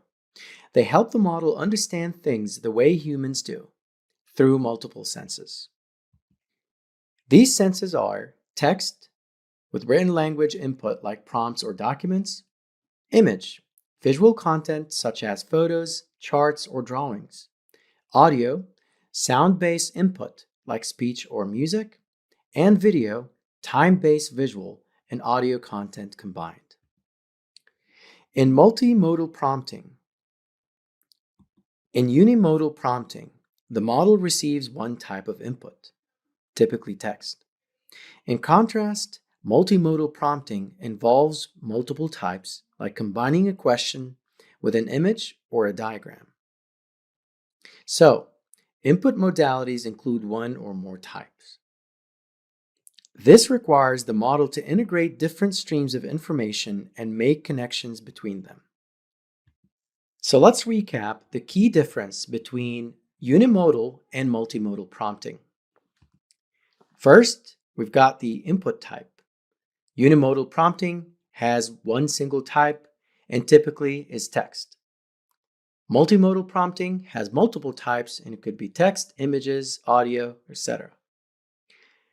Second, context depth. Unimodal prompting is limited to one form of input. On the other hand, multimodal prompting is richer in context and has combined inputs. 3. Use cases. Unimodal prompting can only be used on text-based tasks, such as writing. Multimodal prompting can be used in multiple tasks and complex ones, like image analysis, and speech to text. 4. Understanding. Unimodal prompting is linear and it's language focused. Multimodal prompting, on the other hand, is cross-modal and human-like. Despite its potential, multimodal prompting comes with challenges. Models can misalign inputs, generate hallucinations, or be biased towards dominant modalities. Input format issues from the model misinterpreting poorly formatted inputs. 2. Limited modal support. Not all models handle every modality. 3. Ambiguity inputs. Unclear inputs can lead to inaccurate responses. 4. High computational load. Multiple modalities require more resources. There's also a lack of standard benchmarks, and combining training data from different formats can be resource intensive. Let's discuss tools and platforms that support multimodal prompting. First, we've got one of the most popular generative AI tools, ChatGPT. Specifically, ChatGPT with Vision. This version of ChatGPT can understand and analyze both text and images. It's useful for tasks like generating captions or answering questions about visual content. If you're not familiar with ChatGPT, it's basically an AI chatbot based on OpenAI's GPT, which stands for Generative Pre-trained Transformer Models. It can understand and generate human-like text for tasks like writing, coding, summarizing, tutoring, and casual conversations. And now it has multimodal capability. It's widely used in education, business, and creative work. ChatGPT can handle multiple multimodal inputs by combining image recognition with text generation, allowing users to ask questions or generate text based on images. It processes the image and merges it with text for a complete response. The second next popular tool is Gemini by Google. Gemini is Google's family of advanced AI models designed to rival GPT. It's multimodal, meaning it can handle text, images, code, and other inputs. Gemini powers tools like Bard and Google Workspace AI, aiming to provide accurate, integrated assistance across Google's ecosystem. It helps with complex interactions like visual-based search and multimodal content generation. It's designed for broader, context-aware AI applications. It handles multimodal inputs very quickly and uses advanced fusion models to integrate text, image, and video inputs, understanding relationships between them for more context-aware responses and generation. Next, Claude is a conventional AI developed by Anthropic, focused on safety, helpfulness, and transparency.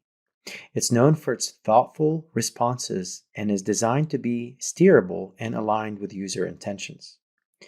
It can also integrate text, images, and documents, allowing for in-depth analysis and interaction with various input formats. Claude is a strong competitor to ChatGPT and excels at tasks like PDF creation, Q&A, and content summarization. Claude also does a good job of breaking down each modality for text, images, and documents separately. It processes them and then combines them for tasks like document analysis or multi-source content generation. DALL-E by OpenAI is an AI model that generates high-quality images from text descriptions. It's known for its detailed, creative outputs and is integrated into ChatGPT's interface for users on the Plus plan. It basically accepts textual prompts and translates them into relevant images, seamlessly merging descriptive text with visual output for creative image generation. It's got a lot of tools that help you build a scene and will turn it into an image from realistic to fantastical. Let's talk about use cases and applications in multimodal prompting. We have users that can upload images, such as diagrams and charts, and then ask questions about them, with AI providing context-aware answers. Next, AI creates articles, social media posts, or marketing copy based on both text and image inputs. In terms of content generation applications, AI can create articles, social media posts, and marketing copy based on both text and image inputs. For product tagging, e-commerce platforms use images and descriptions to generate accurate product tags and recommendations. Multimodal prompting can also be effective for interactive education. AI helps in learning by analyzing images, videos, and text to provide interactive educational content. It's also useful for accessibility.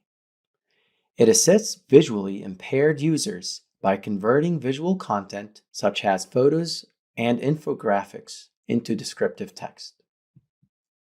Let's see how we can access and set up a basic multimodal prompting environment.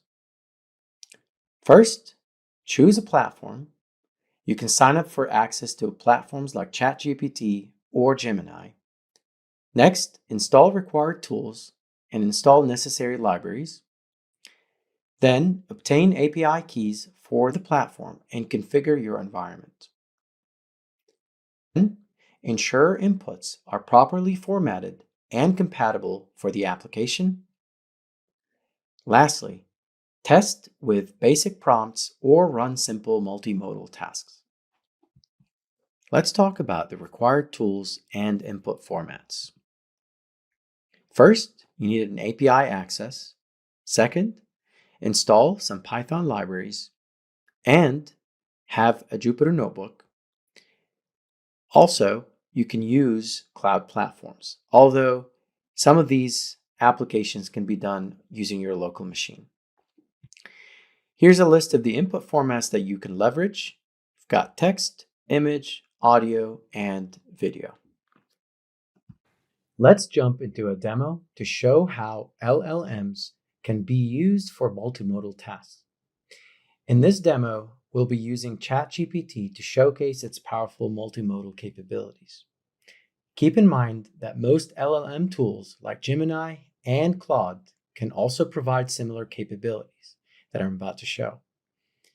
For ChatGPT, many of the capabilities we're about to showcase are only available in ChatGPT Pro.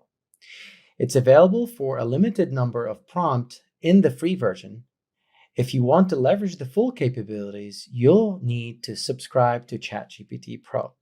First, after you log into ChatGPT, you need to make sure that you have GPT-4 activated. Next, you'll see that there's a plus button that is popping up where I can add media. But before we do this, let's generate media using text prompts. Write a 3-sentence summary of the plot of Inception like you are explaining to a 10-year-old. you can see ChatGPT gave us a response with a concise 3-sentence summary of the plot of Inception. So I'll read the first sentence. Inception is about a man named Cobb who goes into people's dreams to steal their secrets like a spy in their sleep. Let's take things to next step. I'm going to ask ChatGPT to generate a poster based on the description in cartoon style. Let's make sure that it's pointing to the description above. Go ahead and run this, and we'll give it a few seconds to generate the image. Keep in mind that ChatGPT sometimes runs under a heavy load of requests, and sometimes image generation takes time. Image generation is done. You can see ChatGPT generated an output according to my description, a cartoon-like poster of Inception. Next, we'll show ChatGPT's ability to analyze images. I find this task very useful for analyzing complex visuals, such as stock charts. I'll click on the plus sign and then add photos and files. Select your photo and then insert the following prompt. Analyze the support and resistance levels of the attached 4-hour interval chart of Google. You can see that ChatGPT was able to analyze the chart for me in an instance and was able to give me multiple support levels and resistance levels with their description. Let's do another example of image analysis. I'm going to click the plus sign here and upload a hand-drawn chart. And here's my prompt. Explain the attached image of a diagram step by step. For reference, here's the image and here's the explanation. Start the process. The program begins execution. Step 1, input value. Gives me the check for Stack Overflow. And then it explains the rest of the steps according to the diagram. It was also able to analyze the gist of the diagram. It is a standard stack push operation with overflow checking, where it prevents adding data when the stack is full and confirms insertion when space is available. It can also offer an equivalent code in Python or C. That was a good example for visual and text reasoning.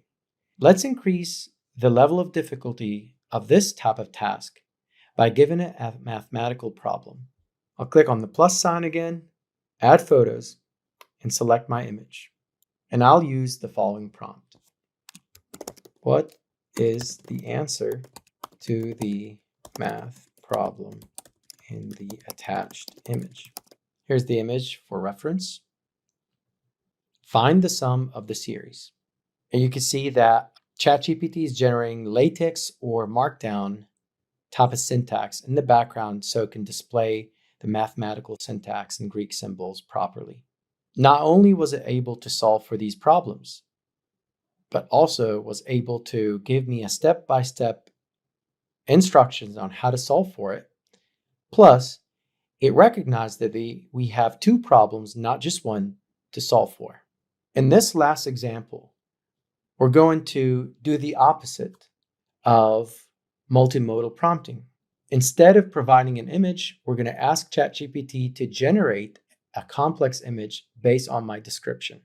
Provide a detailed process for data science and feature engineering for or the diabetes healthcare dataset. The diabetes healthcare dataset is a popular dataset available online, so ChatGPT will be able to understand exactly what I'm looking for. Here we can see step-by-step instructions of the process, along with Python code on how to run the analysis, such as EDA, outlier detection, multivariate analysis, and then feature engineering as requested, all the way to modeling and providing proper evaluation metrics. After getting the steps in text format, I want ChatGPT to build a visual diagram of those steps. Why reinforcement learning? Training a machine learning model requires a lot of data, which might not always be available to us. Further, the data provided might not be reliable. Learning from a small subset of actions will not help expand the vast realm of solutions that may work for a particular problem. You can see here we have the robot learning to walk. Very complicated setup when you're learning how to walk, and you'll start asking questions like, if I'm taking one step forward and left, well, what happens if I pick up a 50-pound object? How does that change how a robot would walk?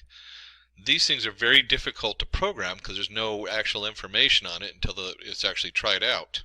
Learning from a small subset of actions will not help expand the vast realm of solutions that may work for a particular problem. And we'll see here it learned how to walk. This is going to slow the growth that technology is capable of. Machines need to learn to perform actions by themselves and not just learn off humans. And you see the objective climb a mountain.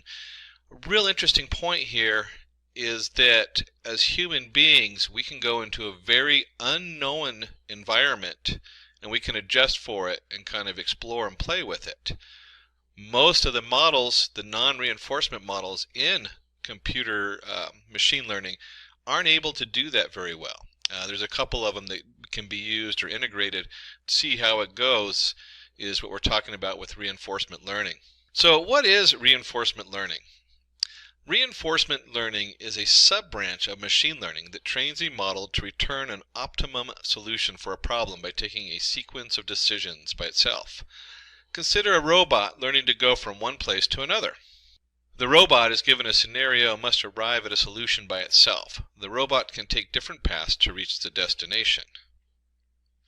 It will know the best path by the time taken on each path. It might even come up with a unique solution all by itself. And that's really important as we're looking for unique solutions. We want the best solution, but you can't find it unless you try it. So when we're looking at our different systems, our different model, we have supervised versus unsupervised versus reinforcement learning. And with the supervised learning, that is probably the most controlled environment. We have a lot of different supervised learning models, whether it's linear regression, neural networks, there's all kinds of things in between, decision trees.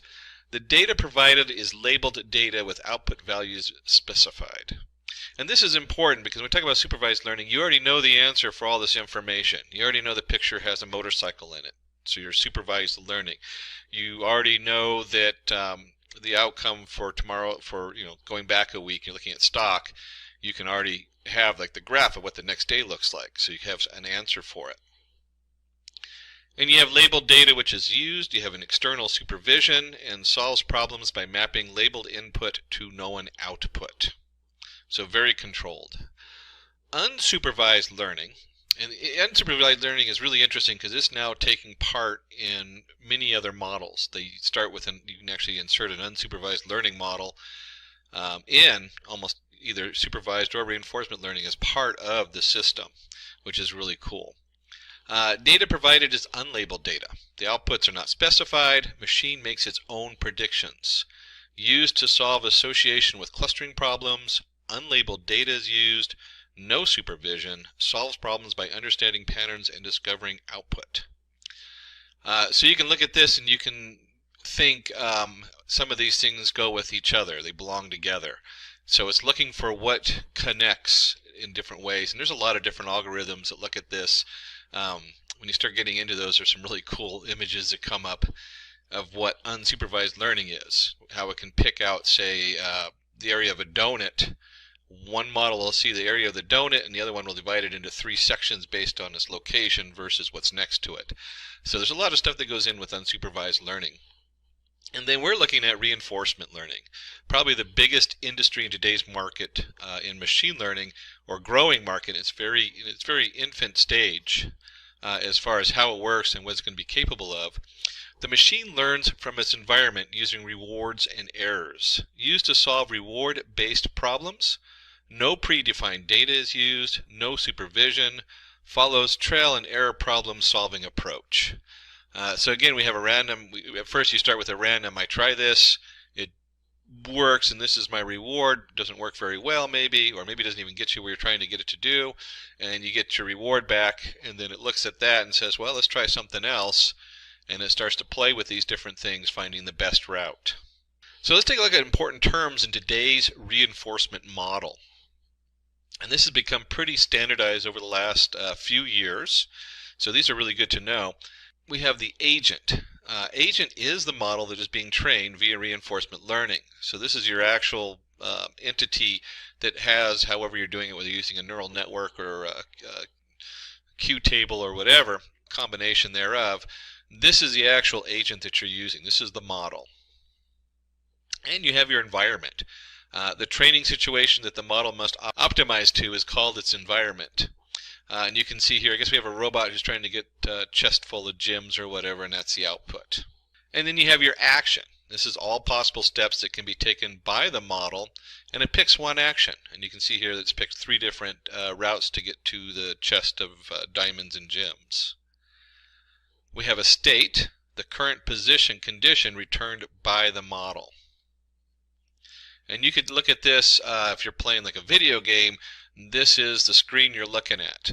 So when you go back here, the environment is a whole game board. So if you're playing one of those Mobius games, you might have the whole game board going on, but then you have your current position. Where are you on that game board? What's around that? What's around you? If you were talking about a robot, the environment might be moving around the yard, where it is in the yard and what it can see, what input it has in that location. That would be the current position condition returned by the model. And then the reward. To help the model move in the right direction, it is rewarded. Points are given to it to appraise some kind of action.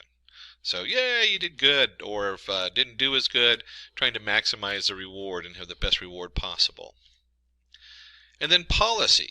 Policy determines how an agent will behave at any time. It acts as a mapping between action and present state. This is part of the model. What is your action that you're going to take? What's the policy you're using to have an output from your agent?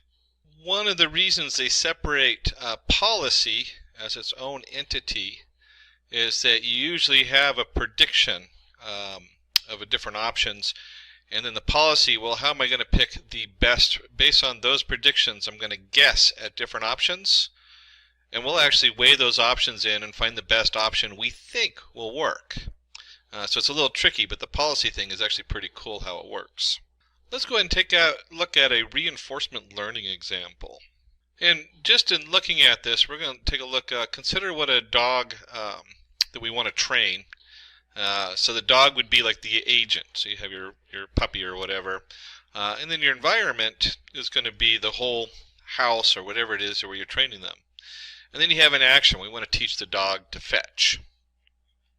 So action equals fetching, and then we have a little biscuit, so we can get the dog to perform various actions by offering incentives such as a dog biscuit as a reward. The dog will follow a policy to maximize this reward, and hence will follow every command and might even learn new actions like begging by itself. So you have, so we start off with fetching. It goes, oh, I get a biscuit for that. It tries something else, and you get a handshake or begging or something like that. And it goes, oh, this is also reward based. And so it kind of explores things to find out what will bring it as biscuit. And that's very much like how a reinforced model goes. Is it looks for different rewards. How do I find? Can I try different things and find a reward that works? The dog also will want to run around and play and explore its environment. This quality of model is called exploration. So there's a little randomness going on in exploration. And it explores new parts of the house. Climbing on the sofa doesn't get a reward. In fact, it usually gets kicked off the sofa.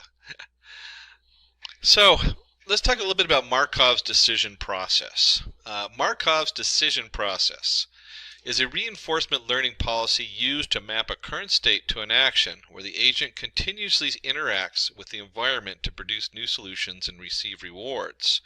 And you'll see here's all of our different vocabulary we just went over. We have a reward, our state, our agent, our environment, and our action. And so even though the environment kind of contains everything, that you really, when you're actually writing the program, your environment's going to put out a reward in state that goes into the agent. The agent then looks at this state, or it looks at the reward usually first, and it says, okay, I got rewarded for whatever I just did, or I didn't get rewarded. And then it looks at the state, and then it comes back, and if you remember from policy, the policy comes in, and then we have a reward. The policy is that part that's connected at the bottom. And so it looks at that policy and it says, hey, what's a good action that will probably be similar to what I did, or sometimes they're completely random, but what's a good action that's going to bring me a different reward? So taking the time to just understand these different pieces as they go is pretty important in most of the models today.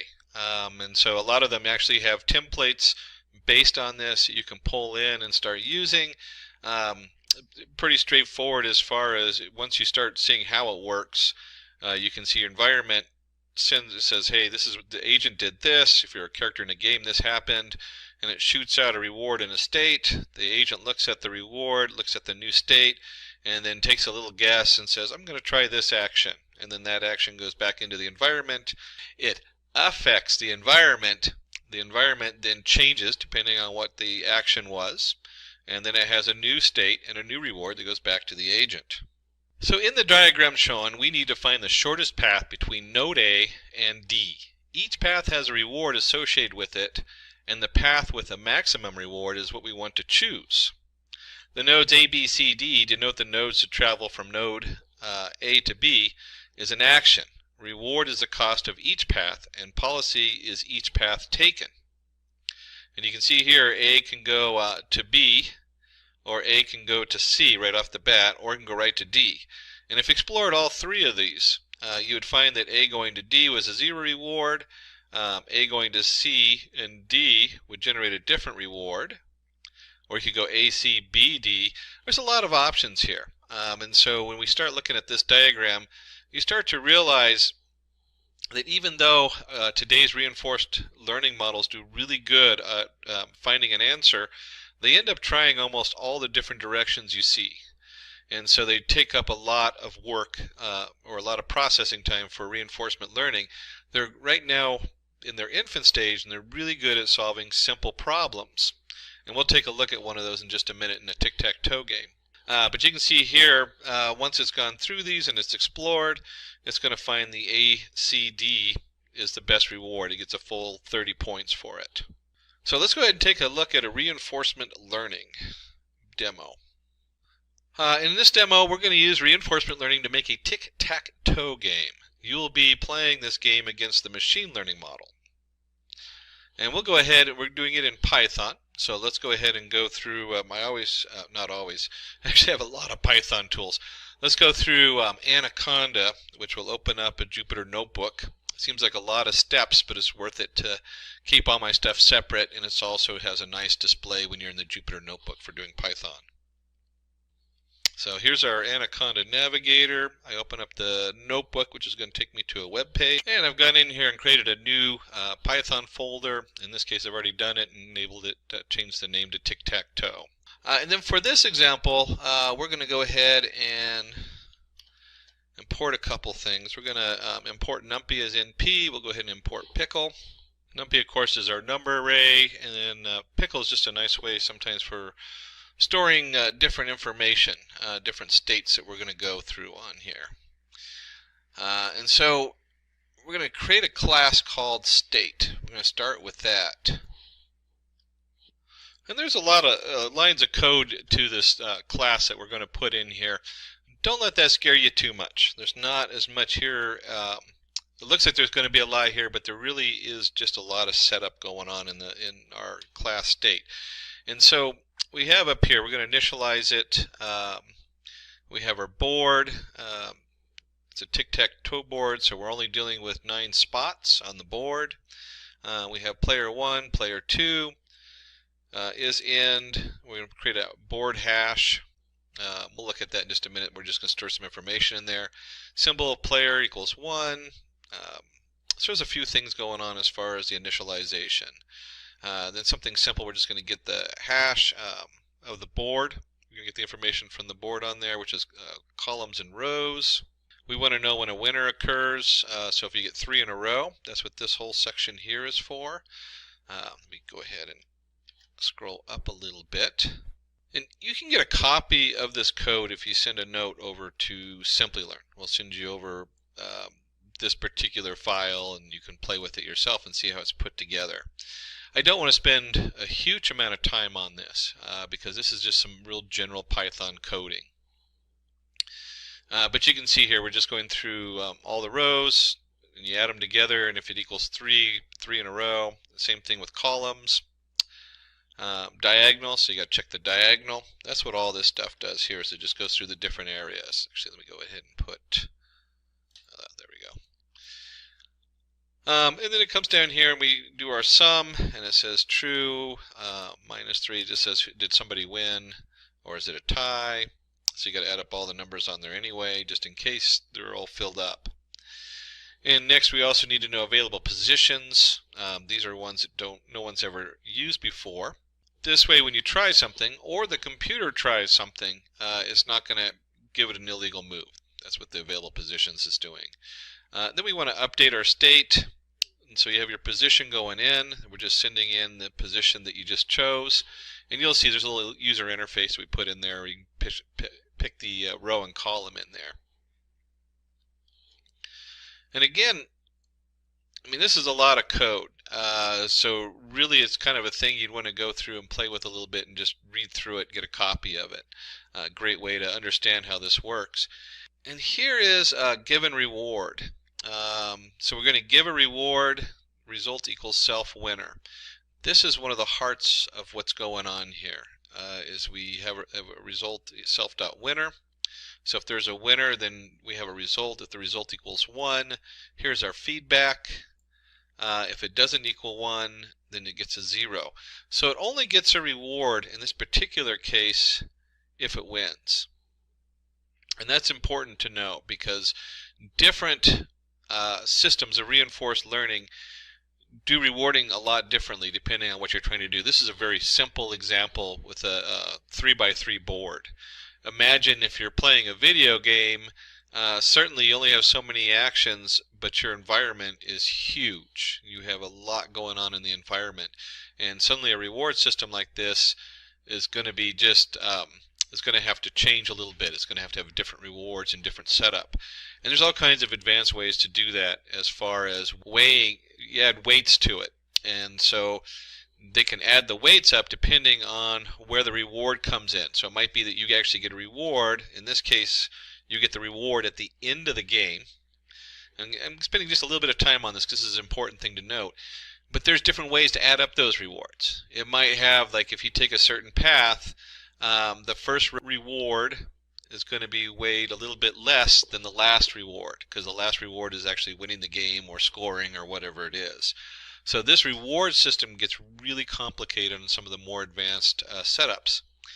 In this case, though, you can see right here that they give a 0.1 and a 0.5 reward just for picking the right value and something that's actually valid instead of picking an invalid value. So rewards, again, that's like key. It's huge. How do you feed the rewards back in? Then we have a board reset. That's pretty straightforward. It just goes back and resets the board to the beginning because it's going to try out all these different things while it's learning. It's going to do it by trial and error, so you have to keep resetting it. And then, of course, there's the play. We want to go ahead and play rounds equals 100. Depends on what you want to do on here. You can set this different. You can obviously set that to higher level. But this is just going to go through, and you'll see in here that we have player 1 and player 2. This is the computer playing itself. One of the more powerful ways to learn to play a game, or even learn something that isn't a game, is to have two of these models that are basically trying to beat each other. And so they keep explore new things. This one works for this one, so this one tries new things. It beats this. We've seen this in chess. I think was a big one where they had the two players in chess with reinforcement learning. It was one of the ways they trained one of the top computer chess playing algorithms. So this is just what this is. It's going to choose an action. It's going to try something, and the more it tries stuff, the more we're going to record the hash. We actually have a board hash where you self get the hash set up on here where it stores all the information. And then once you get to a win, one of them wins, it gets the reward. Then we go back and reset and try again. And then kind of the fun part we actually get down here is we're going to play with a human. So we'll get a chance to come in here and see what that looks like when you put your own information in. And then it just comes in here and does the same thing it did above. It gives it a reward for its things, or sees if it wins or ties, looks at available positions, all that kind of fun stuff. And then finally we want to show the board. So it's going to print the board out each time. Really, as an integration, is not that exciting. What's exciting in here is, one, looking at this reward system. Whoops, play one more up. The reward system is really the heart of this. How do you reward the different setup? And the other one is when it's playing, it's got to take an action. And so what it chooses for an action is also the heart of reinforcement learning. How do we choose that action? And those are really key to right now where reinforcement learning is in today's technology, is figuring this out. How do we reward it, and how do we guess the next best action? So we have our environment, and you can see the environment is we're going to be, or the state, which is kind of like what's going on. We're going to return the state depending on what happens. And we want to go ahead and create our agent, in this case our player. So each one is, let me go and grab that. And so we look at a class player. This is where a lot of the magic is really going on, is how is this player figuring out how to maneuver around the board, and then the board of course returns a state that it can look at and a reward. So we want to take a look at this. We have name, self-state. This is class player. And when we say class player, we're not talking about a human player. We're talking about just the computer players. And this is kind of interesting. So remember I told you, depending on what you're doing, there's going to be a decay gamma, explore rate. These are what I'm talking about, is how do we train it? As you try different moves, it gets to the end. The first move is important, but it's not as important as the last one. And so you could say that the last one has the heaviest weight, and then as you get there, the first one, let's see, the first move gives you a 5 reward, the second gives you a 2 reward, and the third one gives you a 10 reward, because that's the final ending. You got it. The 10's going to count more than the first step. And here's our, we're going to get the board information coming in, and then choose an action. This was the second part that I was talking about that was so important. So once you have your training going on, we have to do a little randomness, and you can see right here is our NP random uniform. So it's picking out a random number. Take a random action. This is going to just pick which row and which column it is. And so choosing the action, this one you can see we're just doing random states, choice, length of positions, action position, and then it skips in there and takes a look at the board for P and positions. And it's actually storing the different boards each time you go through, so it has a record of what it did, so it can properly weigh the values. And this simply just appends a hash state. What's the last state? Append it to the to our states on here. Here's our feedback reward. So the reward comes in, and it's going to take a look at this and say, is it none? What is the reward? And here is that formula. Remember I was telling you about up here that was important because it has decay gamma times the reward. This is where, as it goes through each step, and this is really important. This is kind of the heart of this, of what I was talking about earlier. You have step 1, and this might have a reward of 2. You have step 2. I probably should have done ABC. This has a step 3, step 4, and so on until you get to step N. And this might have a reward of 10. So reward of 10. We're going to add that, but we're not adding, let's say this one right here, let's say this reward here right before 10 was, let's say it's also 10. That just makes the math easy. So we had 10 and 10. We had 10, this is 10 and 10n, whatever it is, but it's time it's 0.9. So instead of putting a full 10 here, we only do 9. That's 0.9 times 10. And so this formula, as far as the decay times the reward minus the cell state value, it basically adds in, it says here's 1, or here's 2, I'm sorry, I should have done this ABC, it would have been easier. So the first move goes in here and it puts 2 in here. Then we have ourselves set up on here. You can see how this gets pretty complicated in the math, but this is really the key, is how do we train our states? And we want the final state, the win, to get the most points. If you win, you get most points. And the first step gets the least amount of points. So you're really training this almost in reverse. You're training it from the last place where you have, like it says, okay, this is now where I need to sum up my rewards, and I want to sum them up going in reverse, and I want to find the answer in reverse. Kind of an interesting play on the mind when you're trying to figure this stuff out. And of course we want to go ahead and reset the board down here and save the policy, load policy. These are the different things that are going in between the agent and the state to figure out what's going on. Let's go ahead and load that up. And then finally we want to go ahead and create a human player. And the human player is going to be a little different in that you choose an action, row and column. Here's your action. If action in positions, meaning positions that are available, you return the action. If not, it just keeps asking you until you get the action that actually works. And then we're going to go ahead and append to the hash state, which we don't need to worry about because it returns the action up here, and feed forward. Again, this is because it's a human. At the end of the game, backpropagate and update state values. This part isn't being done because it's not programming the model. The model is getting its own rewards. So we've gone ahead and loaded this in here. So here's all our pieces, and the first thing we want to do is set up P1 player 1, P2 player 2, and then we're going to send our players to our state. So now it has P1, P2, and it's going to play, 50,000 rounds. Now we can probably do a lot less than this, and it's not going to get the full results. In fact, you know what? Let's go ahead and just do 5, just to play with it, because I want to show you something here.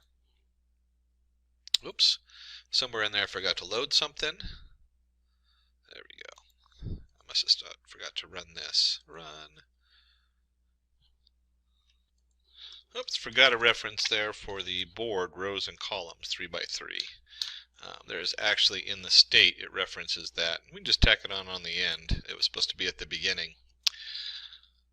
So now I've only set this up with, let's see, where are we going here? I've only set this up to train 5 times. And the reason I did that is we're going to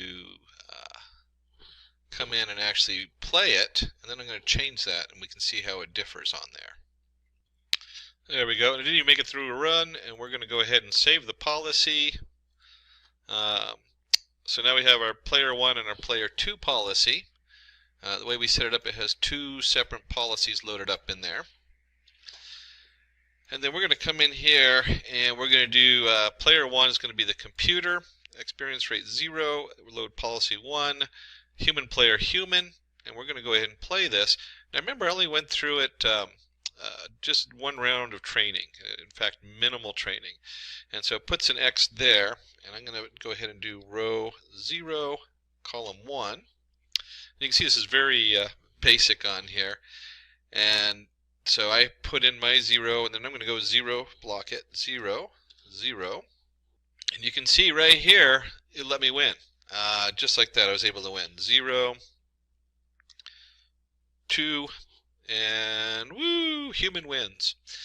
So I only trained it 5 times. We're going to run this again, and this time, instead of 5, let's do 5,000 or 50,000. I think that's what the guys in the back had. And this takes a while to train it. This is where reinforcement learning really falls apart. Look how simple this game is. We're talking about a 3x3 set of columns. And so for me to train it on this, I could do a Q table which would go much quicker. You could build a quick Q table with almost all the different options on there, and you would probably get the same result much quicker. We're just using this as an example. So when we look at reinforcement learning, you need to be very careful what you apply it to.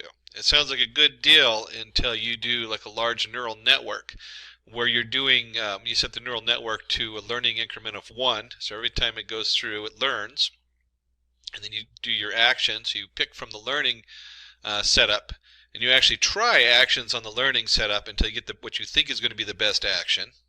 So you actually feed what you think is right back through the neural network. There's a whole layer there, which is really fun to play with. And then it has an output. Well, think of all those processes. I mean, that is just a huge amount of work it's going to do. Let's go ahead and skip ahead here. Give it a moment. It's going to take a minute or two to go ahead and run. Now, to train it, we went ahead and let it run, and it took a while. This took, I got a pretty powerful processor, and it took about 5 minutes plus to run it. And we'll go ahead and run our player setup on here. Oops, it brought in the last whoops, it brought in the last round. So give me just a moment to redo the policy save. There we go. I forgot to save the policy back in there. And then go ahead and run our player again. So we've saved the policy, and then we want to go ahead and load the policy for P1 as a computer. And we can see the computer's gone in the bottom right corner. I'm going to go ahead and go 1, 1, which is the center. And it's gone right up the top, and if you have ever played tic-tac-toe, you know the computer has me. But we'll go ahead and play it out. Row 0, column 2. There it is, and then it's gone here, and so I'm going to go ahead and go row 0, 1, 2, no, 0, 1, there we go, and column 0. That's where I wanted. Oh, and it says, okay, your action, there we go, boom. So you can see here, we've got it didn't catch the win on this, it said tie. Kind of funny that it didn't catch the win on there. But if we play this a bunch of times, you'll find that it's going to win more and more. The more we train it, the more the reinforcement happens. This lengthy training process is really the stopper on reinforcement learning. As this changes, reinforcement learning will be one of the more powerful packages evolving over the next decade or two. In fact, I would even go as far as to say it is the most important machine learning tool and artificial intelligence tool out there, as it learns not only a simple tic-tac-toe board, but we start learning environments. And the environment would be like in language. If you're translating a language or something from one language to the other, so much of it is lost if you don't know the context it's in, what's the environments it's in. And so being able to attach environment and context and all those things together is going to require reinforcement learning to do. So again, if you want to get a copy of the tic-tac-toe board, it's kind of fun to play with. Run it, you can test it out, you can do test it for different values. You can switch from P1 computer where we loaded the policy 1 to load the policy 2 and just see how it varies. There's all kinds of things you can do on there. So what is Q-learning? Q-learning is reinforcement learning policy which will fill the next best action given a current state. It chooses this action at random and aims to maximize the reward. And so you can see here's our standard reinforcement learning graph.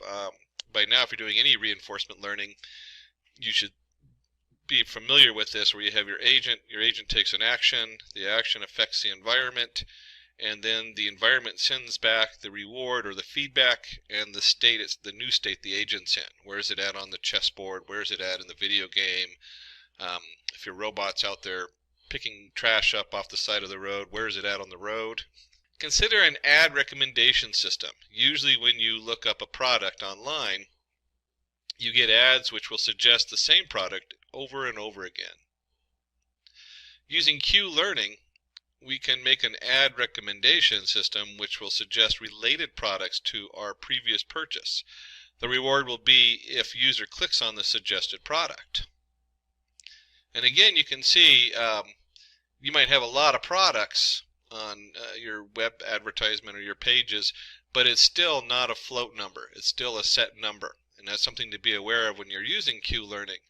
And you can see here that if you have 100 people clicking on ads and you click on one of the ads, it might go in there and say, okay, this person clicked on this ad. What is the best set of ads based on clicking on this ad or these two ads afterwards based on where they are browsing? So let's go ahead and take a look at some important terms when we talk about Q learning. We have states. The state S represents the current position of an agent in an environment. The action A is the step taken by the agent when it is a particular state. Rewards. For every action, the agent will get a positive or negative reward. And again, when we talk about states, we're usually not, when you're using a Q table, you're not usually talking about float variables. You're talking about true, false. And we'll take a closer look at that in a second. And episodes, when an agent ends up in a terminating state and can't take a new action. This might be if you're playing a video game, your character stepped in and is now dead or whatever. Q values used to determine how good an action A taken at a particular state S is Q A of S. And temporal difference, a formula used to find the Q value by using the value of the current state and action and previous state and action. And there's Bellman's equation, which basically is the equation that kind of covers what we just looked at in all those different terms. The Bellman equation is used to determine the values of a particular state and deduce how good it is to be in take that state. The optimal state will give us the highest optimal value. Factor influencing Q values, the current state and action, that's your SA, so your current state and your action. Then you have your previous state and action, which is your S, I guess prime, I'm not sure how they reference that, S prime, A prime. So this is what happened before. Then you have a reward for action, so you have your R reward, and you have your maximum expected future reward. And you can see there's also a learning rate put in there and a discount rate. So when we're looking at these, just like any other model, we don't want to have an absolute final value on here. We don't want it to, if you do absolute values instead of taking smaller steps, you don't really have that approach to the solution. You just have a jump, and then pretty soon if you jump one solution out, that's what's going to be the new solution, whichever one jumps up really high first. Kind of ruining the whole idea of doing a random selection. I'll go into the random selection in just a second. Steps in Q learning. Step 1. Create an initial Q table with all values initialized to 0. Again, we're looking at 0, 1. So are you, here's our action. We start, we're in idle, we took a wrong action, we took a correct action in int. And then we have our actions, fetching, sitting, and running. And of course, we're just using the dog example. And choose an action and perform it. Update values in the table. And of course, when we're choosing an action, we're going to kind of do something random and just randomly pick one. So you start out and you sit, and you have then depending on that action you took, you can now update the value for sitting after you start, from start to sitting. Get the value of the reward and calculate the value Q value using the Bellman equation. And so now we attach a reward to sitting. And when we attach all those rewards, we continue the same until the table is filled with or an episode ends. And I mentioned I was going to come back to the random side of this. And there's a few different formulas I use for the random setup to pick it. I usually let whatever Q model I'm using do their standard one, because someone's usually gone in and done the math for the optimal spread. But you can look at this. If I have running has a reward of 10, sitting has a reward of 7, fetching has a reward of 5, just kind of without doing like a means, using the bell curve for the means value, and like I said, there's some math you can put in there to pick so that you're more like, so that running has even a higher chance. But even if you were just going to do an average on this, you could do an average, a random number by adding them all together. So you get 10 plus 7 plus 5 is 22. You could do 0 to 22, or 0 to 21, but 1 to 22. 1 to 5 would be fetching, and so forth, the last 10. So you can just look at this as what percentage are you going to go for that particular option.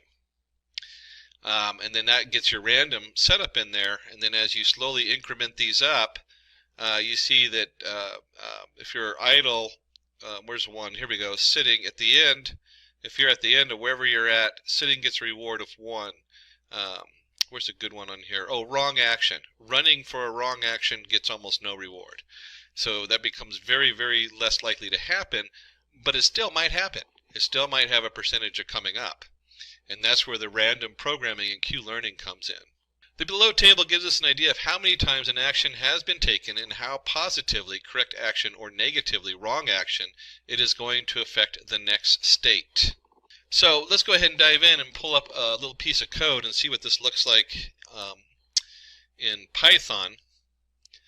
In this demo, we'll use Q-learning to find the shortest path between two given points. If getting your learning started is half the battle, what if you could do that for free? Visit SkillUp by Simplilearn. Click on the link in the description to know more.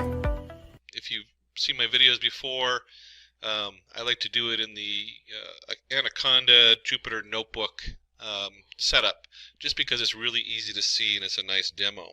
And so here's my Anaconda. This one I'm actually using a Python 3.6 environment that I set up in here. And we'll go ahead and launch the Jupyter Notebook on this. And once we're in our Jupyter Notebook, which has the kernel loaded with Python 3, we'll go ahead and create a new Python 3 folder in here. And we'll call this Q Learning.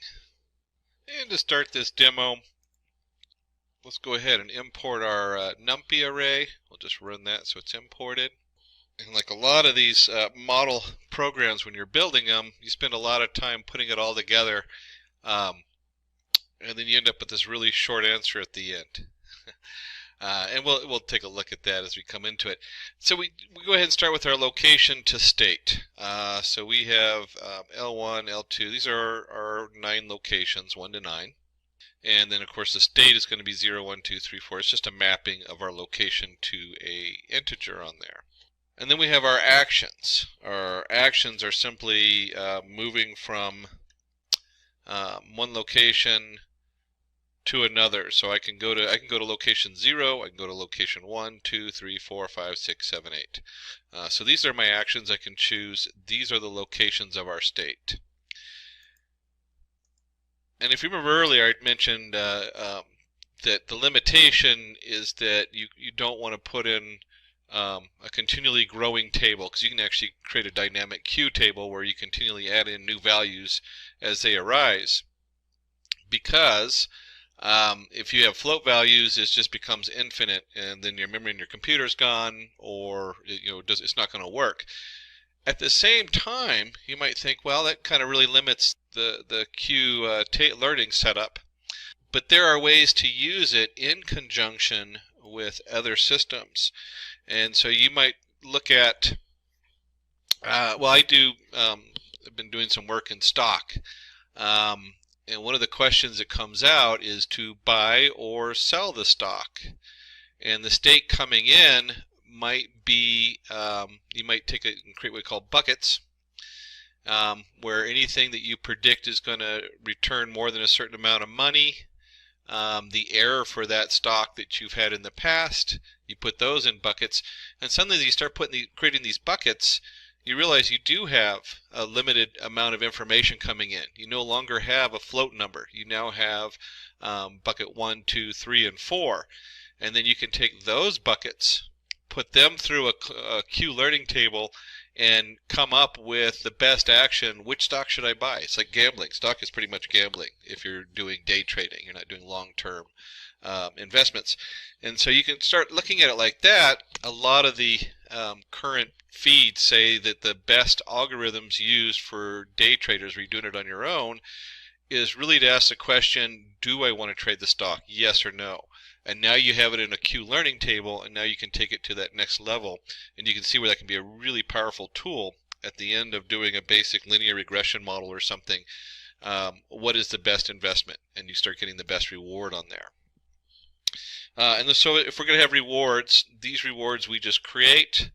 It says if you're this should match our Q table, because it's going to be you have your state and you have your action across the top, if you remember from the dog. And so we have whatever state we're in going down, and then the next action and what the reward is for it. And of course, if you were actually doing something more connected, your reward would be based on the actual environment it's in. And then we want to go ahead and create a state to location so we can map the indexes. So just like we defined our rewards, we're going to go ahead and do state to location. And you can see here it's a dictionary setup for location state and location to state with items. And we also need to define what we want for learning rates. You remember we had our two different rates as far as like learning from the past and learning from the current. So we'll go ahead and set those to 0.75 and the alpha set to 0.9. And we'll see that when we do the formula. And of course, any of this code, send a note to our Simplilearn team. They'll get you a copy of this code on here. And let's go ahead and pull. There we go. Well, the next two sections. Since we're going to keep it short and sweet. Here we go. So let's go ahead and create our agent. So our agent is going to have our initialization where we send it all the information. We'll define our self gamma equals gamma. We could have just set the gamma rate down here instead of submitting it. It's kind of nice to keep them separate because you can play with these numbers and our self alpha. Then we have our location state. We'll set that in here. We have our choice of actions. We're going to go ahead and just embed the rewards right into the agent. So obviously this would be coming from somewhere else instead of from self-generated. And then a self state to location equals our state to location dictionary. And we go ahead and create a Q learning table. And I went ahead and just set the Q learning table up to 0 to 0, what the setup is, location to state, how many of them are there. And this just creates an array of 0 to 0 setup on there. And then the big part is the training. We have our rewards new equals a copy of self.rewards. Ending state equals the self location state in location. So this is whatever we end up at. Rewards new equals ending state plus ending state equals 999. Just kind of goes to a dead end. And we start going through iterations. And we'll go ahead, let's do this. So this, we're going to come back and we're going to call it on here. Let me just erase that.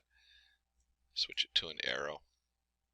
There we go. So what we're doing is we're going to send in here to train it. We're going to say, hey, I want to iterate through this 1,000 times and see what happens. Now this part would actually be, instead of iterating, you might have your external environment and they're going back and forth and you iterate through outside of here.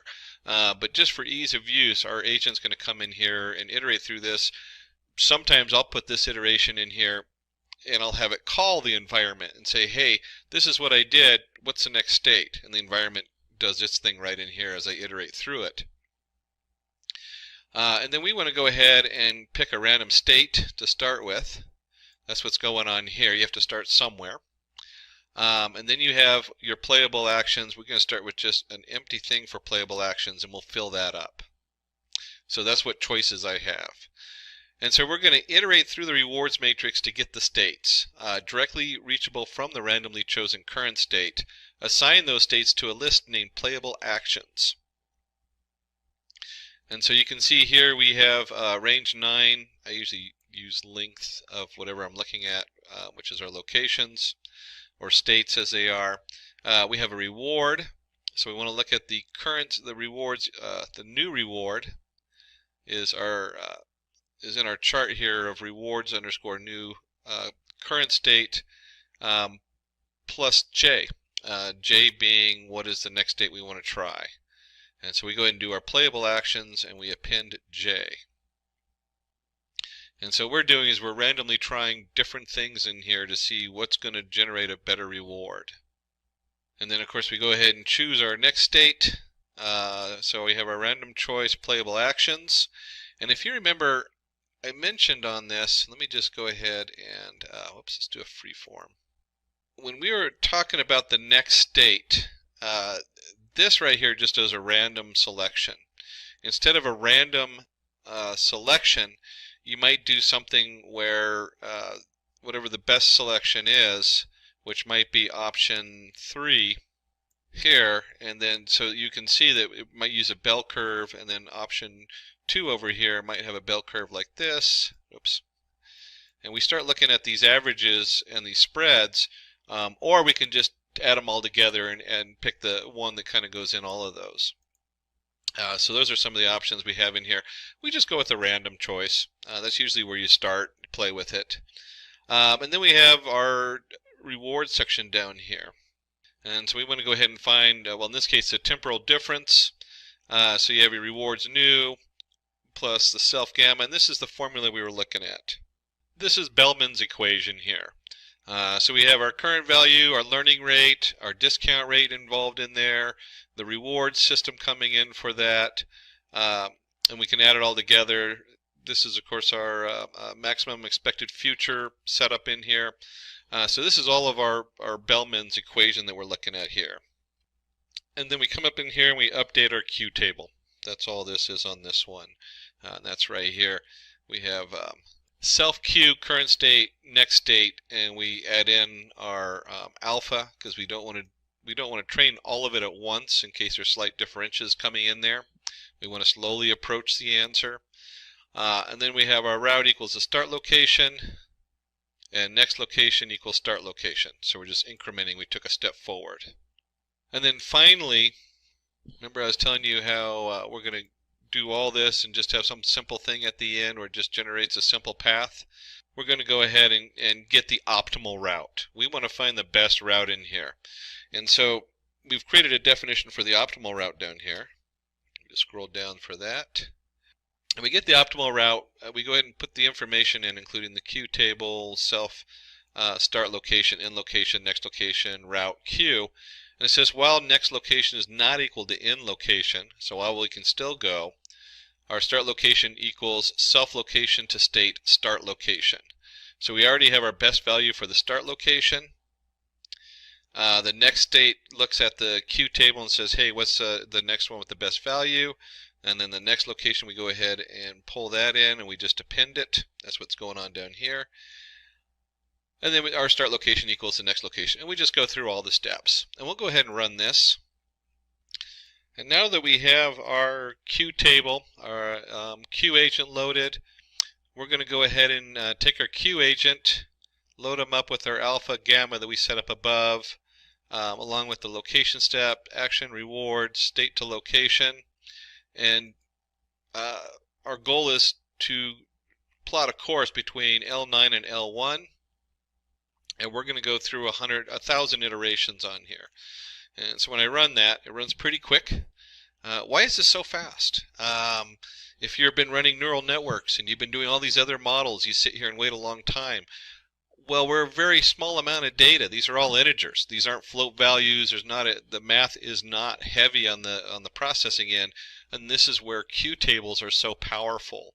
If you have a small amount of information coming in, you very quickly get an answer off of this, even though we went through it 1,000 times to train it. And you'll see here we have L9, 8, 5, 2, and 1, and that's based on our reward table we had set up on there. And this is the shortest path going between these different setups in here. And if you remember on our reward table, you can see that if you start here, you can go to here. There's places you can't go. That's how this reward table was set up. So I can only go to certain places. So kind of a little maze set up in there. And you can play with it. This is really fun setup to play with. And you can see how you can take this whole code and you can Like I was saying earlier, you can embed it into another setup and model and predictions where you put things into buckets and you're trying to guess the best investment, the best course of action. Long as you can take that course of action and reduce it down to a yes, no. Or if you're using text, you can use a one-hot encoder, which word is next. There's all kinds of things you can do with a Q table, depending on just how much information you're putting in there. So that wraps up our demo. In this demo, we've found the shortest distance between two paths based on whatever rules or state rewards we have to get from point A to point B and what available actions there are.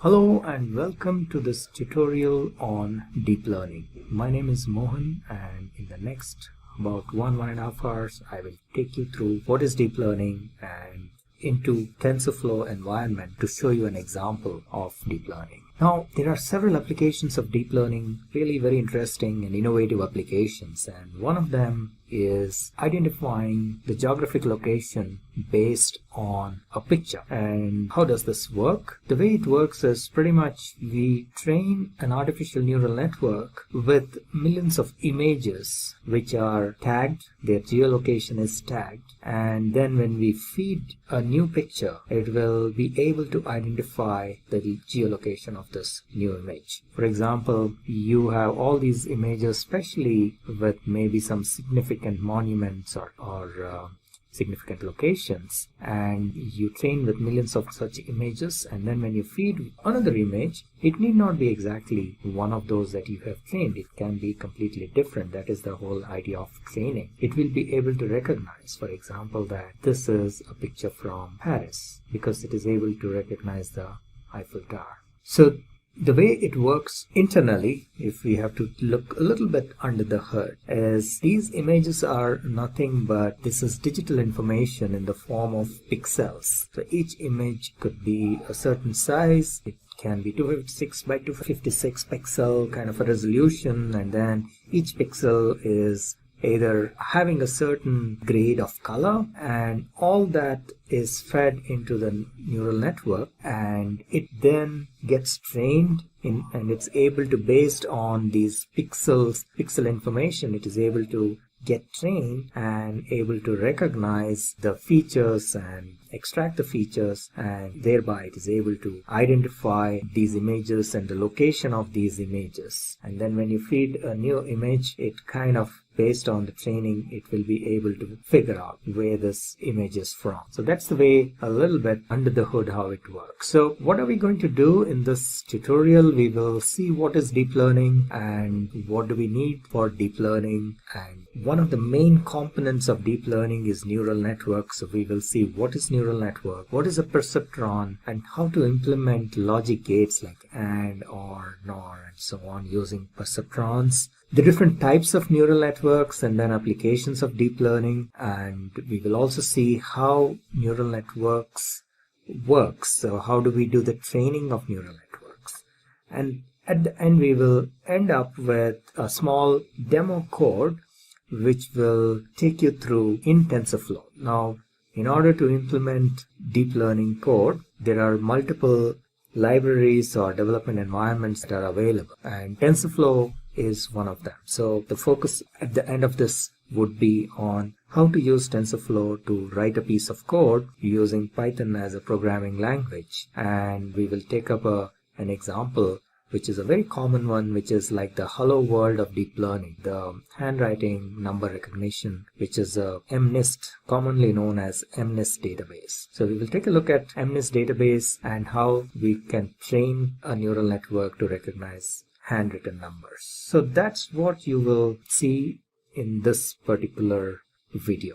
So let's get started. What is deep learning? Deep learning is like a subset of what is known as a high-level concept called artificial intelligence. You must be already familiar, must have heard about this term artificial intelligence. So artificial intelligence is like the high-level concept, if you will. And in order to implement artificial intelligence applications, we use what is known as machine learning. And within machine learning, a subset of machine learning is deep learning. Machine learning is a little bit more generic concept, and deep learning is one type of machine learning, if you will. And we will see a little later in maybe the following slides a little bit more in detail how deep learning is different from traditional machine learning. But to start with, we can mention here that deep learning uses one of the differentiators between deep learning and traditional machine learning is that deep learning uses neural networks. And we will talk about what are neural networks and how we can implement neural networks and so on and so forth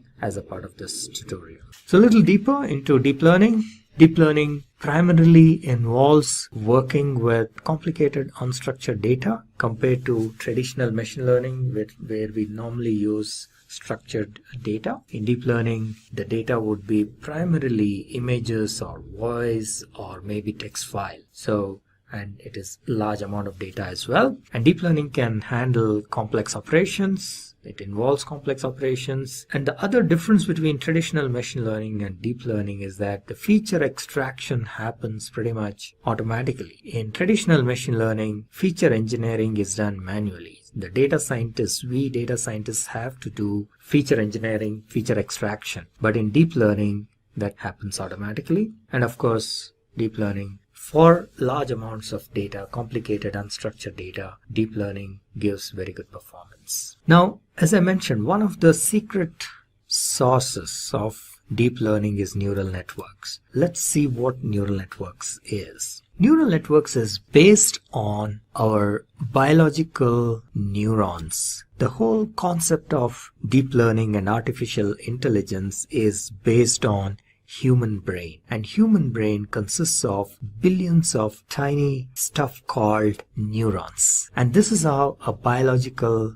neuron looks, and this is how an artificial neuron looks. So neural networks is like a simulation of our human brain. Human brain has billions of biological neurons, and we are trying to simulate the human brain using artificial neurons. This is how a biological neuron looks. It has dendrites, and the corresponding component with an artificial neural network is, or an artificial neuron, are the inputs. They receive the inputs through dendrites. And then there is the cell nucleus, which is basically the processing unit in a way. So in artificial neuron also there is a piece which is an equivalent of this cell nucleus, and based on the weights and biases, we will see what exactly weights and biases are as we move. The input gets processed, and that results in an output. In a biological neuron, the output is sent through a synapse, and in an artificial neuron there is an equivalent of that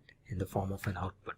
And biological neurons are also interconnected. So there are billions of neurons which are interconnected. In the same way, artificial neurons are also interconnected. So this output of this neuron will be fed as an input to another neuron and so on. Now, in neural network, one of the very basic units is a perceptron. So what is a perceptron? A perceptron can be considered as one of the fundamental units of neural networks. It can consist at least of one neuron, but sometimes it can be more than one neuron. But you can create a perceptron with a single neuron, and it can be used to perform certain functions. It can be used as a basic binary classifier. It can be trained to do some basic binary classification, and this is how a basic perceptron looks like. And this is nothing but a neuron. You have inputs x1, x2, to xn, and there is a summation function, and then there is what is known as an activation function. And based on this input, what is known as the weighted sum, the activation function either gives an output like a 0 or a 1. So we say the neuron is either activated or not. So that's the way it works. So you get the inputs. These inputs are, each of the inputs are multiplied by a weight, and there is a bias that gets added, and that whole thing is fed to an activation function, and then that results in an output. And if the output is correct, it is accepted. If it is wrong, if there is an error, then that error is fed back, and the neuron then adjusts the weights and biases to give a new output, and so on and so forth. So that's what is known as the training process of a neuron or a neural network. There's a concept called perceptron learning. So perceptron learning is again one of the very basic learning processes. The way it works is somewhat like this. So you have all these inputs like x1 to xn, and each of these inputs is multiplied by a weight, and then that sum, this is the formula, the equation. So that sum, wi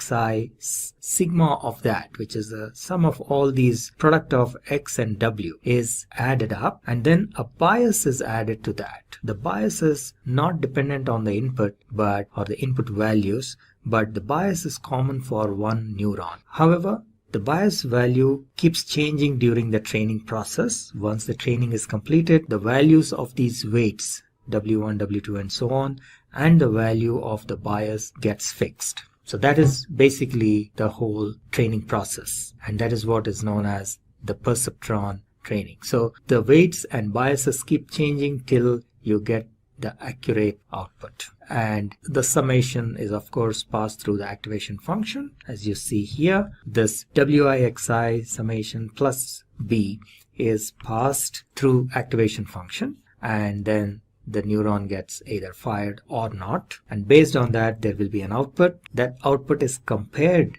with the actual or expected value, which is also known as labeled information. So this is the process of supervised learning. So the output is already known, and that is compared, and thereby we know if there is an error or not. And if there is an error, the error is fed back, and the weights and biases are updated accordingly till the error is reduced to the minimum. So this iterative process is known as perceptron learning or perceptron learning rule, and this error needs to be minimized. So till the error is minimized, this iteratively the weights and biases keep changing, and that is what is the training process. So the whole idea is to update the weights and the bias of the perceptron till the error is minimized. The error need not be zero. The error may not ever reach zero, but the idea is to keep changing these weights and bias so that the error is minimum, the minimum possible that it can have. So this whole process is an iterative process, and this is the iteration continues till either the error is zero, which is unlikely situation, or it is the minimum possible within these given conditions. Now in 1943, two scientists, Warren McCulloch and Walter Pitts, came up with an experiment where they were able to implement the logical functions like AND, OR, and NOR using neurons. And that was a significant breakthrough in a sense. So they were able to come up with the most common logical gates. They were able to implement some of the most common logical gates, which could take two inputs like A and B and then give a corresponding result. So for example, in case of an AND gate, A and B, and then the output is AB. In case of an OR gate, it is A plus B, and so on and so forth. And they were able to do this using a single layer perceptron. Now, most of these gates, it was possible to use single layer perceptron except for XOR, and we will see why that is in a little bit. So this is how an AND gate works. The inputs A and B, the output should be fired, or the neuron should be fired only when both the inputs are 1. So if you have 0, 0, the output should be 0. For 0, 1, it is again 0, 1, 0 again 0, and 1, 1, the output should be 1. So how do we implement this with a neuron? So it was found that by changing the values of weights, it is possible to achieve this logic. So for example, if we have equal weights like 0.7, 0.7, and then if we take the sum of the weighted product, so for example 0.7 into 0, and then 0.7 into 0 will give you 0, and so on and so forth. And in the last case, when both the inputs are 1, you get a value which is greater than 1, which is the threshold. So only in this case the neuron gets activated and the output is, there is an output. In all the other cases, there is no output because the threshold value is 1. So this is implementation of an AND gate using a single perceptron or a single neuron. Similarly, an OR gate. In order to implement an OR gate, in case of an OR gate, the output will be 1 if either of these inputs is 1. So for example, 0, 1 will result in 1, or rather, in all the cases it is 1 except for 0, 0. So how do we implement this using a perceptron? Once again, if you have a perceptron with weights, for example, 1.2, now if you see here, if in the first case when both are 0, the output is 0. In the second case, when it is 0 and 1, 1.2 into 0 is 0, and then 1.2 into 1 is 1. And in the second case, similarly, the output is 1.2. In the last case, when both the inputs are 1, the output is 2.4. So during the training process, these weights will keep changing, and then at one point where the weights are equal to W1 is equal to 1.2 and W2 is equal to 1.2, the system learns that it gives the correct output. So that is implementation of OR gate using a single neuron or a single layer perceptron. Now, XOR gate. This was one of the challenging ones. They tried to implement an XOR gate with a single level perceptron, but it was not possible. And therefore, in order to implement an XOR, so this was like a roadblock in the progress of neural network. However, subsequently they realized that this can be implemented, an XOR gate can be implemented using a multi-level perceptron or MLP. So in this case, there are 2 layers instead of a single layer, and this is how you can implement an XOR gate. So you will see that X1 and X2 are the inputs, and there is a hidden layer, and that's why it is denoted as H3 and H4, and then you take the output of that and feed it to the output at O5 and provide a threshold here. So we will see here that this is the numerical calculation. So the weights are, in this case for X1 it is 20 and minus 20, and once again 20 and minus 20. So these inputs are fed into H3 and H4. So you will see here for H3 the input is 0, 1, 1, 1, and for H4 it is 1, 0, 1, 1. And if you now look at the output, final output, where the threshold is taken as 1, if we use a sigmoid with the threshold 1, you will see that in these 2 cases it is 0, and in the last 2 cases it is 1. So this is the implementation of XOR. In case of XOR, only when one of the inputs is 1, you will get an output. So that is what we are seeing here. If we have either both the inputs are 1 or both the inputs are 0, then the output should be 0. So that is what is an exclusive OR gate. So it is exclusive because only one of the inputs should be 1, and then only you will get an output of 1, which is satisfied by this condition. So this is a special implementation. XOR gate is a special implementation of perceptron. Now that we got a good idea about perceptron, let's take a look at what is a neural network. So we have seen what is a perceptron, we have seen what is a neuron, so we will see what exactly is a neural network. So neural network is nothing but a network of these neurons, and they are different types of neural networks. There are about 5 of them. These are artificial neural network, convolutional neural network, then recursive neural network or recurrent neural network, deep neural network, and deep belief network. So, and each of these types of neural networks have a special, they can solve a special kind of problems. For example, convolutional neural networks are very good at performing image processing and image recognition and so on, whereas RNN are very good for speech recognition and also text analysis and so on. So each type has some special characteristics, and they are good at performing certain special kind of tasks. What are some of the applications of deep learning?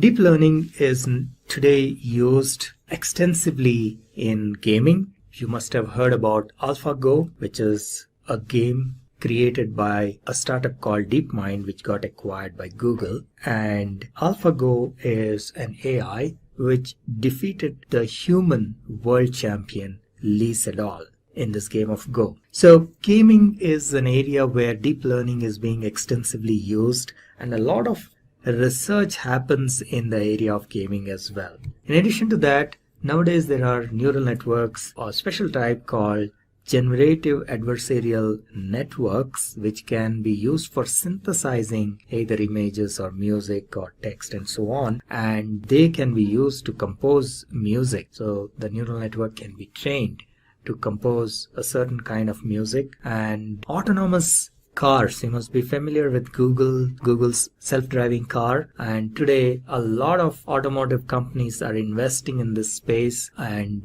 deep learning is a core component of this autonomous cars. The cars are trained to recognize, for example, the road, the lane markings on the road, signals, any objects that are in front, any obstruction, and so on and so forth. So all this involves deep learning. So that's another major application. And robots, we have seen several robots, including Sophia. You may be familiar with Sophia, who was given a citizenship by Saudi Arabia. And there are several such robots which are very human-like, and the underlying technology in many of these robots is deep learning. Medical diagnostics and healthcare is another major area where deep learning is being used, and within healthcare diagnostics, again, there are multiple areas where deep learning and image recognition, image processing can be used. For example, for cancer detection, as you may be aware, if cancer is detected early on, it can be cured. And one of the challenges is in the availability of specialists who can diagnose cancer using these diagnostic images and various scans and so on and so forth. So the idea is to train neural network to perform some of these activities so that the load on the cancer specialist doctors or oncologists comes down, and there is a lot of research happening here, and there are already quite a few applications that are claimed to be performing better than human beings in this space. It can be lung cancer, it can be breast cancer, and so on and so forth. So healthcare is a major area where deep learning is being applied. Let's take a look at the inner working of a neural network. So how does an artificial neural network, let's say, can we train a neural network to identify the shapes like squares and circles and triangles when these images are fed? So this is how it works. Any image is nothing but it is a digital information of the pixels. So in this particular case, let's say this is an image of 28 by 28 pixel, and this is an image of a square. There is a certain way in which the pixels are lit up, and so these pixels have a certain value, maybe from 0 to 256, and 0 indicates that it is black or it is dark, and 256 indicates it is white or lit up. So that is like an indication or a measure of how the pixels are lit up. And so this is an image is, let's say, consisting of information of 784 pixels. So all the information, what is inside this image, can be kind of compressed into these 784 pixels. The way each of these pixels is lit up provides information about what exactly is the image. So we can train neural networks to use that information and identify the images. So let's take a look how this works. So each neuron, the value, if it is close to 1, that means it is white, whereas if it is close to 0, that means it is black. Now this is an animation of how this whole thing works. So these pixels, one of the ways of doing it is we can flatten this image and take this complete 784 pixels and feed that as input to our neural network. The neural network can consist of probably several layers. There can be a few hidden layers, and then there is an input layer and an output layer. Now the input layer takes these 784 pixels as input, the values of each of these pixels, and then you get an output which can be of 3 types or 3 classes. One can be a square, a circle, or a triangle. Now during the training process, there will be initially, obviously you feed this image and it will probably say it's a circle or it will say it's a triangle. So as a part of the training process, we then send that error back, and the weights and the biases of these neurons are adjusted till it correctly identifies that this is a square. That is the whole training mechanism that happens out here. Now let's take a look at a circle. Same way.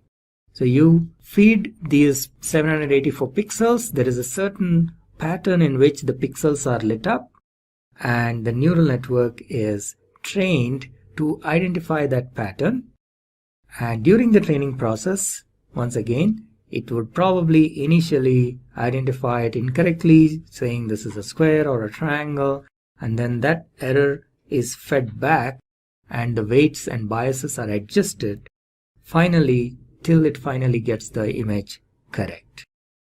So that is the training process. So now we will take a look at same way a triangle.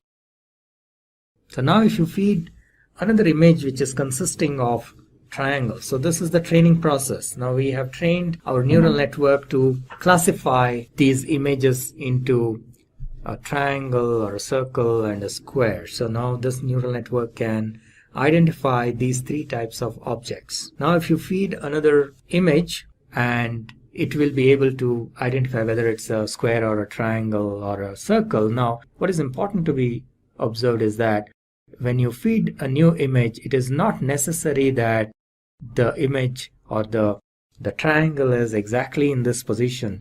Now the neural network actually identifies the patterns. So even if the triangle is, let's say, positioned here, not exactly in the middle but maybe at the corner or in the side, it would still identify that it is a triangle, and that is the whole idea behind pattern recognition. So how does this training process work? This is a quick view of how the training process works. So we have seen that a neuron consists of inputs, it receives inputs, and then there is a weighted sum, which is nothing but this xi, wi, summation of that plus the bias, and this is then fed to the activation function, and that in turn gives us a output. Now during the training process, initially obviously when you feed these images, when you send maybe a square, it will identify it as a triangle, and when you maybe feed a triangle, it will identify as a square, and so on. So that error information is fed back, and initially these weights can be random, maybe all of them have 0 values, and then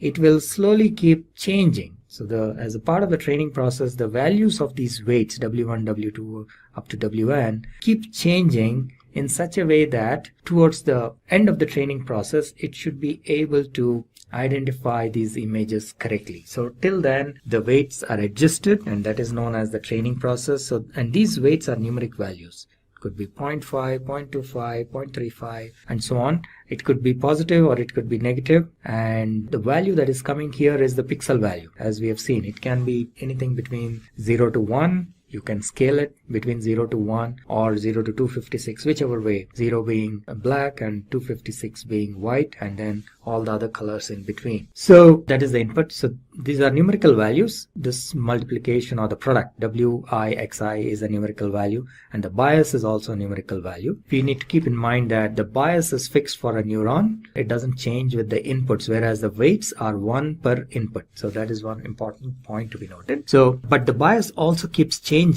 Initially it will again have a random value, but as a part of the training process, the weights, the values of the weights w1, w2, wn and the value of b will change, and ultimately once the training process is complete, these values are fixed for this particular neuron, w1, w2 up to wn, and plus the value of the b is also fixed for this particular neuron. And in this way there will be multiple neurons, and there may be multiple levels of neurons here, and that's the way the training process works. So this is another example of multi-layer. So there are 2 hidden layers in between, and then you have the input layer, values coming from the input layer, then it goes through multiple layers, hidden layers, and then there is an output layer. And as you can see, there are weights and biases for each of these neurons in each layer, and all of them keeps changing during the training process, and at the end of the training process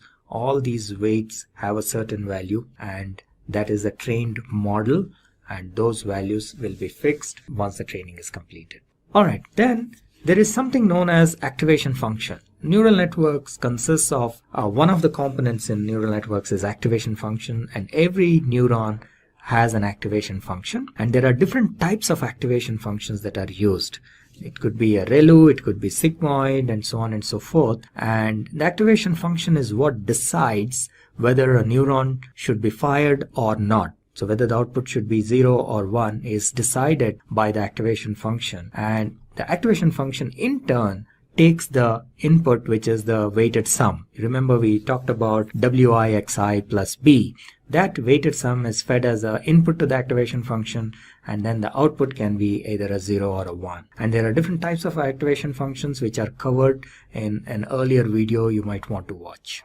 Alright, so as a part of the training process, we feed the inputs, the labeled data or the training data, and then it gives an output, which is the predicted output by the network, which we indicate as y hat. And then there is a labeled data, because for supervised learning, we already know what should be the output. So that is the actual output. And in the initial process, before the training is complete, obviously there will be error. So that is measured by what is known as a cost function. So the difference between the predicted output and the actual output is the error. And the cost function can be defined in different ways. There are different types of cost functions. So in this case, it is like the average of the squares of the error. So, and then all the errors are added, which can sometimes be called as sum of squares. Sum of square errors, or SSE, and that is then fed as a feedback in what is known as backward propagation or back propagation, and that helps in the network adjusting the weights and biases. And so the weights and biases get updated till this value, the error value or the cost function, is minimum. Now there is a optimization technique which is used here called gradient descent optimization, and this algorithm works in a way that the error, which is the cost function, needs to be minimized. So there's a lot of mathematics that goes behind this. For example, they find the local minima and the global minima using the differentiation and so on and so forth. But the idea is this. So as a training process, as the part of training, the whole idea is to bring down the error, which is like, let's say this is the function, the cost function. At certain levels it is very high, the cost value of the cost function, or the output of the cost function is very high. So the weights have to be adjusted in such a way, and also the bias of course, that the cost function is minimized. So there is this optimization technique called gradient descent that is used, and this is known as the learning rate. Now gradient descent, you need to specify what should be the learning rate, and the learning rate should be optimal, because if you have a very high learning rate, then the optimization will not converge, because at some point it will cross over to the side. On the other hand, if you have very low learning rate, then it might take forever to convert. So you need to come up with the optimum value of the learning rate, and once that is done, using the gradient descent optimization, the error function is reduced, and that's like the end of the training process. Alright, so this is another view of gradient descent. So this is how it looks. This is your cost function, the output of the cost function, and that has to be minimized using gradient descent algorithm. And these are like the parameters, and weight could be one of them. So initially we start with certain random values, so cost will be high, and then the weights keep changing, and in such a way that the cost function needs to come down, and at some point it may reach the minimum value, and then it may increase. So that is where the gradient descent algorithm decides that, okay, it has reached a minimum value and it will kind of try to stay here. This is known as the global minima. Now sometimes these curves may not be, just for explanation purpose, this has been drawn in a nice way, but sometimes these curves can be pretty erratic. There can be some local minima here, and then there is a peak, and so on. So the whole idea of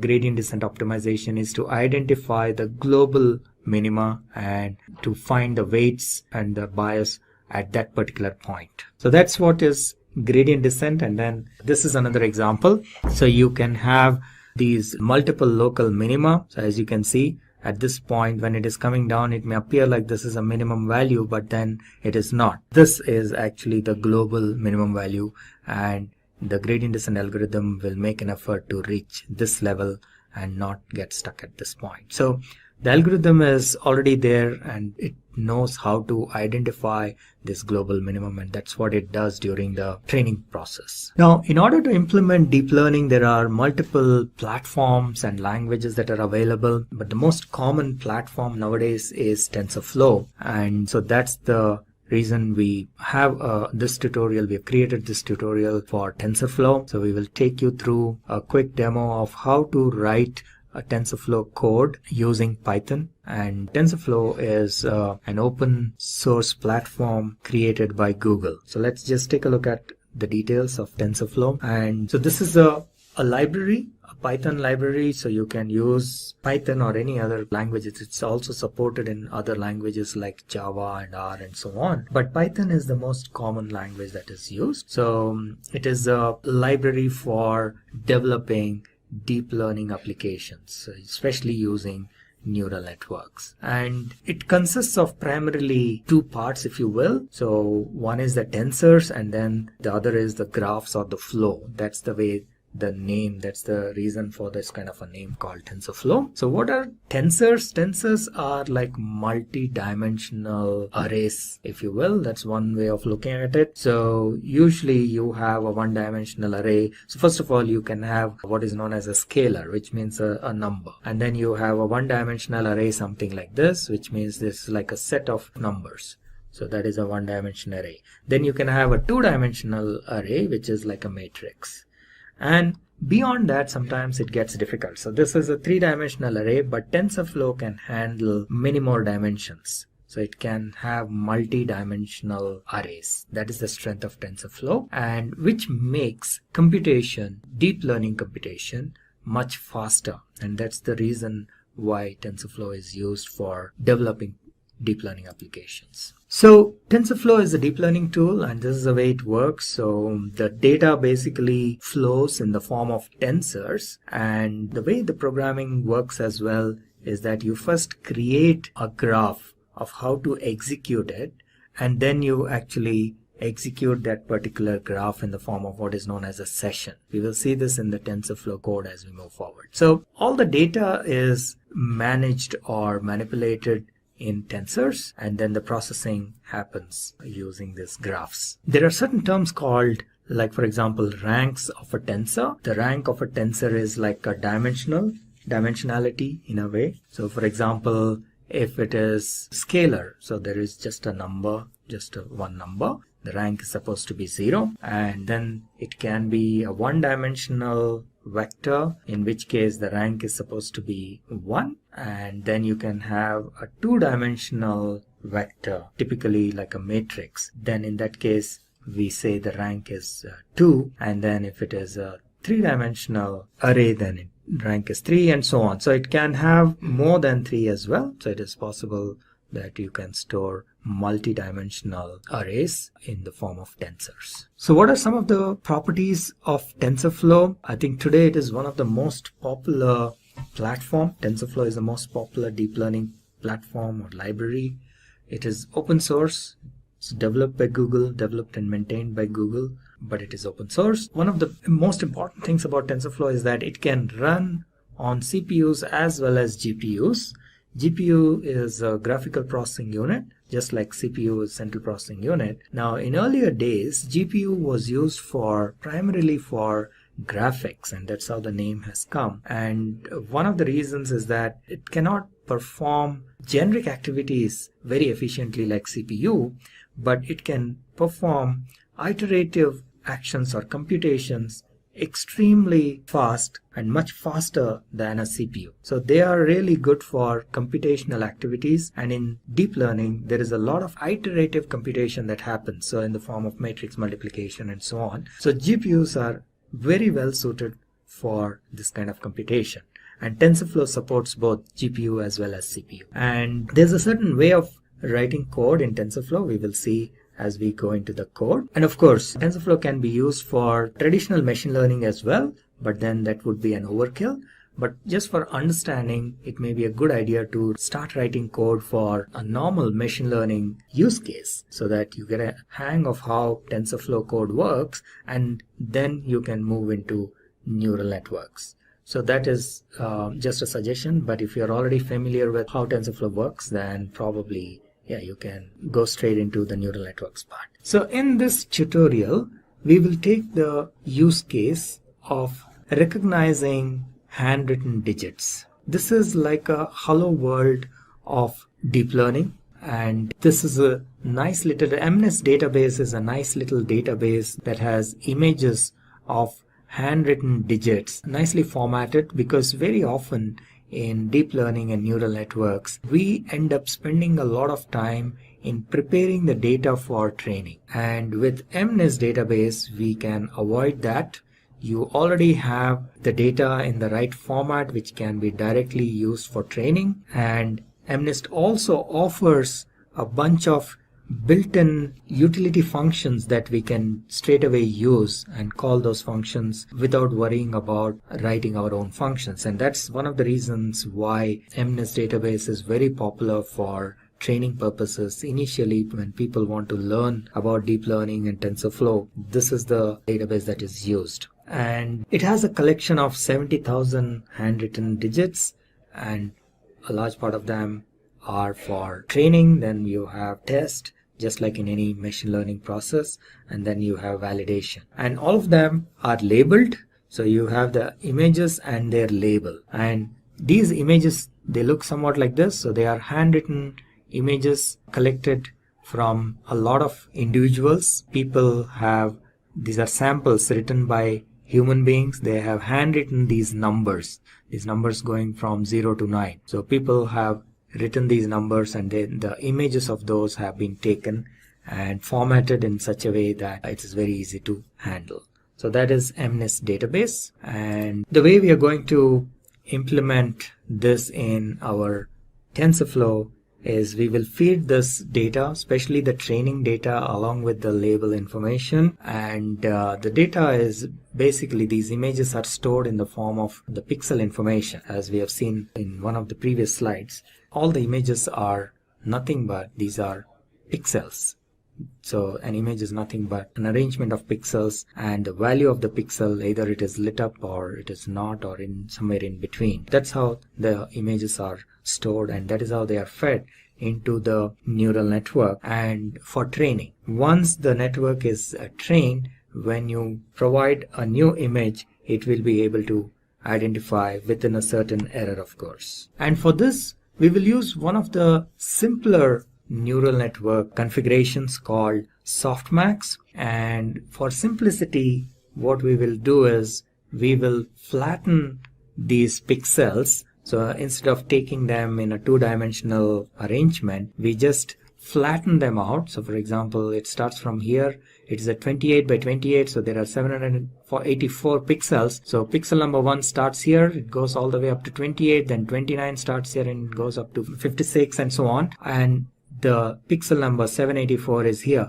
So we take all these pixels, flatten them out, and feed them like one single line into our neural network. And this is what is known as a softmax layer. What it does is, once it is trained, it will be able to identify what digit this is. So there are, in this output layer, there are 10 neurons, each signifying a digit. And at any given point of time, when you feed an image, only one of these 10 neurons gets activated.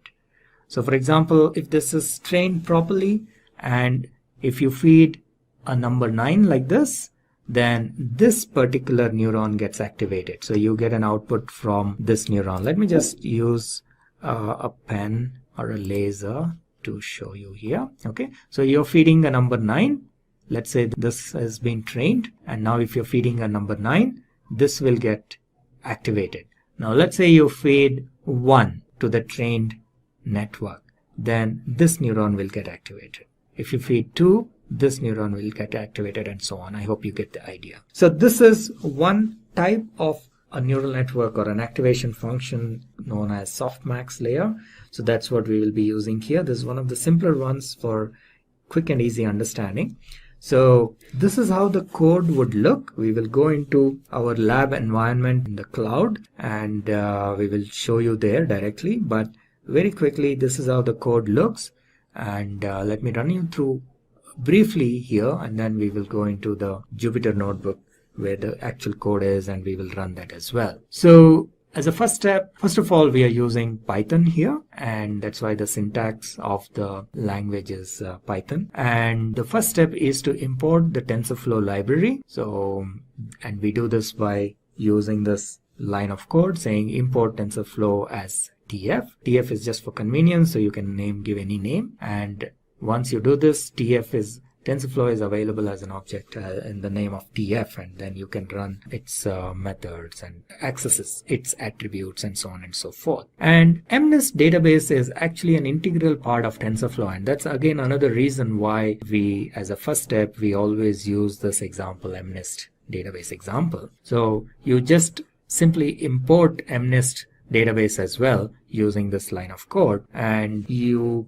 slightly modify this so that the labels are in this format, what is known as one hot true, which means that the label information is stored like an array. And let me just use a pen to show what exactly it is. So when you do this one hot true, what happens is each label is stored in the form of an array of 10 digits, and let's say the number is 8. Okay. So in this case, all the remaining values, there will be a bunch of zeros. So this is like array at position 0. This is at position 1, position 2, and so on and so forth. Let's say this is position 7. Then this is position 8. That will be 1 because our input is 8. And again, position 9 will be 0. Okay. So one hot encoding, this one hot encoding true will kind of load the data in such a way that the labels are in such a way that only one of the digits has a value of 1, and that indicates. So based on which digit is 1, we know what is the label. So in this case, the 8th position is 1, therefore we know this sample data, the value is 8. Similarly, if you have a 2 here, let's say, then the labeled information will be somewhat like this. So you have your labels. So you have this as 0, the 0th position. The first position is also 0. The second position is 1 because this indicates number 2. And then you have third as 0 and so on. Okay. So that is the significance of this one hot true. All right. And then we can check how the data is looking by displaying the data. And as I mentioned earlier, this is pretty much in the form of digital form, like numbers. So all these are like pixel values, so you will not really see an image in this format, but there is a way to visualize that image. I will show you in a bit. And this tells you how many images are there in each set. So the training, there are 55,000 images in training, and in the test set there are 10,000, and then validation there are 5,000. So altogether there are 70,000 images. All right, so let's move on, and we can view the actual image by using the matplotlib library, and this is how you can view. This is the code for viewing the images, and you can view them in color or you can view them in grayscale. So the CMap is what tells in what way we want to view it, and what are the maximum values and the minimum values of the pixel values. So these are the max and minimum values, so of the pixel values. So maximum is 1 because this is a scaled value. So 1 means it is white, and 0 means it is black, and in between is, it can be anywhere in between black and white. And the way to train the model, there is a certain way in which you write your TensorFlow code, and the first step is to create some placeholders, and then you create a model. In this case, we will use the softmax model, one of the simplest ones, and placeholders are primarily to get the data from outside into the neural network. So this is a very common mechanism that is used. And then of course you will have variables, which are your, remember, these are your weights and biases. So in our case, there are 10 neurons, and each neuron actually has 784 because each neuron takes all the inputs. If we go back to our slide here, actually every neuron takes all the 784 inputs. right? This is the first neuron. It receives all the 784. This is the second neuron. This also receives all the 700. So each of these inputs needs to be multiplied with a weight, and that's what we are talking about here. So this is a matrix of 784 values for each of the neurons, and so it is like a 10 by 784 matrix because there are 10 neurons.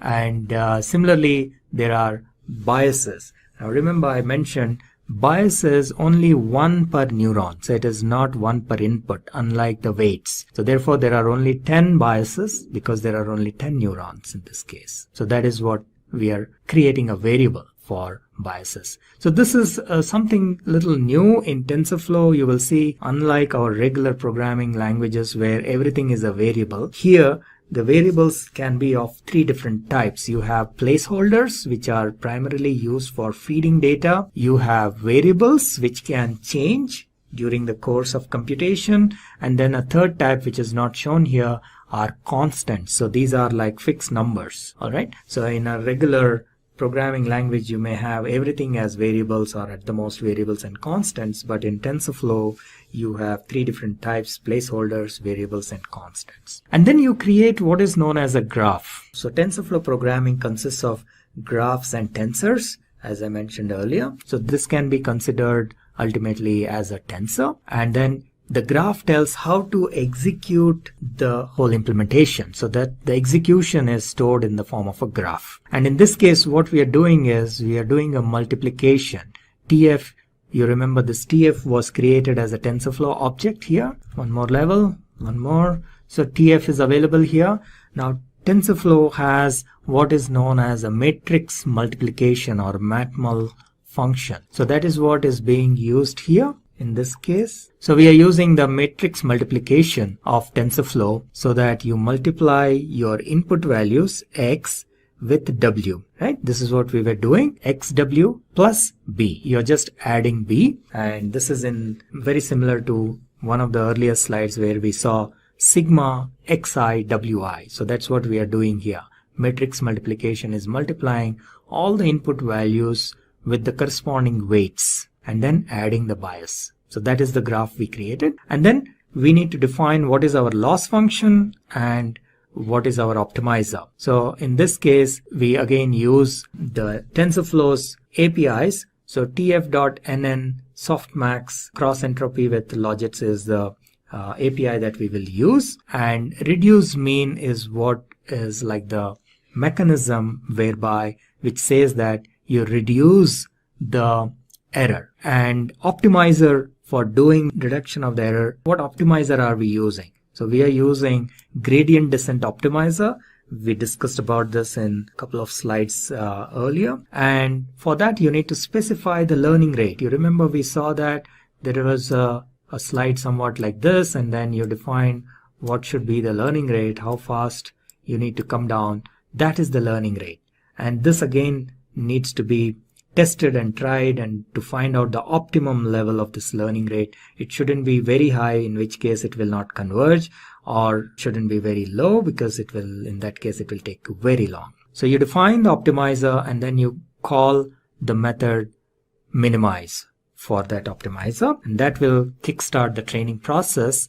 And so far we've been creating the graph, and in order to actually execute that graph, we create what is known as a session, and then we run that session. And once the training is completed, we specify how many times, how many iterations we want it to run. So for example, in this case, we are saying 1000 steps. So that is a exit strategy in a way. So you specify the exit condition. So a training will run for 1000 iterations. And once that is done, we can then evaluate the model using some of the techniques shown here. So let us get into the code quickly and see how it works.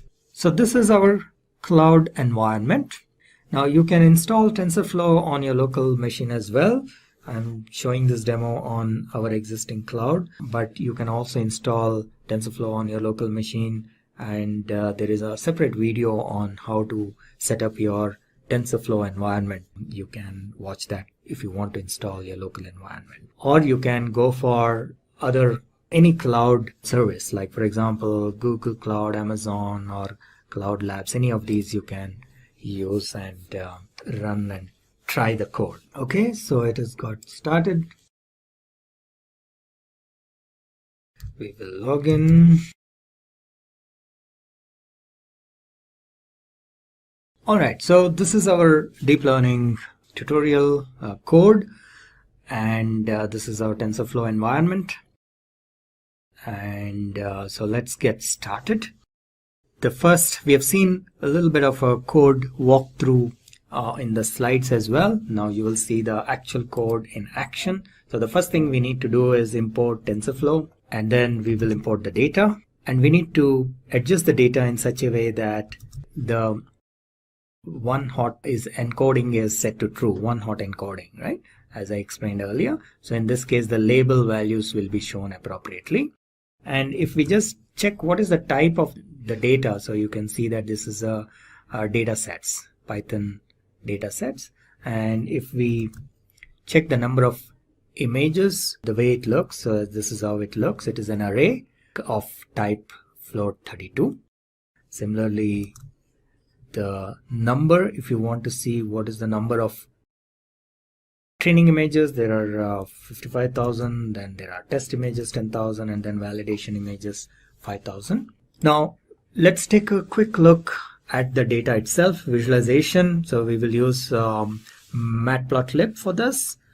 And if we take a look at the shape, now shape gives us like the dimension of the tensors or the arrays, if you will. So in this case, the training data set, if we see the size of the training data set using the method shape, it says there are 55,000 and 55,000 by 784. So remember, the 784 is nothing but the 28 by 28, 28 into 28. So that is equal to 784. So that's what it is showing. Now we can take just one image and just see what is the first image and see what is the shape. So again, size, obviously it is only 784.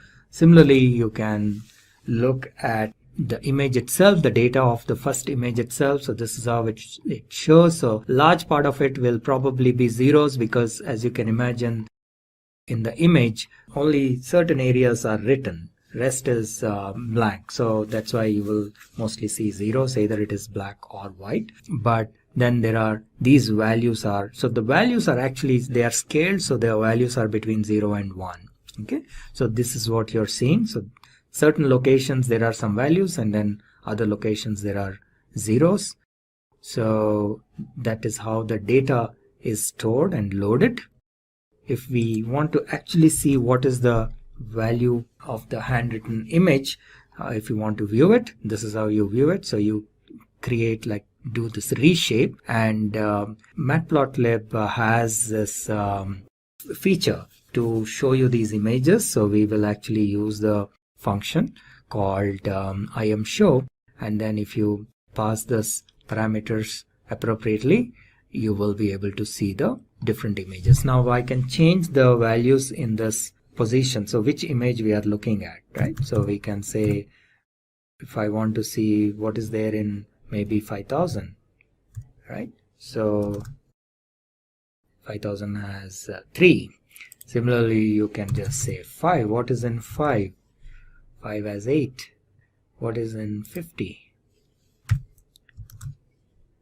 Again 8. So basically, by the way, if you're wondering how I'm executing this code, Shift Enter, in case you're not familiar with Jupyter Notebooks, Shift Enter is how you execute each cell, individual cell. And if you want to execute the entire program, you can go here and say run all. So that is how this code gets executed. And here again, we can check what is the maximum value and what is the minimum value of these pixel values. As I mentioned, it is scaled, so therefore it is between, the values lie between 1 and 0. Now this is where we create our model. The first thing is to create the required placeholders and variables, and that's what we are doing here, as we have seen in the slides. So we create one placeholder and we create 2 variables, which is for the weights and biases. These 2 variables are actually matrices. So each variable has 784 by 10 actual values. Okay, so one for this 10 is for each neuron. There are 10 neurons, and 784 is for the pixel values inputs that are given, which is 28 into 28. And the biases, as I mentioned, one for each neuron, so there will be 10 biases. They are stored in a variable by the name B. And this is the graph, which is basically the multiplication of these matrix multiplication of X into W, and then the bias is added for each of the neurons. And the whole idea is to minimize the error. So let me just execute. I think this code is executed. Then we define what is the Y value is basically the label value. So this is another placeholder. We had X as one placeholder and Y underscore true as a second placeholder. And this will have values in the form of 10 digit arrays. And since we said one hot encoded, the position which has a 1 value indicates what is the label for that particular number. All right. Then we have cross entropy, which is nothing but the loss function. And we have the optimizer. We have chosen gradient descent as our optimizer. Then the training process itself. So the training process is nothing but to minimize the cross entropy, which is again nothing but the loss function. So we define all of this in the form of a graph. So up to here, remember what we have done is we have not exactly executed any TensorFlow code till now. We are just preparing the graph, the execution plan. That's how the TensorFlow code works. So the whole structure and format of this code will be completely different from how we normally do programming. So even with people with programming experience may find this a little difficult to understand it, and it needs quite a bit of practice. So you may want to view this video also maybe a couple of times to understand this flow, because the way TensorFlow programming is done is slightly different from the normal programming. Some of you who, let's say, have done maybe Spark programming to some extent will be able to easily understand this. But even in Spark, the programming, the code itself is pretty straightforward. Behind the scenes, the execution happens slightly differently. But in TensorFlow, even the code has to be written in a completely different way. So the code doesn't get executed in the same way as you have written. So that's something you need to understand, and a little bit of practice is needed for this. So far what we have done up to here is creating the variables and feeding the variables, and or rather not feeding but setting up the variables and the graph. That's all. Defining maybe the what kind of a network you want to use. For example, we want to use softmax and so on. So you have created the variables, how to load the data, loaded the data, viewed the data, and prepared everything, but you have not yet executed anything in TensorFlow. Now the next step is the execution in TensorFlow. So the first step for doing any execution in TensorFlow is to initialize the variables. So anytime you have any variables defined in your code, you have to run this piece of code always. So you need to basically create what is known as a node for initializing. So this is a node. You still are not yet executing anything here. You just created a node for the initialization. So let us go ahead and create that. And here onwards is where you will actually execute your code in TensorFlow. And in order to execute the code, what you will need is a session, TensorFlow session. So tf.session will give you a session, and there are a couple of different ways in which you can do this, but one of the most common methods of doing this is with what is known as a with loop. So you have a with tf.session as ses and with a colon here, and this is like a block, starting of the block, and these indentations tell how far this block goes, and this session is valid till this block gets executed. So that is the purpose of creating this with block. This is known as a with block. So with tf.session as ses, you say ses.run init. Now ses.run will execute a node that is specified here. So for example, here we are saying ses.run. Ses is basically an instance of the session, right? So here we are saying tf.session. So an instance of the session gets created and we are calling that ses. And then we run a node within that, one of the nodes in the graph. So one of the nodes here is init.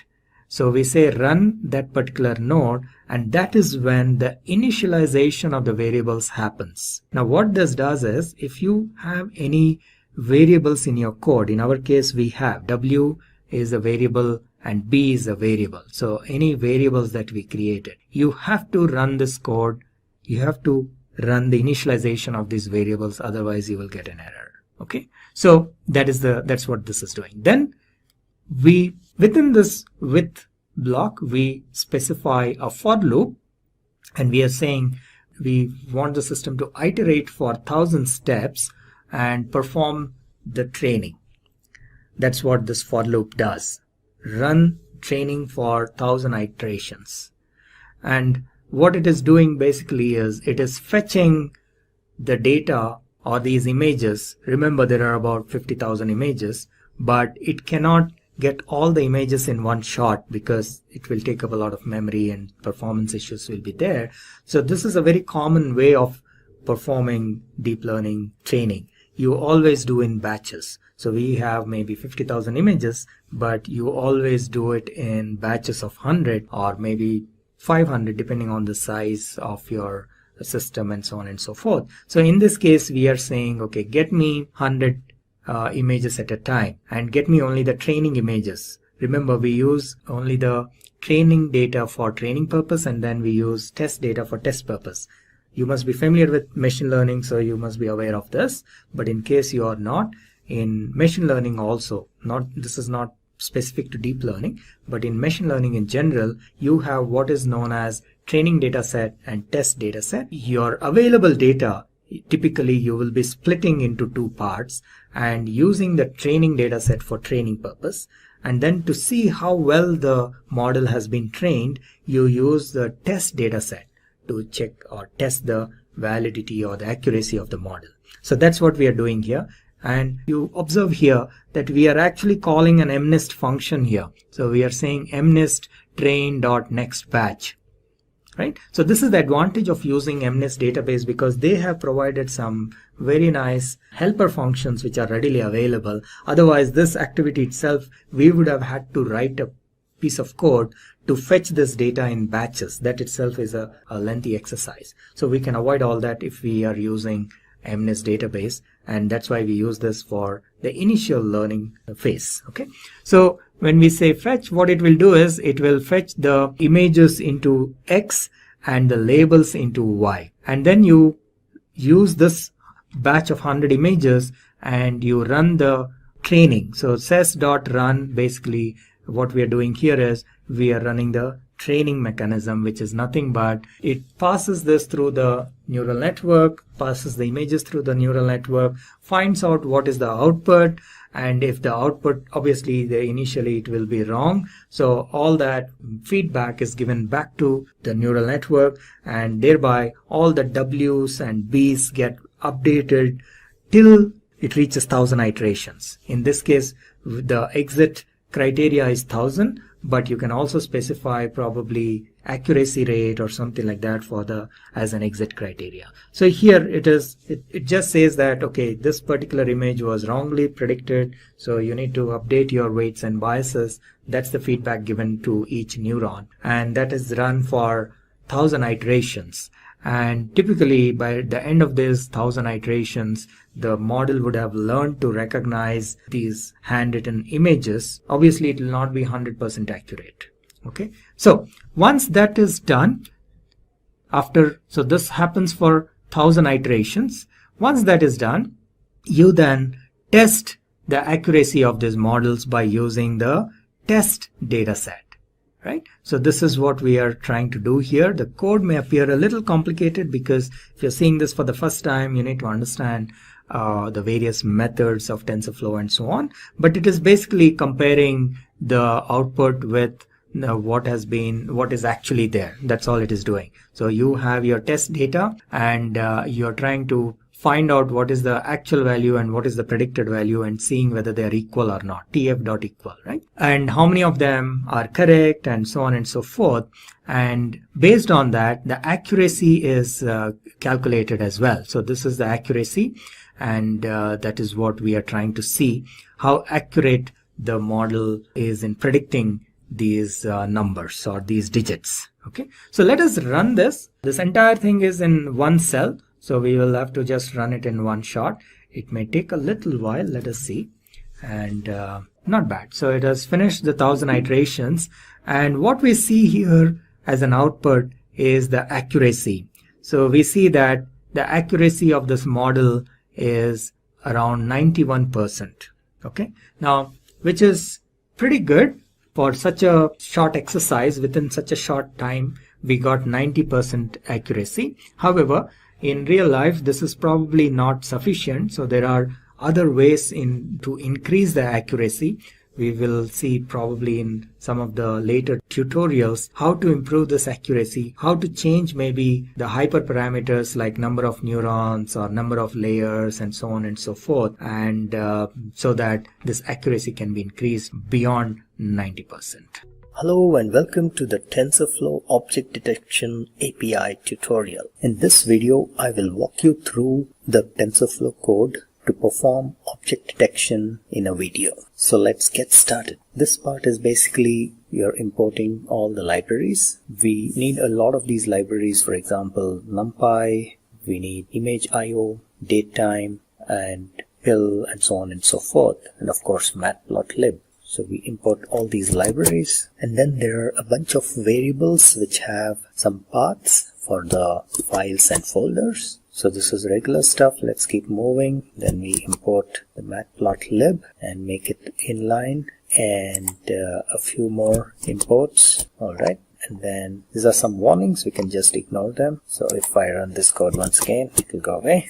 All right. And then here onwards, we do the model preparation. Now what we're going to do is we are going to use an existing neural network model. So we are not going to train a new one, because that really will take a long time, and it needs a lot of computation resources and so on, and it is really not required. There are already models that have been trained, and in this case it is the SSD with MobileNet. That's the model that we are going to use, and this model is trained to detect objects, and it is readily available as open source, so we can actually use this. And if you want to use other models, there are a few more models available, so you can click on this link here, and let me just take you there. There are a few more models, but we have chosen this particular one because this is faster. It may not be very accurate, but that is one of the faster models. But on this link you will see a lot of other models that are readily available. These are trained models. Some of them would take a little longer,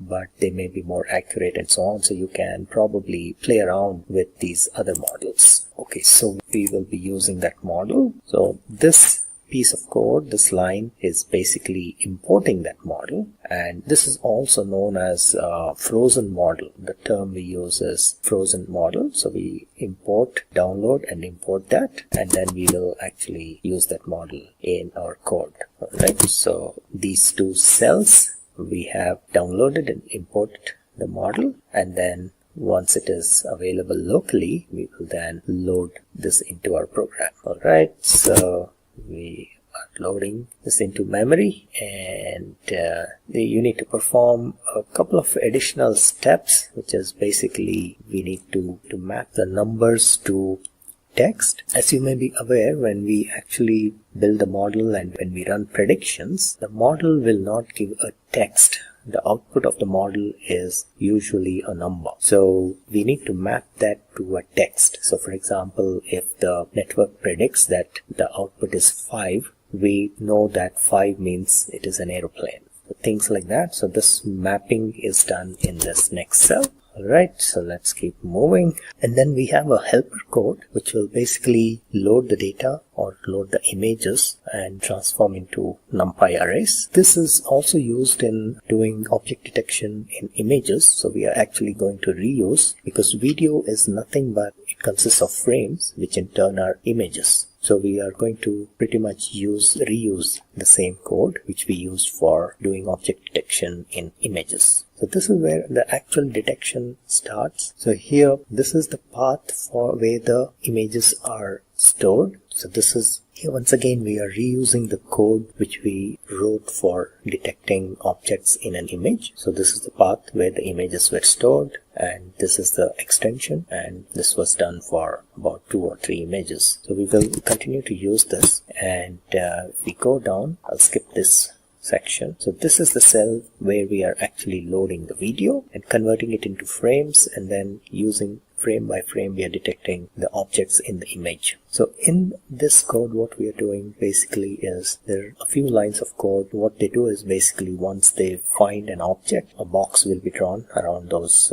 each of those objects, and the input file, the name of the input video file is traffic. It is the extension is MP4, and we have this video reader. It's an excellent object which is basically part of this class called image.io. So we can read and write videos using that, and the video that we are going to use is traffic.mp4. You can use any MP4 file, but in our case I picked up video which has like cars. So let me just show you. So this is in this object detection folder. I have this MP4 file. I'll just quickly play this video. It's a little slow. Yeah, okay. So here we go. This is the video. It's a short one, relatively small video, so that for this particular demo. And what it will do is, once we run our code, it will detect each of these cars and it will annotate them as cars. So in this particular video we only have cars. We can later on see with another video. I think I have cat here, so we can also try with that, but let's first check with this traffic video. So let me go back. So we will be reading this frame by frame, and no, actually we will be reading the video file, but then we will be analyzing it frame by frame, and we will be reading them at 10 frames per second. That is the rate we are mentioning here, and analyzing it and then annotating and then writing it back. So you will see that we will have a video file named something like this, traffic_annotated, and we will see the annotated video. So let's go back and run through this piece of code, and then we will come back and see the annotated video. This might take a little while, so I will pause the video after running this particular cell and then come back to show you the results. Alright, so let's go ahead and run it. So it is running now, and it is also important that at the end you close the video writer, so that it is similar to a file pointer. When you open a file, you should also make sure you close it so that it doesn't hog the resources. So it's very similar. So at the end of it, the last piece or last line of code should be video_writer.close. Alright, so I'll pause and then I'll come back. Okay, so I will see you in a little bit.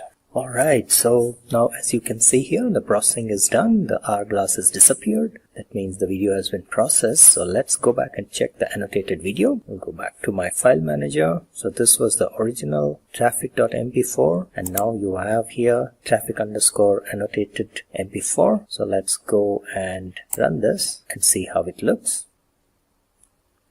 You see here, it has got each of these cars are getting detected. Let me pause and show you. So we pause here. It says car 70%. Let us allow it to go a little further. It detects something on top. What is that? Truck. Okay. So I think because of the board on top, it somehow thinks there is a truck. Let's play some more and see if it detects anything else. So this is again a car, looks like. So let us, yeah. So this is a car, and it has confidence level of 69%. Okay, this is again a car. Alright, so basically till the end it goes and detects each and every car that is passing by. Now we can quickly repeat this process for another video. Let me just show you the other video, which is a cat. Again, there is this cat is not really moving or anything, but it is just standing there staring and moving a little slowly, and our application will, our network will detect that this is a cat, and even when the cat moves a little bit in the other direction, it will continue to detect and show that it is a cat. Okay, so yeah, so this is how the original video is. Let's go ahead and change our code to analyze this one and see if it detects, our network detects this cat. Close this, here we go, and I'll go back to my code. All we need to do is change this traffic to cat. The extension, it will automatically up because it is given here, and then it will run through. So very quickly, once again, what it is doing is this video reader, video underscore reader, has a neat little feature or interface whereby you can say for frame in video underscore reader. So it will basically provide frame by frame. So you're in a loop frame by frame, and then you take that each frame that is given to you, you take it and analyze it as if it is an image, individual image. So that's the way it works. So it is very easy to handle this. Alright, so now let's once again run just this cell. The rest of the stuff remains the same. So I will run this cell again. It will take a little while, so the hourglasses come back. I will pause and then come back in a little while. Alright, so the processing is done. Let's go and check the annotated video. Go here. So we have cat annotated.mp4. Let's play this. Alright, so you can see here it is detecting the cat, and in the beginning you also saw it detected something else here. There looks like it detected one more object. So let's just go back and see what it has detected here. Let's see. Yes. So what is it trying to show here? It's too small, not able to see, but it is trying to detect something. I think it is saying it is a car. I don't know. Alright, okay, so in this video there's pretty much only one object, which is the cat, and let's wait for some time and see if it continues to detect it when the cat turns around and moves as well. Just in a little bit that's going to happen, and we will see. There we go. And in spite of turning the other way, I think our pixels of an image fed as input. Pixels of an image fed as input. You have your input layer coming in, so it takes that graphic and puts it into the input layer. You have all your hidden layers, and then you have your output layer, and your output layer, one of those is going to light up and say, oh, it's a bird.